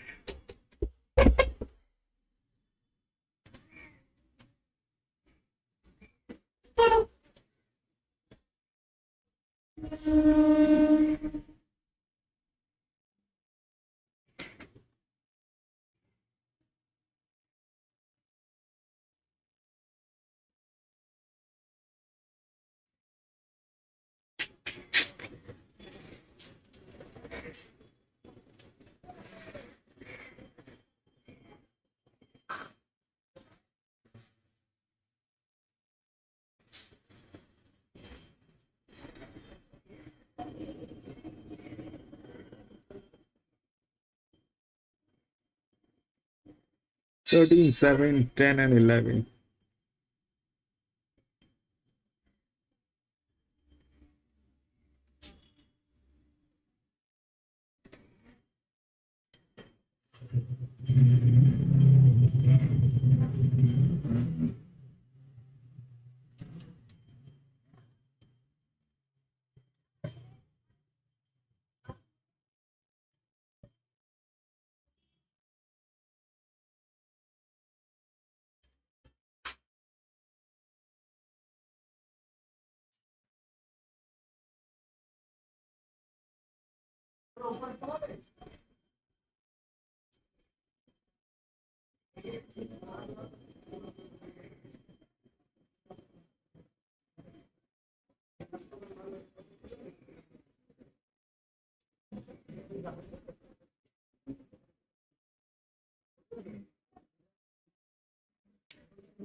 Okay, so this is the eighth one.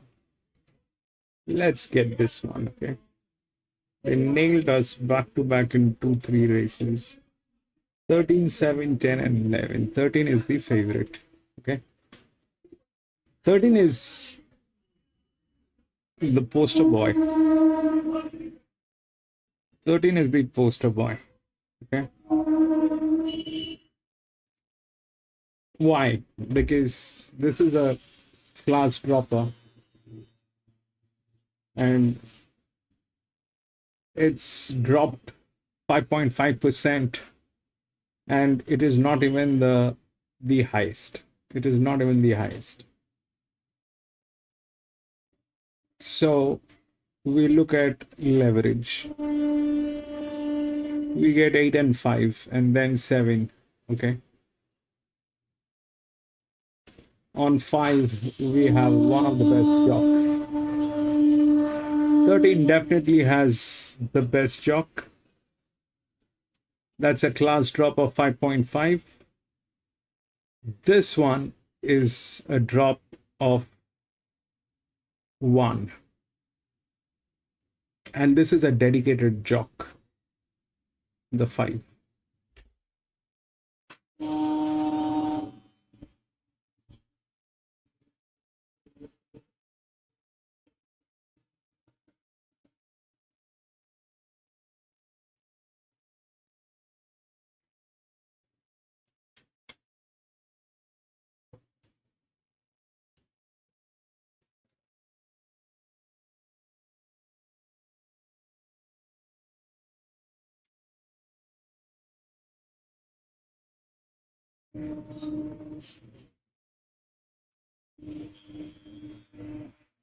One is the linear, which is here, okay? One is the linear, but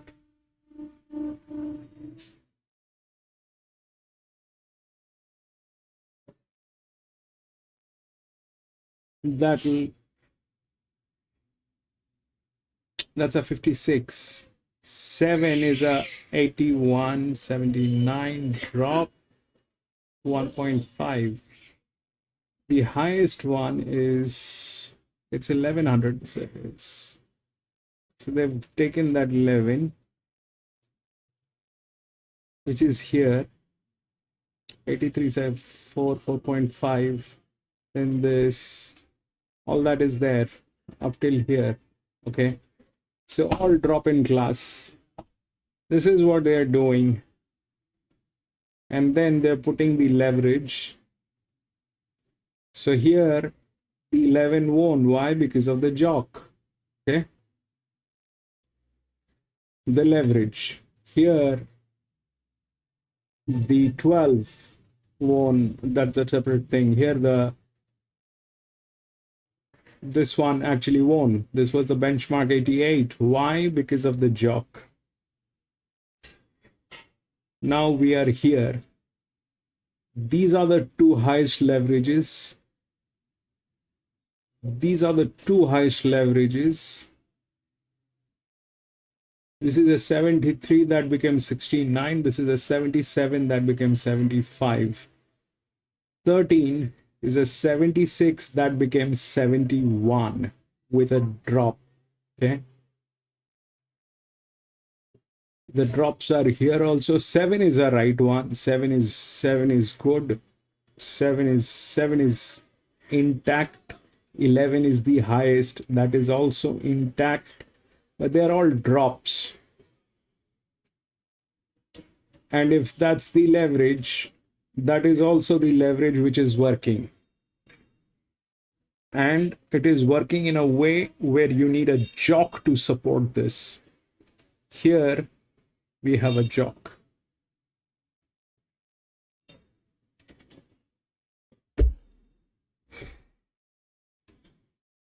He has Nine come back win in fine cocktail. form. No happy about his trainer about that. Well done. Oh, well done to the owners. A privilege to track for these guys, giving me an opportunity. I'm going to be back from the washroom in a jiffy. Ball is just such I'm going to mute it because it will play music, and if the music gets in, it'll give us a copyright. I'm going to be back in a jiffy.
Just has to get to the 1,500 metres today. Number 8 is Lady Savannah, Mitch Bell, J. Cole.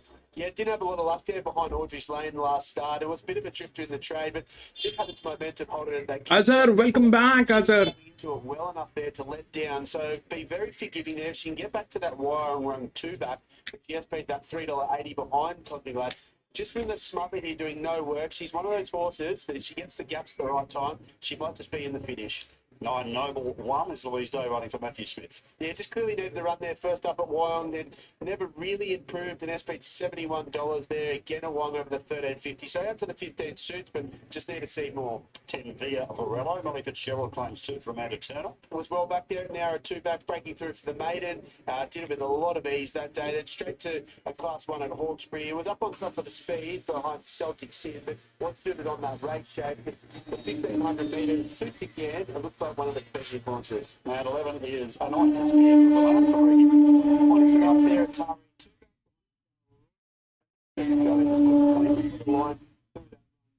was the one of my only concern and just prefer to see today. Giovanni's the favourite, 240. Tessie Tito's remained fairly solid in the 460. She's actually turned up from 550 for Richard Collett. And Richard's come over to have a chat to us about this very nice little bit. She just continues to race on.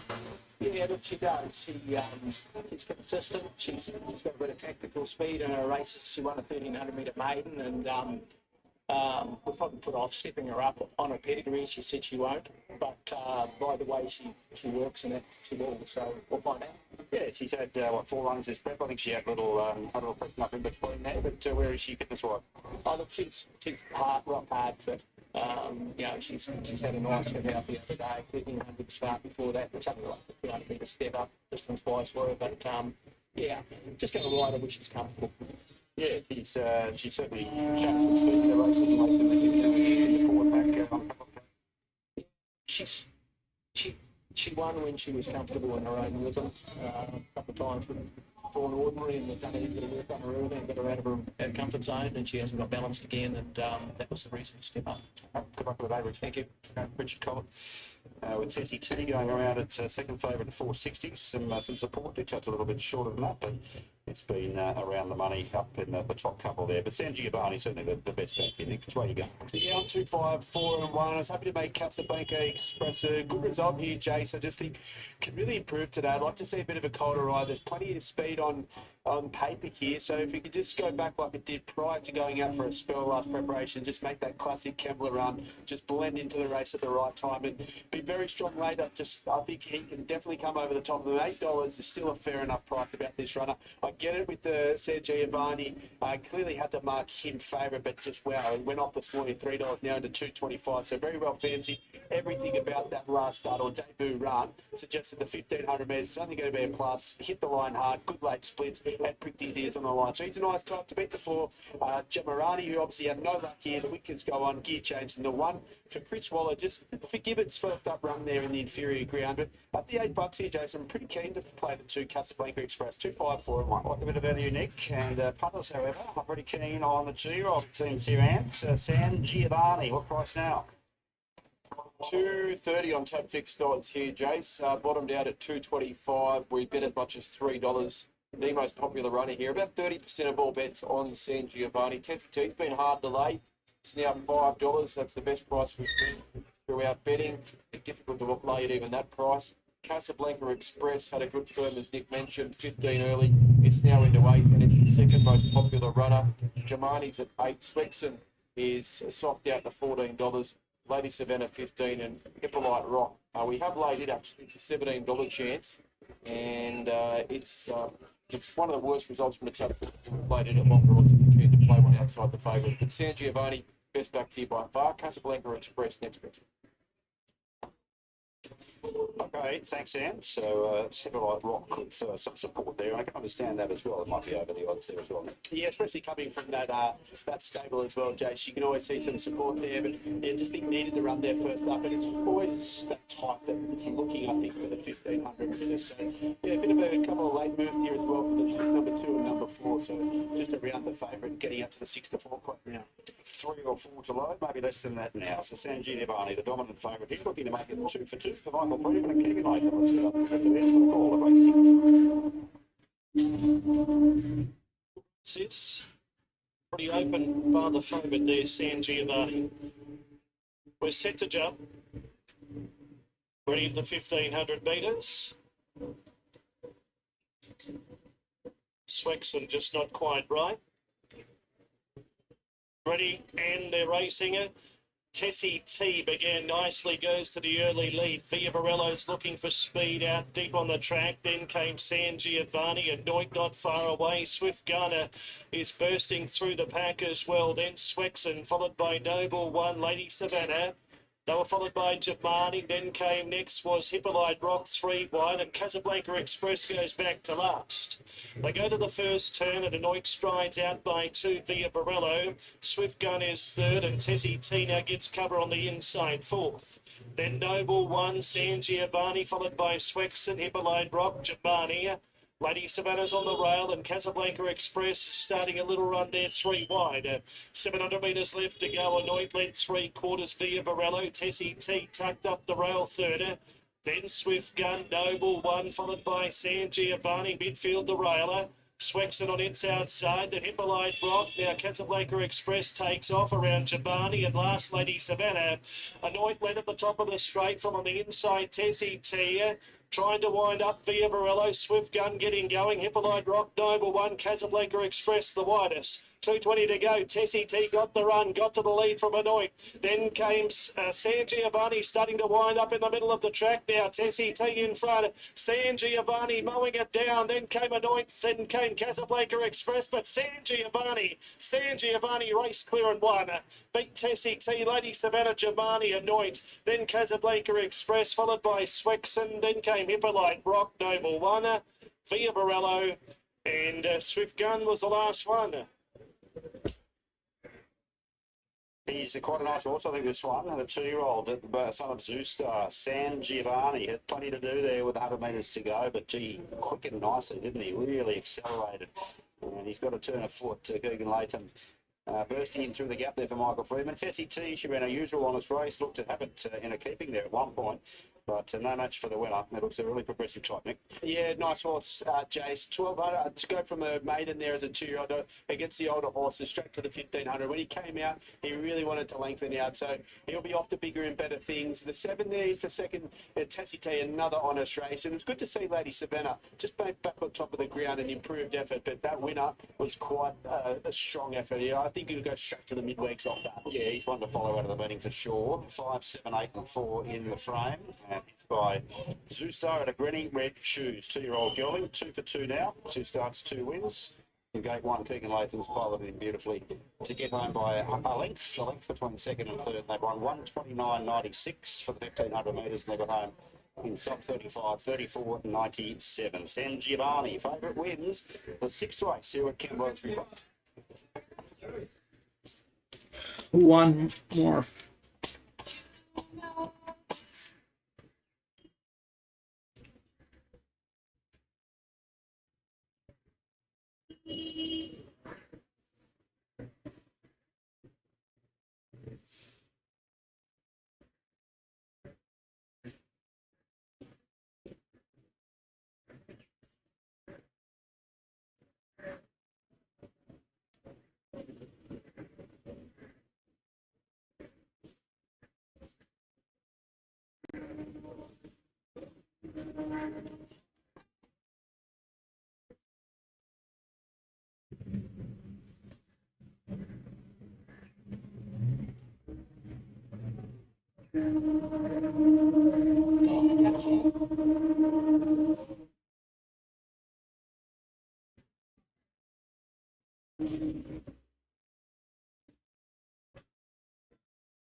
Race 8 here at Randwick, the ATC Thank You Trainers Handicap. It's a benchmark 88 over 1100 metres.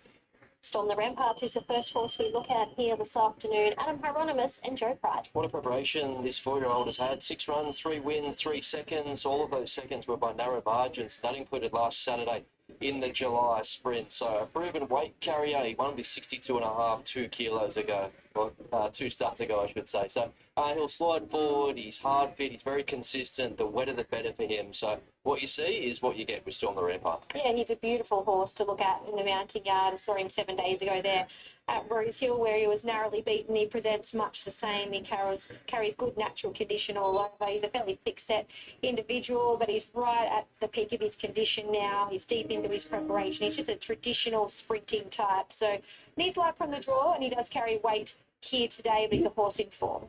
2, Ang Pao, Will Stanley for Richard and Will Friedman. Change of tactics today to be ridden more conservatively. So his best recent form is over the 1400 metres. He does have some fresh form from earlier in his career, but you'd think he'd find the 1100 metres a touch too sharp.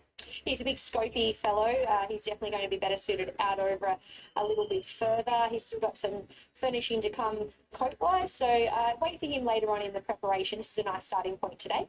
Semillon, the 3, Team Hawks, Zach Waddick to claim 2. He had excuses last start. He dipped badly there at the beginning as soon as the barriers opened and never recovered thereafter. So forget that. He led and was chased down to Canterbury first up. It has been a little while, though, since we've seen the best of him. So the jury's out in terms of how well he's going. Yeah, he's been out of form for a little while. However, just looking at him physically, I would say he's a horse that continues to develop deeper on into the preparation. I would think this is probably the best he has paraded. His coat's really coming to the fore now, so he can certainly improve off his last start performance off this parade. 4, Cigar Fleet, Chris Waller, Tommy Berry.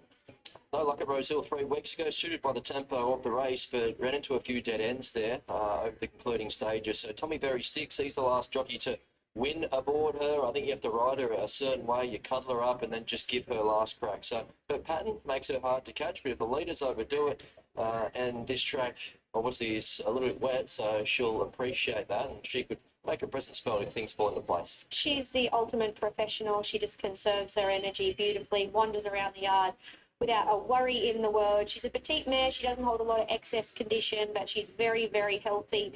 And this soft track will really play into her favour. 5 is World Alliance, Matt Smith, Jason Collett. Looking for him to bounce back to the form that saw him win 2 starts ago. So he was exposed earlier at Rosehill last time out. Wasn't quite as explosive. So maybe the key to him is also just giving him last crack. I think back to 1100 metres looks to suit the speed, should be truly run. And if he's ridden for luck and gets the gaps when he needs them, look out late. Beautiful parade from this fellow. He's a horse that can get a little bit above himself at times, but double handlers are keeping him under wraps here today. He possesses plenty of fitness, so he's an improver off this parade. 6 is High Dubai, Anaerobic Karen Mark. She was an all the way winner at Rosehill last start. The race looked to set up perfectly for her, and she held on to beat Savagery Vibes. Up against the boys again, but narrow third behind Lulamont and Storm the Ramparts to start prior. Does tie in neatly here. She's a mare with a really good record over the 1100. Consistent mare. She's a fairly plain type to look at in the yard. She just goes about her business, coming off that last start win at Rosehill. Very well placed with the claim here today, and she's rock hard fit. 7, the Black Cloud, Joe Pride, Chad Schofield. 40 at the finish at Caulfield last start. Has been in the finish in both runs this time back. So just needs to find that touch more, but she maps well, and she's a mare with a good Randwick record. She's another one that can get above herself at times. She's just started to spark up the longer she's remained here in the yard. But overall, I would say this is a fairly positive parade from her. She's just not perfect coat-wise, but I would think that this run will just top her off nicely, and she's drawn well. Term again is the 8, Matt Hoisted and Dylan Gibbons. She's got a visitor's draw down from Queensland. She's a mare with a pretty handy strike rate, and I do respect of the placement of the stable. I had to change course a few times in the straight last start. I think she was already a beaten horse at that point. That was at Eagle Farm, but you can make a case that she should have finished a touch closer. She looks impeccable. First time I've seen her in the flesh. She's quite a big mare. She's got plenty of size and scope about her, and she covers the ground beautifully. She's nice and alert here in the yard. She's obviously handled the trip down south well, drops 2 kilos in the weights, but is going to require a lot of luck from the barrier. Black-on Beauty has made her way back to Sydney. She's now with Brad Winner, Jay Ford on tongue-tie first time. Previously with Tony Gollan there in Queensland, so just the one trial for this 6-year-old. She found the line there at Rosehill. She's a mare with a good first-up record, but just watching and learning today. Gorgeous mare to look at. She's got a little bit of improvement to come coat-wise, but I'd suggest that she's forward enough to be effective here first up, with a little bit of improvement to come later on. Jason Coyle has a Lulumon, horse number 10, Alicia Collett. Racing as well as ever, has beaten Storm the Ramparts twice this campaign, and beaten by Bundine 2 weeks ago. So still closed off in the fastest last 600 metre split of the meeting. That's her style. She likes to find her feet and really hit the line. So she too boasts a great record at Randwick, and she sets up to at least hold her form. Yeah, she looks okay. She's definitely not a standout, but she's been racing really well the way she's presented, all preparation, and I would think she's just maintaining that condition now. So if you like her off her current form, I would turn you away from the way she presents. 11, Bundina, John Thompson, Andy Atkins. He was great first up. He produced a powerful close to chase down Casil and held off Lulamon. First up, landed good late bets. Wasn't at his best last campaign, but he did have a few excuses on the way through. But that fresh run says that he's come back as well as ever. You'd think you can only bounce off that. He went into it 13, I'll show you, Lee. so draws well, 1100 metres second up, looks to suit. He looks great. Beautiful big type to look at. He holds plenty of natural condition. He was obviously brilliant. Let's listen to them first, what they're talking about 13. To defeat Casil, I would think he's going to bounce off that run nicely here today. He's a very, very healthy racehorse, so he's parading just the way you want to see a horse that's in the market. 12, She's All Shenanigans, new to Matt Dale's stable, Ash Morgan on crossover. And tongue tie coming off, earmuffs going on. Clear mare coming up from Melbourne, so sound in one at Kembla Grange trial. We'll learn more about her after today. She's trot up well enough, and she presents well enough here in the yard. She's a little above herself, but certainly not going over the top by any means. She's ready to go here, and she could be effective fresh. And our final runner, Tarpaulin, our favourite earmuffs on today. Zach Lloyd, James Cummings. So yeah, a little gear change. Hopefully that has the desired effect and just keeps him calm. He's a little coiled spring just ready to explode. So he actually won at this meeting 12 months ago as a 2-year-old. That saw him star favourite in a Rosebud. So we know he's got the 1 talent. and 6 He was run hammered win. in betting first up. He jumped $1.80. He over-raced badly. Still travelled like the winner. And his run in the straight was short-lived. He knocked up to be beaten 4 lengths by Storm the Rampart. So fresh in since then, little trial since, and he was a touch keen. So if he's on his best behaviour, he's got the talent. I just need to see him execute right. There's definitely no denying he's a talented individual. He's just a horse still learning his craft. You can see in the yard he's still having a good look around, and he just needs to come back a peg, I would say. Here is what 13 is all about. 13 is a major class dropper, right? That's 5.5, and that is the favorite. 1 is the linear. 1 is the linear. Okay.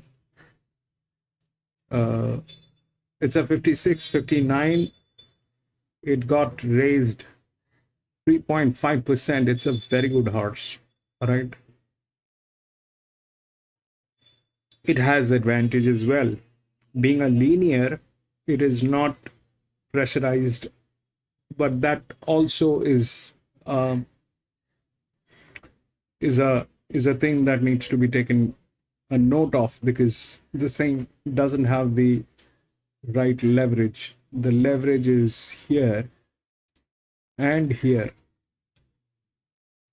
Now these two are the highest leverages, 8 and 5. It's the benchmark 88 again, where the leverage worked out. Okay, 4 and 9, they did work. Why? Because of the jockey. Here it is a benchmark 88 again. It's 1100 meter. That's the leverage. And here is the jockey. 1 is good. Okay, if we look through the rails, this is how it looks like. 7, 6, 5, then 11. And the 1 is here. It's not up to this side of the rails, but it definitely has the physics. It definitely has the physics to get in.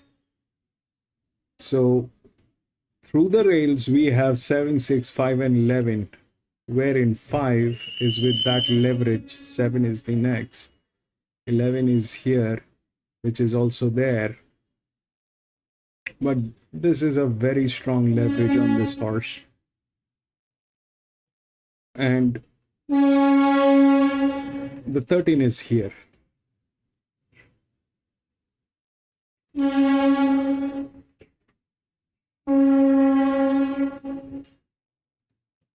Another open race, late mail numbers 11, 10, 1 and 13. I'm also in the corner of Bundina. That ties in with the Lulamon form. Storm the Ramparts. He does what it saes on the ticket. He'll run for his money. And Tarpaulin. So He's been well backed, Anthony. There's a few loyal punters out there.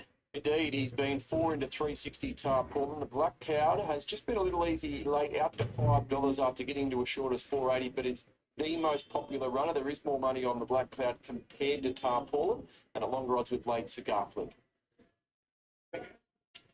Looks like horses are just loading, or most of the field has been locked and loaded. This is the second leg of the quaddie. Here's Darren. It is getting set. The favourite is tarpaulin for James Cummings, Zach Lloyd, and James's last runner in Sydney. The tarpaulin drawn the fence, Semyon moving in, Cigar Flick about to go forward, Termagant. Other remaining runners to go forward. Termagant there with the white cap, the Black Cloud with the first set of colours for race number 8.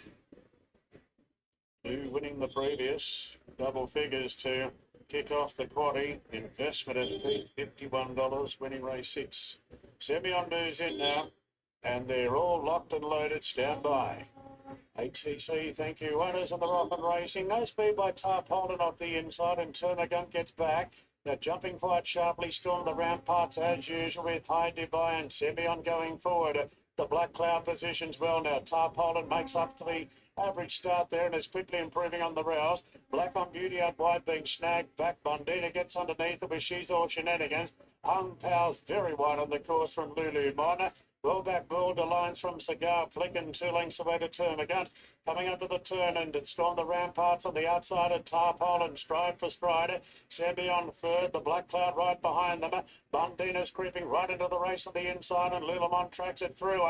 Tarpaulin comes up the rise of the 350, a narrow leader from Storm the Ramparts. Then came Bundina, Lulu Minor, wide at Power, Cigar Flick to the outside. World Alliance is slicing through the pack with a nice run as Bundina takes the lead. Now Cigar Flick is lengthening on the outside. Cigar Flick going to Bundina and Cigar Flick back in the field wide and powers away Cigar Flick. Big World 4-5. Alliance, Bundina third, Lulu Mon fourth, followed by Black on Beauty. 4-5.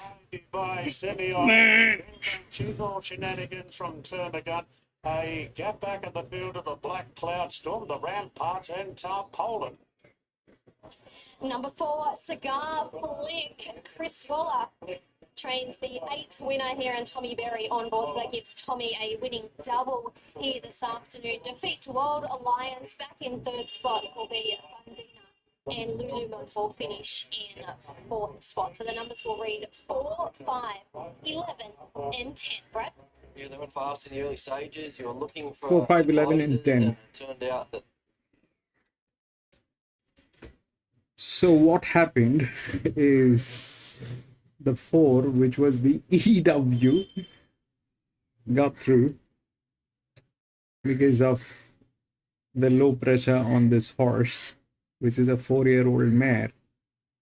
But luckily, you know, I was testing this, so I placed an EW on this, and this thing kind of got there. But the 4, why the 4 and how the 4 is because this is neutral, all right? This did not have any fall, rise, or anything. It's a stable horse with advantage. With advantage.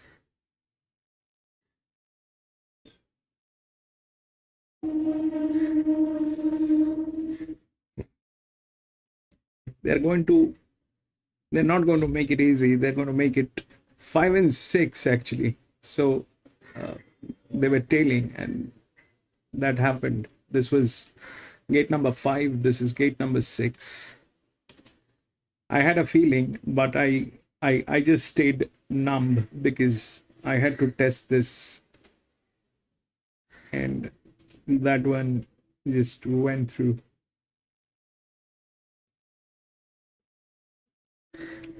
So you see the jockey pressure.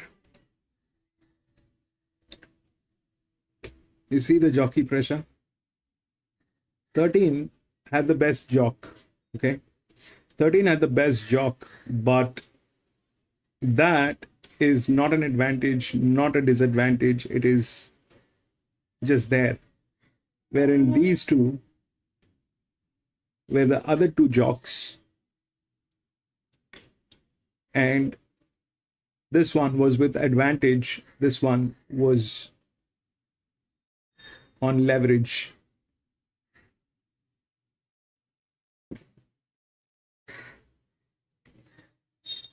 This guy should have been a little more careful. He was raving that horse. This horse is not supposed to be raved like that. He should have been a little more careful about this. If he was a little more careful, this thing could have been it on its favor. But anyways, we are getting there. We are getting there. We are getting there. It's not impossible to beat this, guys. It is just that we need a little more time. Anyway, I placed it as a bet here, but it was actually a coffee. But for now, we'll keep it as a bet, and I'll accept that I lost. Anyway,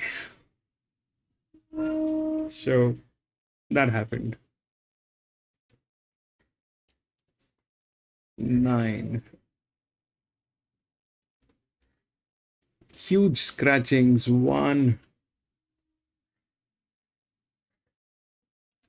1, 3, 8.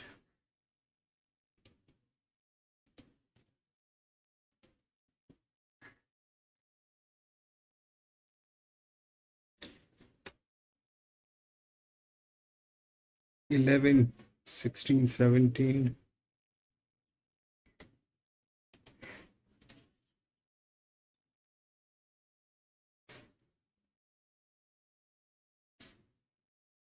$18, 19.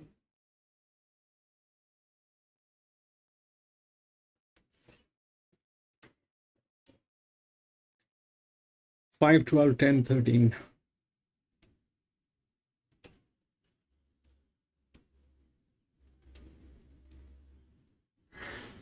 5, 12, 10, and 13.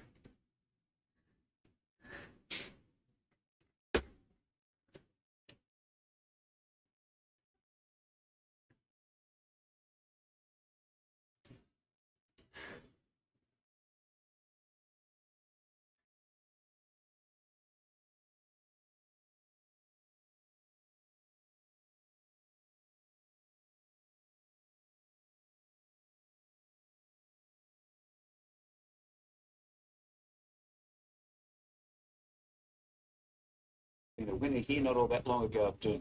Radar Train's Nice Edge with Kyle Zeckner. Yeah, it was good 2 ago at Eagle Farm over the 1800, and okay in that race won by Zoology a few weeks ago, so maybe a place chance. Ahiri is the 9, Chris Waller, Kyle Wilson-Taylor. Right, let's have a look at him. Tongue tie has been removed. Ran 8th in a recent trial. Hasn't raced since the 11th of June. What's the market saying? Been very easy at the market. Coming off a couple of 2,400 metre races at Randwick, so should be fit enough for this, but I'm wanting to watch her today. Here's Vacamo, the 10, Sean Dwyer, Emily Lang. Little fellow, isn't he? But he's got an engine. We've seen that 2 and 3 ago, dominating in races over 1,600. Then he went to the 2,000. And he was one of the better performers in that Zoology race, hitting the line hard. He should handle the rain affected. I think he's well handicapped for Emily with the claim. He's just got to keep out of trouble, position hopefully a little bit closer. Bengal Boy is the 11, Chris Lee's Damien Thornton. And I think with the downgrade Bernie, his chances are even better today. He was good in the Zoology race. He was obliged to race wide. Can win. What about Artful Girl from the Kevin Kent stable, Montana Sava? Yeah, 5 goes on heavy, all unplaced. Look, she was okay in the Zoology race. She had to come from last. She's effective. She's just got to handle the track. Bit of the Blarney's taken well to leading. Chris Waller, Jake Bayless. Yep, he was up on pace at Ipswich at 1. Can he back it up? Oh, I'd rather just wait and watch. Celestial Fury, yet to win at the trip. Robbie Coat, Ange Jones. Yeah, it's been raced well a couple of times up here over the 2,200, but not a winner as yet. But I do think his racing pattern, handy, and down to only 54.5 kilos makes me look at him twice here. I think he's got a good chance. Sakudu is the 15, Vishen Venkaya Luke Tarrant. Just getting a little bit long in the tooth, but he's going okay in easier races. And the Irish rounds them out from the James Healy stable, Siobhan Rutherford. Yep, he's been a winner up to 2370 metres. Never been on a hit. Rightio, that is the Slayers. They are right down there in the straight. Max, getting ready for the start. David, $5. So the fair payment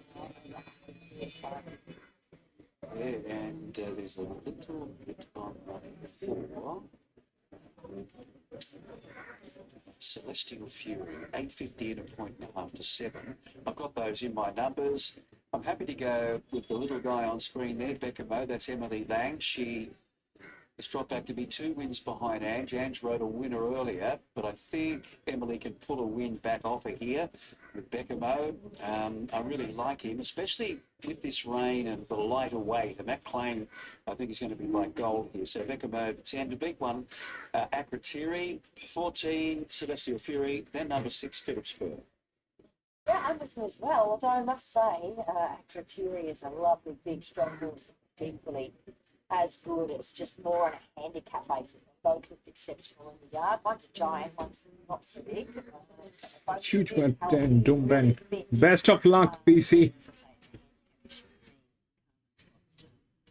4 kilos. All right, let's get to it.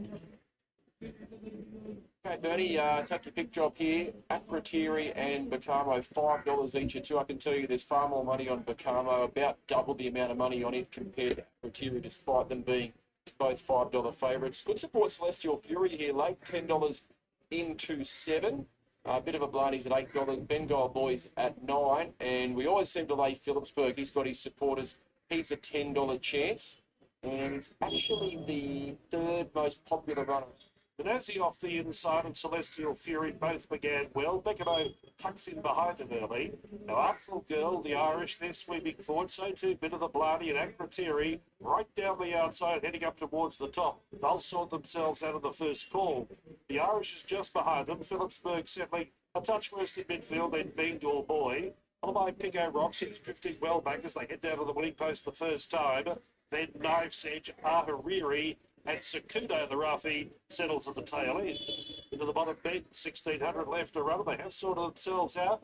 And from outside alley to running rail, Acrotiri now in control. Bit of the Blarney second, but as he parked third, the leader's back. And Artful Girl slotted in nicely, fourth, 1 out and 1 back as they go by the 1,400 metres. Celestial Fury 3 back on the inside of Becamo. So Jones and Lang race together, keeping an eye on each other. 3 wide going forward, the Irish. He's had no luck in the earlier middle part. Then came Bengal Boy, Phillipsburg, Knife's Edge, a long way back, Pico Rocks and Ahariri and Sakudo, the tail end pair, 15 off the lead. Along the back straight, 1,100 left to run, Acrotiri leads the way. The Irish still 3 wide, but pushing on relentlessly. Bit of the Blarney's jogging grabs hold, settles third, now behind the lead pair. Benazzi over in fourth, Artful Girl fifth. She's had a good run in transit. 2 to Celestial Fury and Becamo, still keeping company. 2 lengths away, then came Phillipsburg, about to try and travel into the picture outside of Bengal Boy. A long way back, Pico Rocks, Knife's Edge, Ahariri, and 2 to Sakudo, who whipped them in. 700 left to run. The Irish is peppering Acrotiri in front. Led it by a neck, but can't cross it. Into the Blarney camp right behind him in third. Artful Girl fourth. But as he comes off the mid, Becamo is being ridden patiently, but starts to run on now. Pico Rocks trying to make a dash around them. Celestial Fury sticking to the inside, then Bengal Boy, Phillipsburg, Knife's Edge, Ahariri, and Sakudo was a long last into the straight. 300 left to run. The Irish, despite a wide run, went by Acrotiri. Bit of the Blarney given it secure on the outside, running up fairly. Then came Celestial Fury and Bengal Boy. It's the Irish in front. 100 metres left to go. He's packing a good punch. He's packing a winning punch. In fact, he goes further ahead. The Irish back at long odds. Beat a Bit of the Blarney or Acrotiri, who kicked again. Then Artful Girl, Celestial Fury. 16. Bengal Boy, Phillipsburg. Becamo did run on, then Pico Rocks, Benazzi, Knife's Edge, Sakudo, and Ahariri was a long last. Number 16, the Irish, trained by James Healy at the Sunshine. All right, this is the 9th one, 1100 meter. Okay. If you look at the odds, it's 5, 12, 10, and 13. 5 is the favorite. So first, if we look through the leverage, then 13 comes on top, but doesn't have a jockey to take this thing off. Then 9 is there. Again, there is no jockey to take this thing off. Then it is 5, which is in very good hand, and there is a jockey on that. So technically speaking, this is good.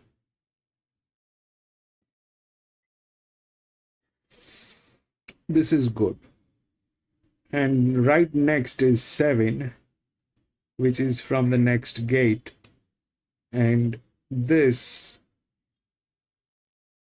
is, both of them are like raise.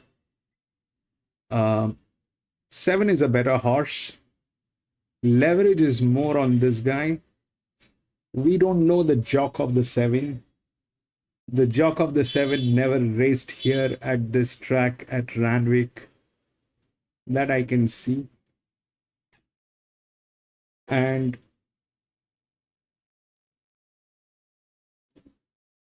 that's where more or less it stands. Okay. Now the 13 is a good horse. It is the second linear. The linear is here. The 9 is the linear. Okay. They are the two top leverages. But to carry that leverage, you don't have a jockey. You don't have a jockey. The 5 is rightly placed. The 5 is good. Okay. The jock is here. That's 5. And the right next is 7, which is this one.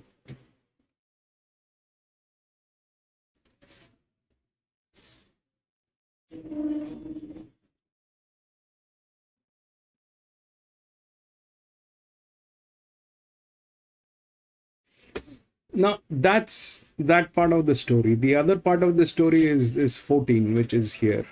Okay. The 14 is no drop, no raise, which is here. And it is one of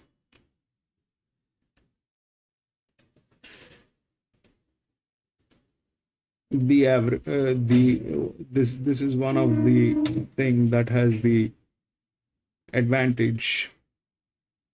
This is a 28. This is a 45 by 44. This is a 42 by 43. Obviously 14 is a check. Okay.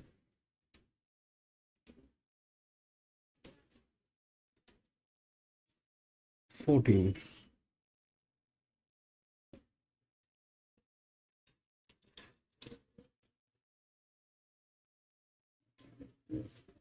This jockey also has not raced here ever.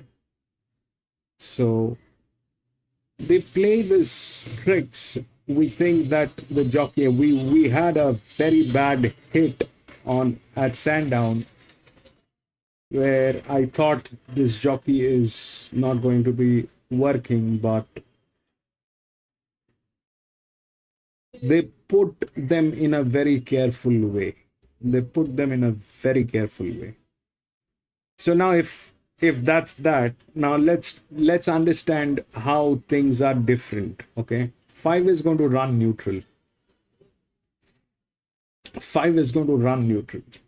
Now that's a plus point. The leverage is also there, which is also a plus. But for that kind of a horse, a lower leverage, I mean, if this is advantage, this is also advantage. So the 5 is a 45 by 45, which is okay, good. All right. But this one is a 50 by 51. The 13 is higher, but it has a lot of stress going on. The leverage is too high and the jockey is not there to support that. 7 is very much in the game.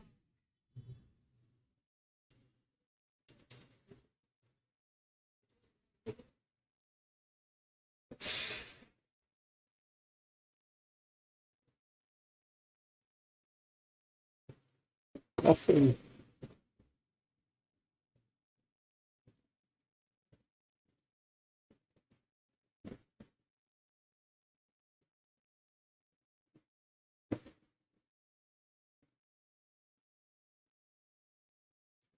class droppers are kind of not, I mean, they're not giving the exact result. That'll improve by next month, I think, because right now it's a very, very confusing state of racing. Best of the tracks, they are not racing regularly. Best of the jocks are not racing. Best of the horses are not racing. It's probably the season. So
Sounds.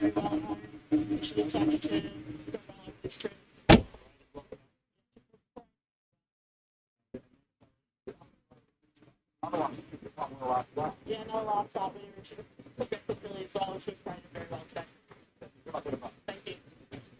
So, the pilot with the Martin and Westbrook, the share of the building and quite a good go. So it really looks like they've got the better of the two charts, I think. But yeah, that was one of the better backs on the program, James. I'm 4, 8, 7, and 1 here. She's just got really progressive time. But as I said before, if you take out that second up front run, she got that upwards range for. I don't think the 2,400 metres should be any issue here. She managed to get every possible chance. So Molly Fitzgerald had plenty of options there from that inside draw. And I just really liked how, I know she was suited up on top of a fantastically run race, but she sprinted very hard there. So, but she went through the line well. She picked her ear. So she's a horse that's got a lot of confidence up and in form. 28 Whisker to Whisker. This is your more seasoned staying type. It's been running around in the Metropolitan and been a provincial runner for some time now. So he will run the 2,400 metres out. I think he just needed to run there last start. To beat the 7 Mare de Paris, as you say, Jess, it's for texting me that advice on you. Oh, no good French, I can tell you that. But he goes in for third pick. If he can just replicate what it did from the heavy to the dry, you have to give it a big chance to beat the one as well, Lennox. So you have to tie him with the favourite. But Twilight Elegance, I think, can run the trip and win this chase. 4, 8, 7, and 1. Yeah, informal Professor with Molly's claim as well all enhance their prospects of winning again, and a good go likewise. The extra chip does the do for the Dundee filling, and it looks, Anthony, like that's where the money is going. Now, under $3 for Elegance. About 30% of all bets on Twilight Elegance. So best back here, Lennox at $5.50. Whisker to Whisker, touch 7 into 6.50 now. Mare de Paris, very soft. That was a pretty ordinary race the other day at Goulburn, so no surprise this has been a bit of grip. $6.50 out to $7.50. And the bottom line was 10 Style Benders at 11. The best back has been the 4, Twilight Elegance. Okay, thanks, Ant. No surprises there as she tries to continue on her winning ways and make it 3 wins for the preparation and back-to-back here, Monica Shell for Kieran Marr. Moving in solidly here, staying race, 2,400 metres, second last on the card. Let's get up to bed. Who's been going well? Jason Deaver with Justifiably. John Thompson's got a couple of runners as well, Whisker to Whisker in Montgomery. Wendy Haynes with Through and Greg Meets with Salon Delou. Thanks, Mark. They're moving in well. Everyone on board for the running of the Stayers race this afternoon, the Peter Mueller OAM Memorial.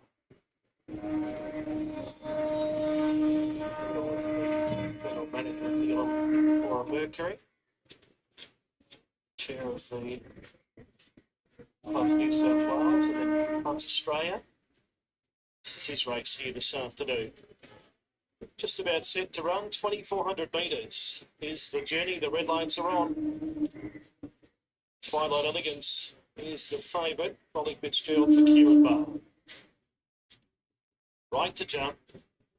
Gates open, and they begin in almost one line. Cosmos Factory bounced cleanly. Whisker to Whisker and Twilight Elegance going forward. Savant Delun's on the way forward as well. Justifiably ridden for speed. Out wider, Style Bender spearing across. Then Bear to Paris. Avion Fury is going in between runners. Then Whisker to Whisker, Cosmos Factory drifting back along the rail. They were followed by Lennox in the middle, out wider on the tracks through, and last of all, Montgomery. They've got 1,900 metres left to go, and Justifiably found the leader. In second spot was Style Bender. Bear de Paris is in third spot. Might be just a little bit wide at the moment. Just trying to slot in, though. Then came Savant Delune. Avion Fury's Prouder deep. Then came Twilight Elegance over on the rail in a good spot. They were followed by Cosmos Factory, Whisker to Whisker, 2 lengths Lennox, then Montgomery. And last of all on the outside was Through with 1,500 metres left to go. So they go along the back straighter. And pulling its way to the front was Stylebender. Led the way for Mare de Paris on the outside, still 3 deep. Justifiably back on the box seat third, then Avion Fury, Savant de Luna. Twilight Elegance is 6 over on the rail. Then Whisker to Whisker, Cosmos Factory together. 2 lengths Lennox, then came Montgomery over on the inside, and a length and a half away last was Through. So there's about 11 lengths top into tail as they go around the top bender. 1,000 metres left to go, and the leader is Style Bender. Out by 2 to Mare de Paris, the big winner at Goulburn last time out.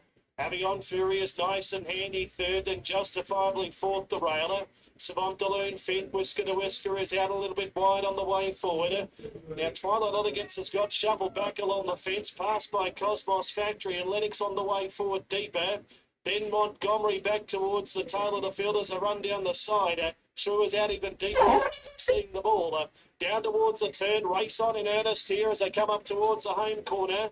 And the leader is Style Bender for Mare de Paris, called on. Justifiably back along the inside, then Avion Fury, Lennox to the outside. Twilight Elegance threading the needle. Then Whisker followed by Cosmos Factory. Still Style Bender, 200 metres left to go. 2 lengths in front.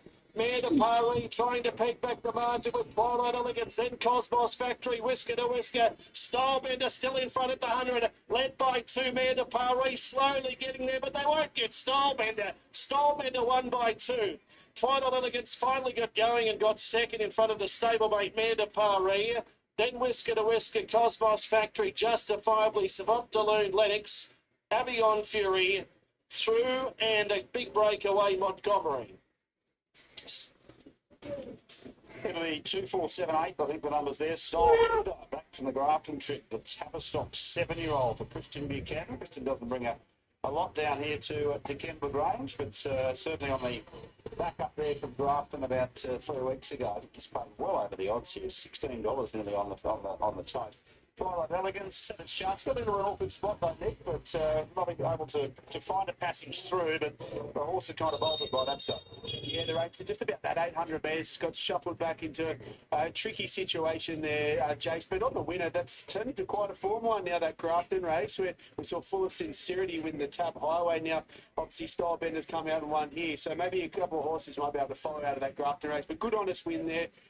Just another day there for the favourite Twilight Elegance. The money was there there, just didn't have a lot of luck at the key stage. Yeah, he's been really well placed here by Kristen. This horse, he's won 3 of his last 4 starts now, and second in that Grafton race. The other one, and a nice ride too from Bronte Simpson, the 3 kilo apprentice, to get it home for win number 6 at start number 44 today, to go along with 13 minor placings in good form. 2, 4, 7 and 8. It was 1.5 lengths by a long neck, and they've run 2:31.87 for the 2,400 metres. Really run here, and 35 and 50, 69 is the sectional time. The Style Bender wins here in the second last again. Back here at Randwick for race number 9. It's the ATC Thank You Owners Handicapper, benchmark 72 for the 3 and 4-year-olds over 1,100 metres. Favourite. Ooh, it's quite close. Regimental colours just ahead of Living Thing. We'll kick off with horse number 2 shall be Mark Minavini and Ben Osmond. He knocked up to be beaten a long way at Randwick last start. He was 8 weeks between runs going into that, so maybe some excuse fitness-wise. He does need to bounce back, and the 1,100 metres has to be a query. Yeah, he looks fantastic. I haven't seen in this preparation. I think he's a better horse than what he showed first up, and just judging off this parade, I think we can see an improved performance today. 4 Zoo Trends, Adam Hieronymus riding for Annabelle and Rob Archibald. He's the only runner here first up, so it gives away a fitness advantage. Sound trial, soft draw. He's a well-exposed 4-year-old, and I do prefer a few others. He's a big-bodied individual, so he'll definitely take a good, nice natural improvement from the first up run. He's lovely and healthy coat-wise, but he'll definitely tighten. The Living Thing is the 5, Tommy Berry for John O'Shea and Tom Charlton. A set of shades going back on him today. Yeah, I like the blinkers going on. So last 2 starts haven't really worked out for him. So he's had excuses. He was shuffled back in the early stages and tightened late. So a little gear change. I would love to see him use the draw and park up a touch closer in the run. I do think he's a touch more effective and dynamic on top of the ground, but he does get through it. He looks sensational. Obviously, blinkers are going on today for the first time. He looks nice and sharp and focused here in the yard. Obviously, luckless here last start, but I think he's a big improver off his last start effort. Core Concept. And Michael Jones has brought this fella up from Victoria. Kieran McAvoy in the saddle. A little bit of specking for him at bigger odds today. So covered ground first up at Pakenham, went 3rd to Scampy, who was a recent Saturday Melbourne winner. Got the right run there at Bendigo last start. He won quite nicely. He's yet to win beyond 1,000 metres, and this is harder. Relaxed type. I'd suggest that he'll come on from today. He's still got some improvement to come condition-wise, although he is coming off that last start win. He looks like a horse that will just continue to improve deeper on into the campaign, and this race is certainly harder than what he faced last start. 7 is Lordster. Brett Bellamy trains his daughter Courtney to a ride. I'd say this would be Courtney's first ride. It's in Sydney, $11 into 10. Been kept safe, coming through a highway, but won that highway quite nicely. So suited by the race shape, but I like the way that he sprinted, really put the race away in a matter of stride. So that was despite being sent around a $15 chance. He's always building a great little record. It's never easy to make that transition from highway grade into Sydney benchmark racing, but he's still lightly raced, and there might be more to come. He looks really well. He obviously presented nicely first up when he was able to get the job done there at Rose Hill, and he's just maintained his condition beautifully. It's a barrier. He's a definite lightweight chance. He just needs to take the next step today.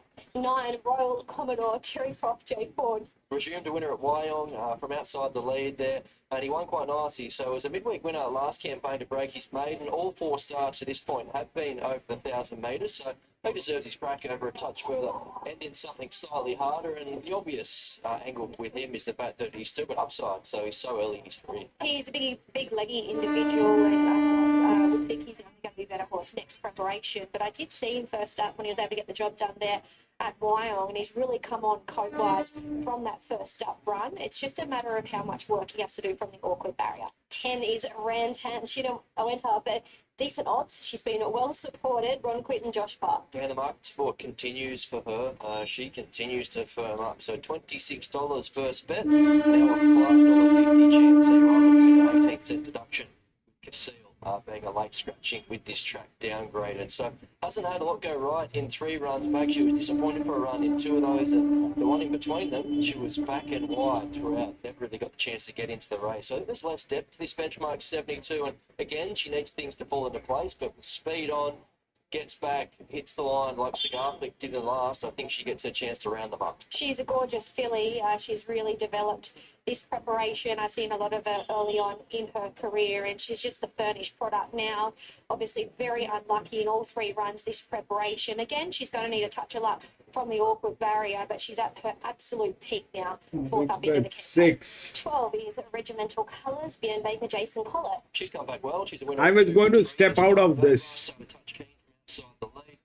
The jockey tried to hold it together for as long as possible, and I thought when she was headed, she was coming again through the line. So But I'll put a coffee on 6 because of PC. I was going to step out of this one. Beautiful 3-year-old filly. She covers the ground beautifully. She conserves her energy. She's a real professional. That'll take her a long way as she steps through the grades. Have a look at the coat on 13, Break Free, Matt Hoisted, Andy Atkins. You can tell she's not threatened in a cold part of town. Yeah, she got a bit of sun on her back from Queensland. So she's a lightly raced filly as well. She's won 3 of her 5 starts. She was nailed right on the line at Eagle Farm last start after racing a touch keen in the middle stages. So still learning, but she's obviously got a motor. Yeah, she's impeccable, isn't she, Shani? She's got one of the healthiest coats here in the mountain yard. She's well dappled up. She's obviously had the sun on her back, and she's obviously travelled up really well. Awkward barrier, but the team are happy to bring her here today, so that's a push in itself. 14, Duke of Bronte, Matt Dale, Ash Morgan. Boxed away okay there, first up at Hawkesbury from in behind the speed. Respect that starting price. Jumped at $2.30 favourite on that occasion. So he's a sprinter that likes to get his toe in the ground, and he'll put himself right there on top of the speed. On speed galloper, he needs to be rock hard fit because he likes to really roll along right up on top of the speed. He strips fit here second up into the preparation. And our final runner is Zoo Ripper, horse 15, John Thompson, Alicia Collett. He worked home from last in Midway Company 3 weeks ago, won well at Kempler Grange first up. Doesn't want it too wet, so that's a little niggle in terms of his chances today. 1,200 metres back to 1,100 metres, but this should be truly run to offset that. He's a lightly raced fellow. He's got plenty of upside. I think he can bounce back off his disappointing performance last start of this parade. Horses heading out onto the track. Ron Quinton is with me. Ronnie, I was just saying, Punters didn't miss her run last start. She went up decent odds and she's been well supported. Yeah, you know, she, to the onlookers, she probably didn't look as though she had too much luck. She got jammed up at the wrong stage of the race and, you know, got clear late and sort of finished off okay. She, you know, I suppose she should have finished a bit closer, all right. But anyway, she tends to run into these bits of problems. This is going to go, I mean, there's so much of scratching in this particular one, you know, so there's so much of scratching in this particular one. I don't know which gate they're coming out of right now, but, you know, that'll definitely upset this side of the column. I was about to step out of this one, but because of PC is on 6. 6 is a 46 by 46.7 is a raise. Has a good jock. So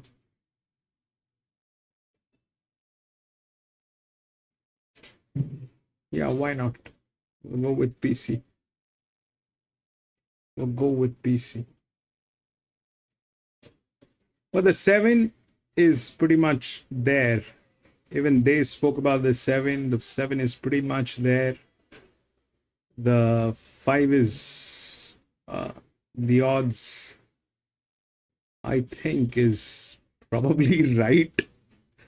But I was about to step out because I don't know what are the changes on the gates, and I'm not able to measure that because of so many scratchings. So I was about to step out. But I'll go with PC. Let's go, PC.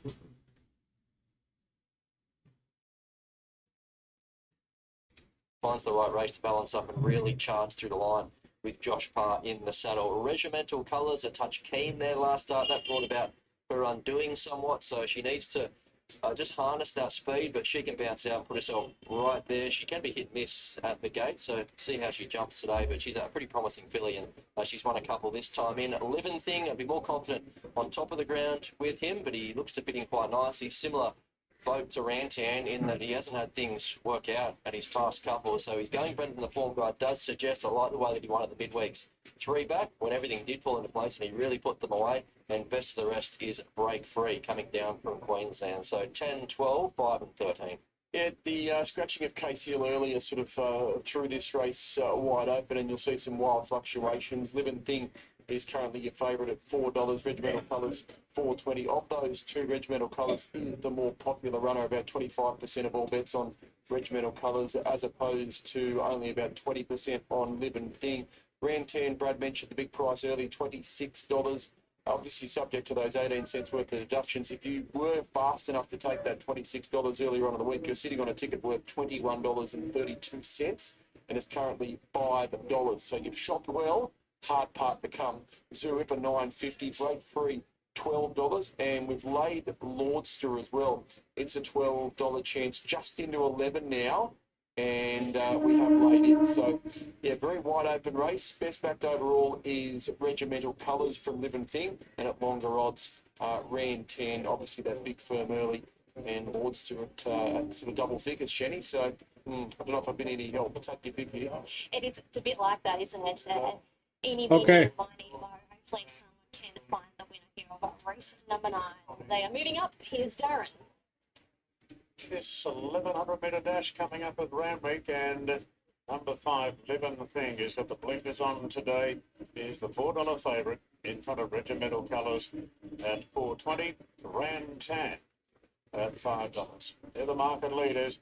Now Royal Commodore going in, Duke of Bronte is getting set, and Break Free is the last now. Allocated the outside barrier. 2 late scratchings earlier today, Casile and also Oval Fields. They were withdrawn when the track was reassessed to a soft settle. There's All follow PC. Yes. pretty open market. I was about to step out of this one. I don't like the way this thing is. Commodore jump well together with Shall Be. The favourite Living Things right up in the thick of the action as well. Core Concept is there now. Lordson zips up the inside. Duke of Bronte handy with Zoo Prince. Now Regimental Colours drifts back a bit. Followed by Break Free. Rantan being snagged back to sit on the outside of Zoo Ripper. Favourite Living Thing takes the lead now from Shall Be with Duke of Bronte in third.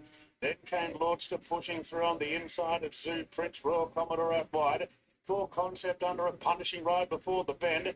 Then Regimental Colours from Break Free. Rantan very awkwardly placed on the outside of Zoo Ripper as they turn into the straight now.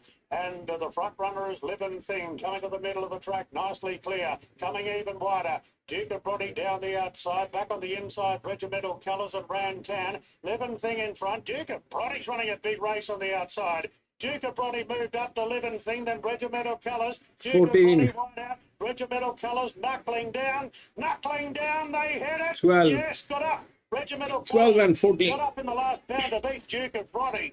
Big run by Bronte today. Then Living Thing, followed by Break Free, Rantan, Zoo, Ripper, Core Concept, a gap to Royal Commodore, followed by Lordster, then Shall Be, and Zoo Prince. It looks like Regimental Colours on the inside there has just got their head down in front of the fast finishing Duke of Bronte. He was excellent out wide. Back in the third spot will be the 5, which was Living Thing. And 4th will go to Rantan, horse number 10. So we'll read 12, 14, 5 and 10 on race number 9. We will record all interviews and they'll be shown up. I'll show you what he was doing. So what happened is this, that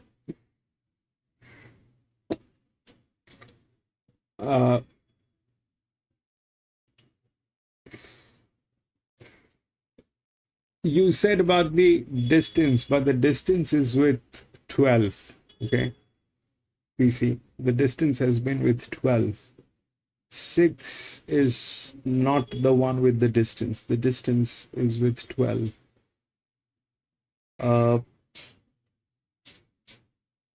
That's that. Plus, it has both sides of the rails and management going on. Okay. That is what the 12 is all about. 14 we spoke of. That is stable with advantage. Then came 5, which is here. And then came 10. So this jock never raced here. Even this jock, the jock on 14, never raced here. Both of them, they did not race here. The 12, it did race. It had the management going on, definitely. Strong management on that. And if we look at these two horses, the 12 and the 5, this is a 51, 49, this is a 45, 45. The 14 is a 45, 44, which is stable, all right? But the jock never raced here. This is why, I mean, there were too many variables in this one. So, I mean, not like we did not have variables in the others, but this is where things get a little tricky. I did not know which one to go for, the 14 or the 7, because both of these jocks have never raced here. The 7 definitely was a good horse, but the jock never raced here. The 14 was a stable one, but the jock never raced here. The 5 was the favorite with a very good advantage. I mean, very good hand, but it was running neutral. I could not make up my mind, so I was about to step out.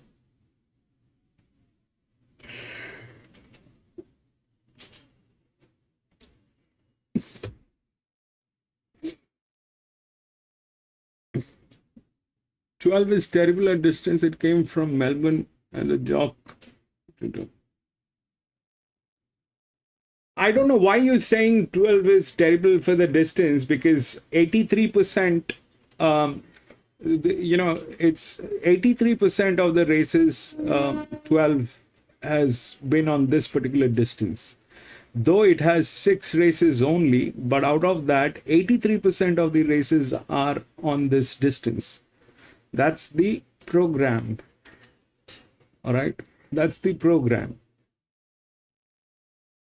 It only has 6 races, true, but out of that, 83% has been on this distance. 1100 meter.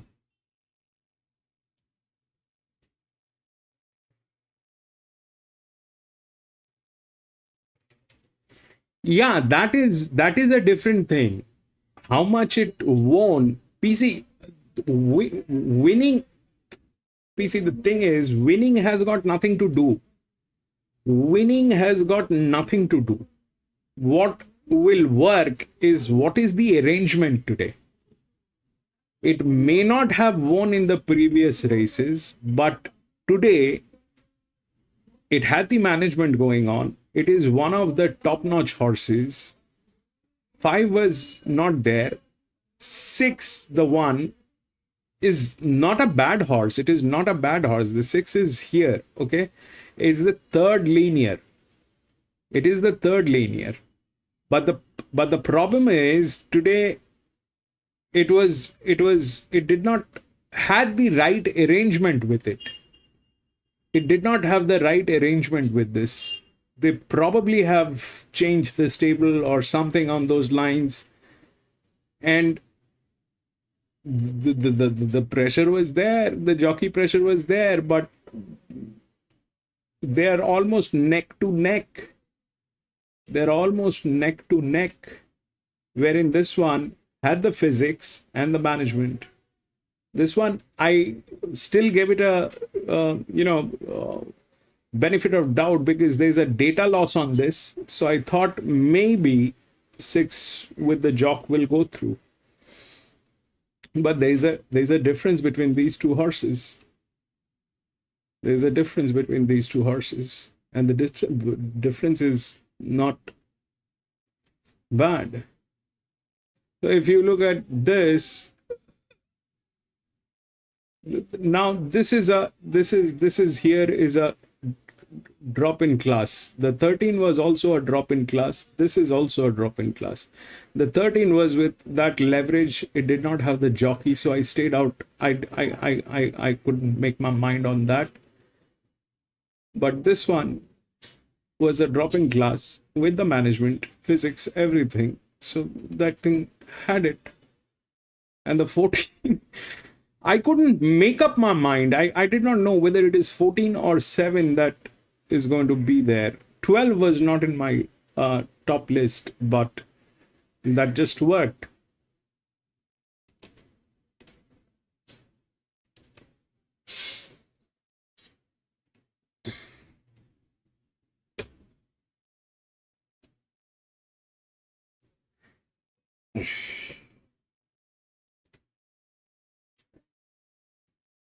Seven win Dumben. We'll go to the last. 2, 4, 9, 11. All scratched.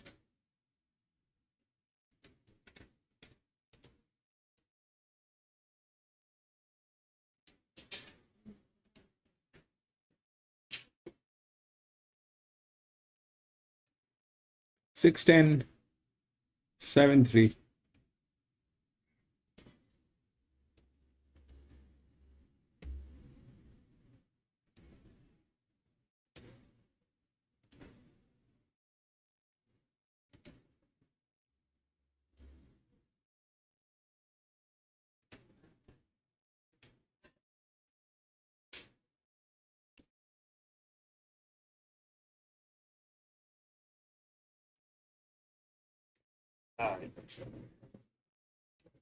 And it might be able to. Yes, Josh?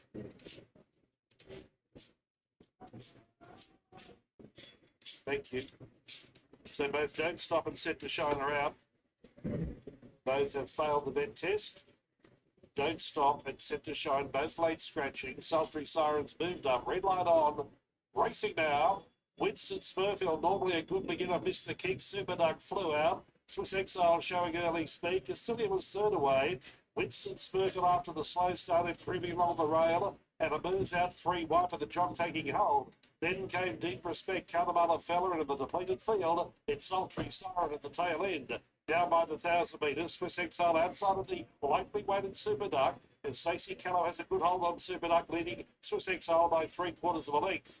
Racing third, the fence was Winston Smurfield. Castilian, fourth the outside, getting a good run mid-race. A bird 2-way in fifth, and then came Deep Respect, Cunnamulla Fella and Sultry Siren, last of the 8. Don't Stop and Set to Shine late scratchings. By the 600 metres, the first 750 in 46.11. Pace only fair. Super Duck leads away against Swiss Exile. Gives up on the outside to have a crack. Castilian Jones sitting pretty in third, waiting to make a move. Winston Smurfield off the bit. Sultry Siren sneaking inside runs. A bird to the outside. Deep Respect, they are butt splattered. Super Duck on the inside, bobbing and going. Six on the outside, then came Castilian. Super Duck's in front with 100 metres left to go. Then trying hard to get Super Duck, but Super Duck pulling out plenty in the conditions. Too good. Super Duck first, beat out Castilian. Third was Sultry Siren, a bird fourth. Then came Swiss Exile, followed by Cunnamulla Fella, Deep Respect. And Winston Smurfield last home, 122.27. Yeah, well, he's Super Duck. The best named horse racing here today, trained by Michael Hemmings. And Super Duck, written by Stacey Callow with the claim, has been able to go all the way on his preferred track conditions, $22.30 and $4.80. Castilian might get second, or Sultry Siren is there towards the inside. And we can see Swiss Exile just dropping off a little bit later. Mur getting into fourth.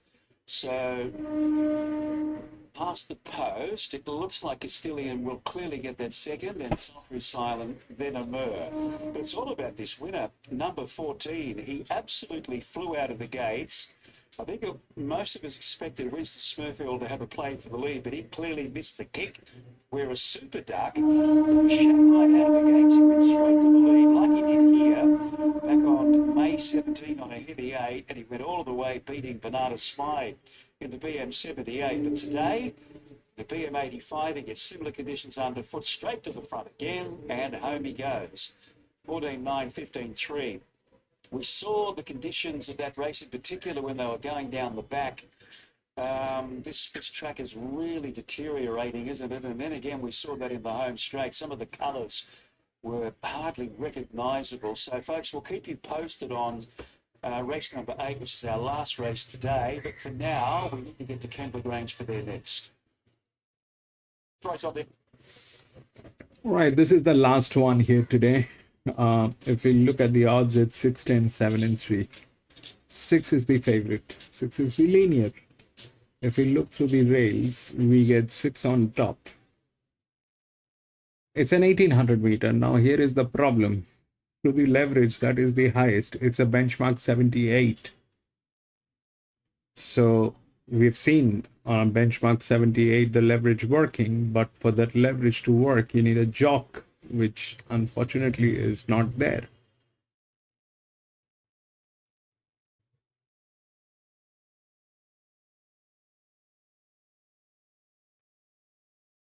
But it is a dedicated jock.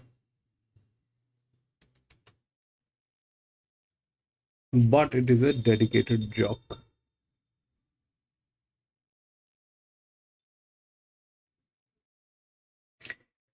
So if that's what it is, we look at these two horses, so 6 and 12, both of them have the leverage, huge leverage. Both of them are good. This is a 62 by 62 without any fall. This is a beautiful horse, the 6, right? There's no fall on this. The 12 has a fall of 3%, but leverage is there. And then a reasonable leverage is on 5.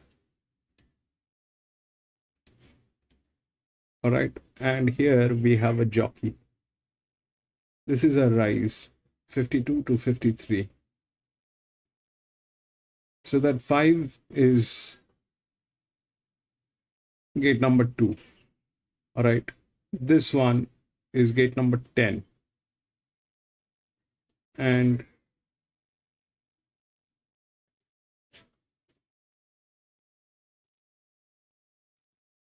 the 10 has the, the advantage which has been given here. The 10 has been given that advantage. That's that part of the story. And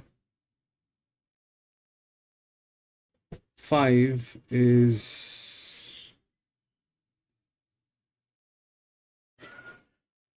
the VH5 is like not even carrying any pressure. Not even carrying any pressure. But what the 5 is a drift. It has this side of the rail, which means it has the physics, but it doesn't have this side. Doesn't need, because it is a drift. So that 5 is the other one. Now the 6 is okay. The 6 is okay. It is a fantastic horse. There's no fall on this horse. There's nothing. That's that. Now the thing can work in 2 different ways. Either the 6 will win because it is a good horse and it has a dedicated jockey. It's a benchmark 78. We've seen a 78 working. This one where the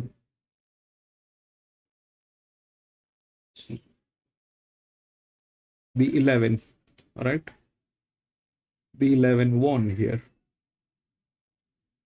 with the jock. So we've seen that on a benchmark 78, that leverage working, but provided you have to have a jockey. Here, that is the thing which is missing. The jockey is missing. That jockey is not one of the best jocks. That's a difficult proposition for this jockey, but it is a dedicated jockey.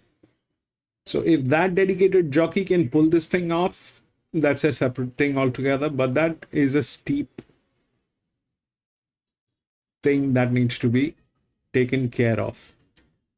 The other one is here, which is this one. And it has the physics. It's got the highest advantage here through the handicapping. And that's I mean, there's almost nothing. If you look at this, that's a 4-year-old gilding. It's a 3-year-old gilding under such a pressure. This one has no pressure at all. I mean, through handicapping, it is one of the lightest. And is it one of the best or worst? 6 is here, 7, 12.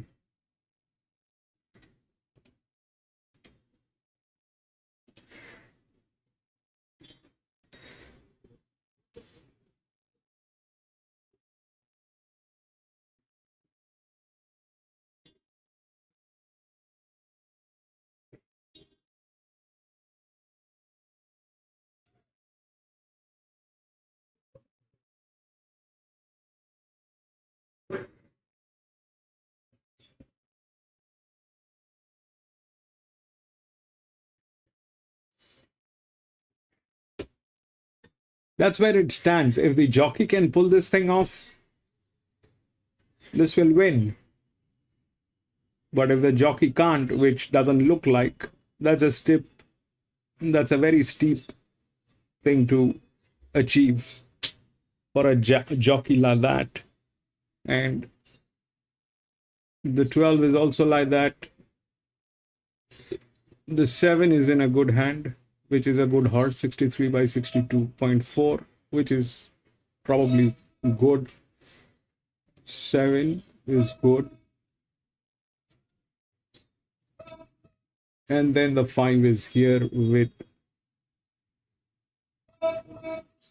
the force.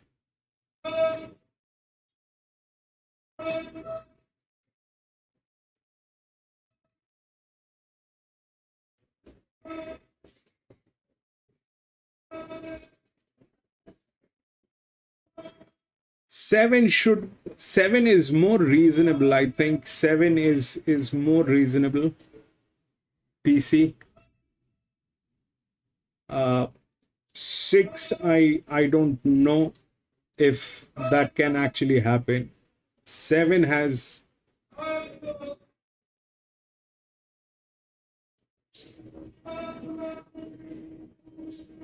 five is a 52, 53.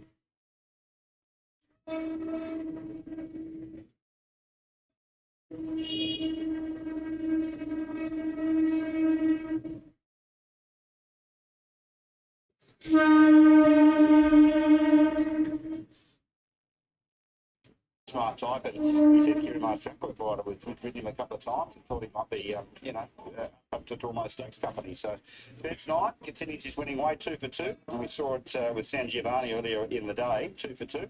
And they've both been able to do the same thing and win in top. I think that's a big win. Sit outside the leader again to go from maiden to benchmark 64. You get some seasoned sprinters here. And he looked beat a couple of times down the straight, but he just kept fighting under pressure. I think they've got a little bit of time for him. I think he can go on with it. This preparation, like you said, San Giovanni, earlier on in the day, they put the money on Wavebreaker. It loomed to win at about the 400. We just got the head on here, laid out slightly, but the winning margin on the end, I don't think there was enough in it there, Jace. So won by a fair bit in the end. So only a very slight bump, nothing in it. Yeah, had them beaten, I think, by that stage. And Beds 9's been able to make it 2 for 2 by Shabar out of Emancipationist, 3-year-old gelding.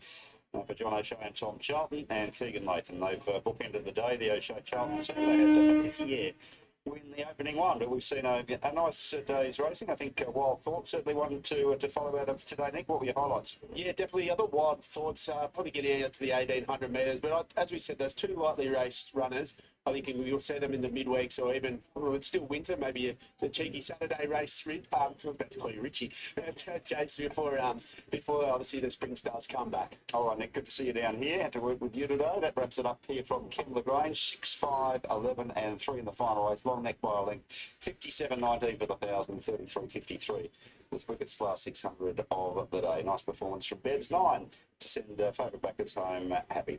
That's it from Kim Lagrange. Good afternoon.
Q Star handicap, a benchmark 78 for the Colts and Geldings over 1,800 metres. Punton is our well-supported favourite here. Horse number 6, we'll get to him in a moment. But for now, we'll kick off with the top weight. Elgisaur, Ben Osmond, Chris Lees. The import that hit his straps last campaign. Blinkers off first time today. So he was a first time winner last campaign, albeit it was in Class 2 company in Queensland. So a couple of starts later, he took out a 78 third up, and that prompted a run in the chairman. So hard to get a guide off his trials. To this point in betting, it suggests it'll improve with the run. Yeah, he looks well with improvement to come, that's for sure. He's still got some tightening up to come condition-wise, and he's got some improvement to come in the code. Like you said, although he was the winner first up last preparation, this race has a lot more depth, so wait for him later on in the campaign. Vega Magnifico was a late scratching, so we move on to the 3. Miracle Spin, Adam Hieronymus and Matt Smith. I really want to lean on the market to tell us whether he's ready here. So he's 9 weeks between runs. That could see him blow out late, but turning over the 1,800 metres might be a little tip in itself in terms of him being quite forward for his return. So did win a recent Randwick trial, and if the best of Miracle Spin turns up today nice and fresh, he'd run a race here. Big-bodied horse. He holds good natural condition. He's had those 7 weeks that he's obviously first up, I should say, and he looks the part in the yard, perhaps with a little bit of improvement to come fitness-wise. He's a horse that I'm not overly familiar with. Form suggests, though, that he'll be better later on. 5, Travolta, the first of Chris Waller's runners. Tongue tie goes on him. Jason Collett to right. He worked him okay there last start behind O Diamond, Lil and Punton. He won first up on a heavy track, so the prospect of another testing service today could see him bounce back to that first up form. 1,800 metres looks to suit now third up. He looks great. He's very, very healthy in the skin, and I think the step up to 1,800 now is ideal. He just raced a little flat second after being so dynamic first up. He's at the peak of his condition now.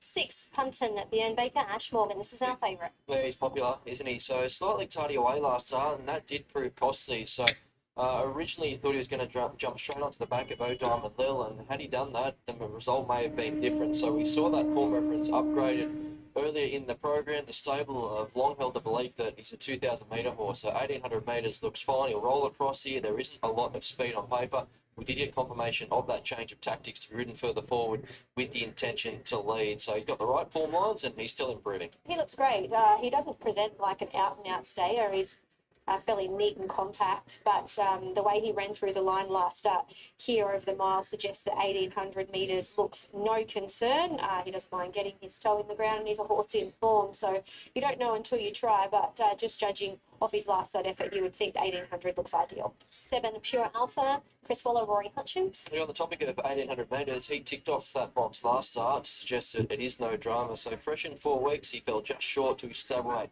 Mr. Kipchoge, almost identical as far as the setup goes. He lacks the upside of the likes of Punton, but he should be in the finish again. Well, he presents actually the opposite to Punton. He's a long, lean individual. He covers the ground beautifully. So obviously he was placed here at Rosehill, I should say, 1,800 metres last start. No concerns with the 1,800 metres on the way he presents. 8, I've been trying Matt Kelly, Correa Keatings. Could have hit the line a touch better last start through that same O Diamond Lil form reference. He went to the line alongside Travolta towards the inside. So he is racing like the 1,800 metres could suit now. He presents lovely. He's beautiful and healthy. Coat-wise, probably just needs to improve a fraction. Form-wise, that's my only knock. But the team couldn't have him turned out any better in the yard.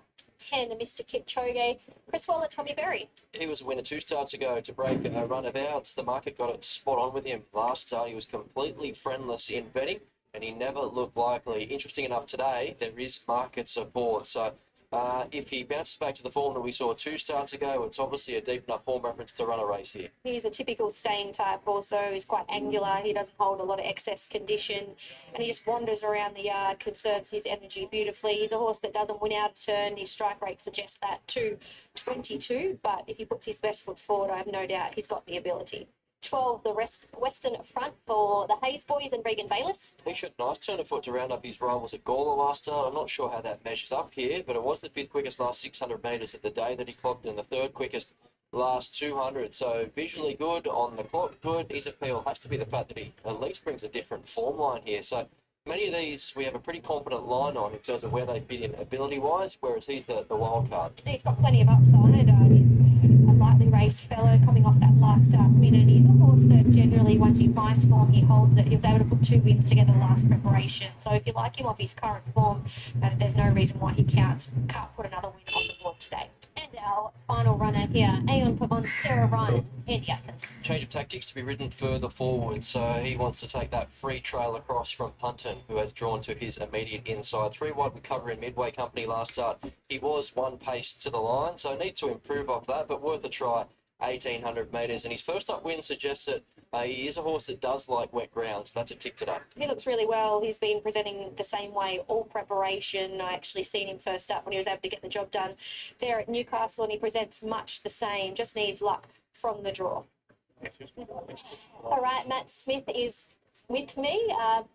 Miracle Spin, I was listening to you on the radio, and you said you changed a few things up with him, giving him a few little jumps to jump over, and that it does change someone's forces up, doesn't it? Yeah, we had to try something because it was just going through the motions a little bit.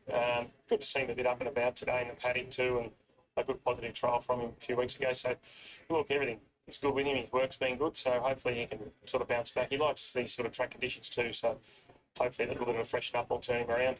Good draw. Where do you expect him to settle? Well, I'd like to be handy if you can. Like, if you can jump good, be handy. I'll leave it up to Adam, of course, but somewhere in the first half it does be good. And, like, he runs a trip out, no problem. So, fingers crossed. Good luck. Thank you. Mel? Horse number 6, Punton, our favourite. First time I've seen him in the yard. Beautiful type to look at physically. He's an absolute picture of health deep into the campaign. Rock hard fit. I will concede he doesn't really present like an out-and-out stayer, but the way he worked through the line here last start suggests that 1,800 metres looks no concern. The late mail numbers at 6, 7, 3 and 5. 6, 7, 3 and 5. 6 Punton has been a bit of a mixed bag for favourites today at Randwick. Tipping a lot of these punters are trying blasting out in the last with Punton. He looks well supported as a $2.20 favourite. So he's the runner here with all the upside, with due respect to his rivals that he comes up against. He's still got upside, and I think significantly he's got barrier speed. He didn't really show that last start. He wasn't the best in the stride, but that's not really in his makeup. And you look at the likely shape of this race, and there's not a lot of pressure here on paper, so he shouldn't have any excuses, and it's probably justified the fact that he's going around a $2.20 favourite and a firm $2.20 favourite. Dangers, pure alpha. He tends to run a lot of competitive races without winning. His record tells you that. He fell just short to Mr. Kipchoge a few weeks back. Freshened since then. I'd expect him to hold that form, and he did tick off the 1,800 metre box on that occasion. 3 Miracle Spin. So the market's telling us that he might be ready. $7 into $6.50. That's encouraging. Here he is first up. His best is absolutely good enough to give this a shake. So that says that he's done the necessary work to be competitive here. Just wondering whether he feels the pinch that last 100 metres against a horse that's race fit like Punton. And 5 Travolta is the 4th pick that I'll throw into the mix after we did lose Vega Magnifico. I think he could bounce back from last start. Looked a little bit disappointing, but he got a long way back. Shuffle back in the run. He's working home okay towards the inside. He likes wet ground. And I think the 1,800 metres can see him bounce back to that first up form. 6, 7, 3 and 5. Punton in the last end. Yeah, 215 favourite. That's as short as he's been through our betting. He was 240 when we did our preview earlier on this morning.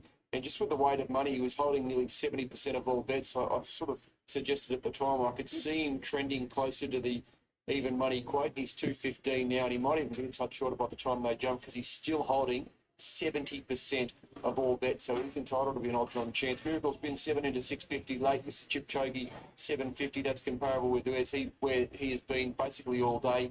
Pure Alpha, it's at $7.50. Likewise, not a lot of change. The Western Front went $9.50 to $8.50, and Travolta, as much as 26 earlier on in the week, was 13 this morning. Obviously, we lost a couple with the scratchings, etc., but he's now a $10 chance.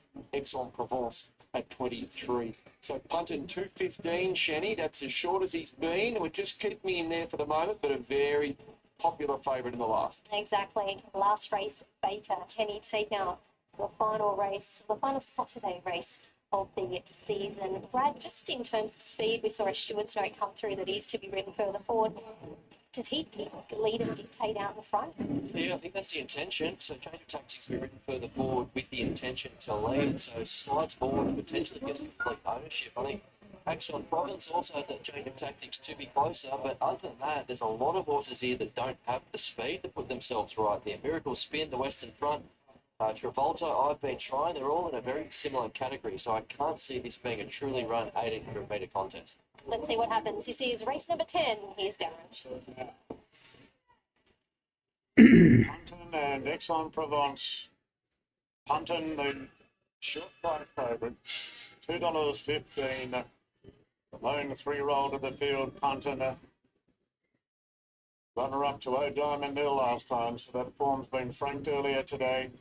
So they're all in. There's the light. Stand by for the last of 10. HCC, thank you, stable staff handicap.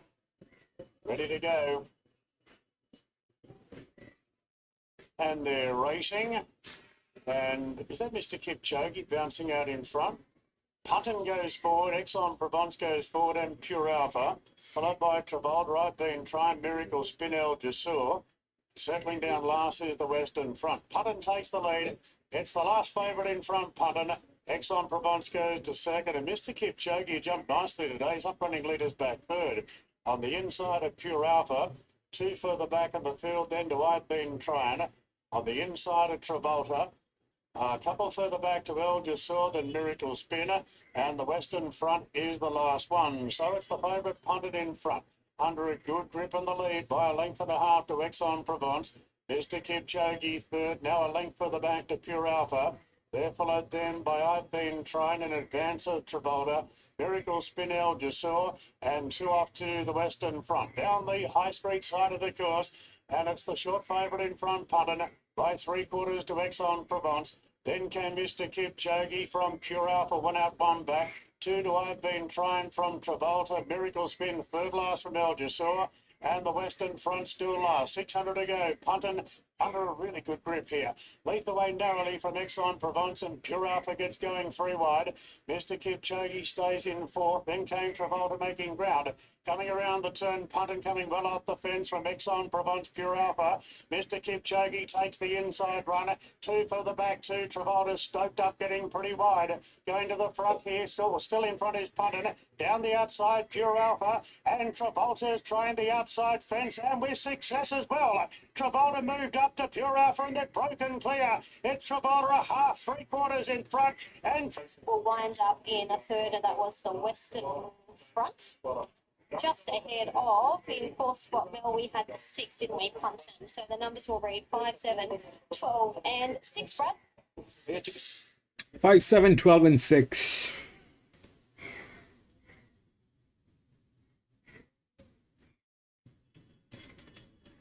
So what happened is this, that 5 won because it had the leverage and a jockey, and the 7 was good. The 7 was good. I mean, this is what happened. 5, 7, 12. Okay, 5, 7, 12. This is what happened. This was half. 12 was half of this approximately.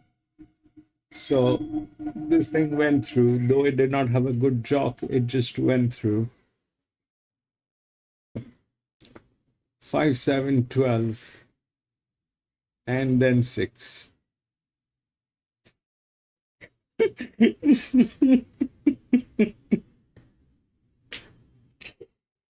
Man.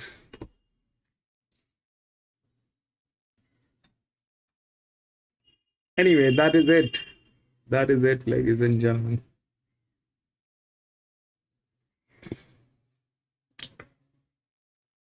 There's a lot going on, PC. There's a lot going on. So, honestly speaking, PC, this may not be the best season to race. That's the first thing. Secondly, the ground reading today was soft. That's the second thing. Third is they're bringing in horses with recent forms, and they are trying to put them across with the spell horses. So there's a lot going on, and it's not that we have. It's not that we don't have a clarity. We have, but that clarity is not enough. We need more clarity. The 6 was at 26. That is a bad idea. That can only work if you have a jock to support this. Without a jock, that leverage will not work. If we look through the leverage, then this is where the 5 comes in. All right, that's reasonable with a jock. That's a reasonable. I mean, 12% is what we've been hitting. Majorly, we've been hitting 12% consistently all over, whether it is Randwick, whether it is Sandown or Rosehill. This is what we are hitting. All right. These are, I mean, there, but I mean, with this, you need jocks. If you don't have jocks with this, that'll not work. That's where the 5 got through. And the 7 was a good horse. The 7 was a good horse, but we saw what happened.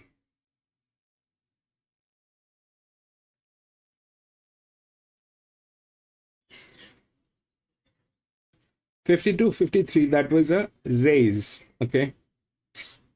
7 was a little drop, but that is acceptable. What will not work is,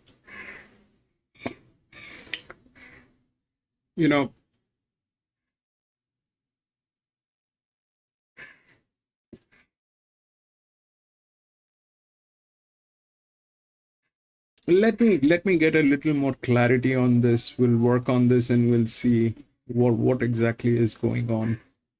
We have a lot of numbers. I'm sure a lot of people are very confused with these numbers, but these numbers are this is a regression model. So we have not only taken the horses, but we have also put it into a regression so that we are ahead of the market. We are ahead of what the other things are doing. But yes, there are fine tunings which needs to be done. There are fine tunings. I don't think that will ever go. The fine tuning will always be there. That's a part of this game, but that's more or less about it. Anyways, having said that, that is it for today. We're going to be racing back on Tuesday. Tuesday, we have some tracks which are good tracks. Tuesday, we have Rockhampton. We also have Wagga. Now, I'm more keen on racing at Wagga, but it is showing heavy 8 at this point of time. If this thing improves, we will race at Wagga. Otherwise, we are going to be racing here at Rockhampton.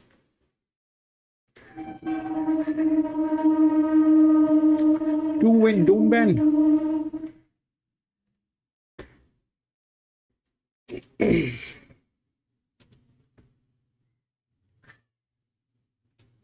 Just to get all my percents. All right, that is it for us here today. We hope you found a winner or two. Race 9 hopefully will be run at 1 on Wednesday, along with the rest of our midweek card. That's it for us. We'll say good night. We'll head to a break for Line Extra to come.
This is the Doomben race. That is heavy like nobody's business.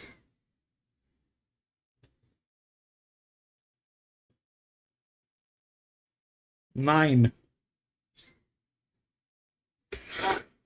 3, 4, 5.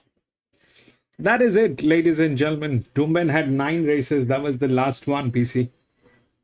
And we had 10 races at Randwick. That was the last one. But I'm going to be racing on Tuesday again. So if you have a little time, please come and join me. We will race together, do a little chit chat, and try to have some fun here. And thank you so much for being there, PC. Thank you so much, my friend. I can't thank you enough, but thank you so much for being there.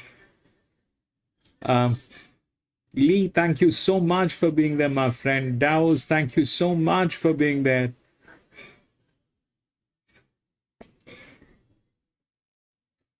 Azhar, thank you so much for being there, my friend.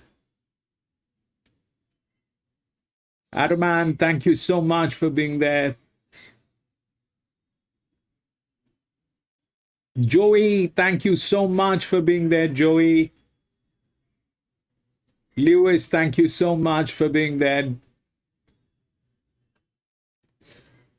I think that is it.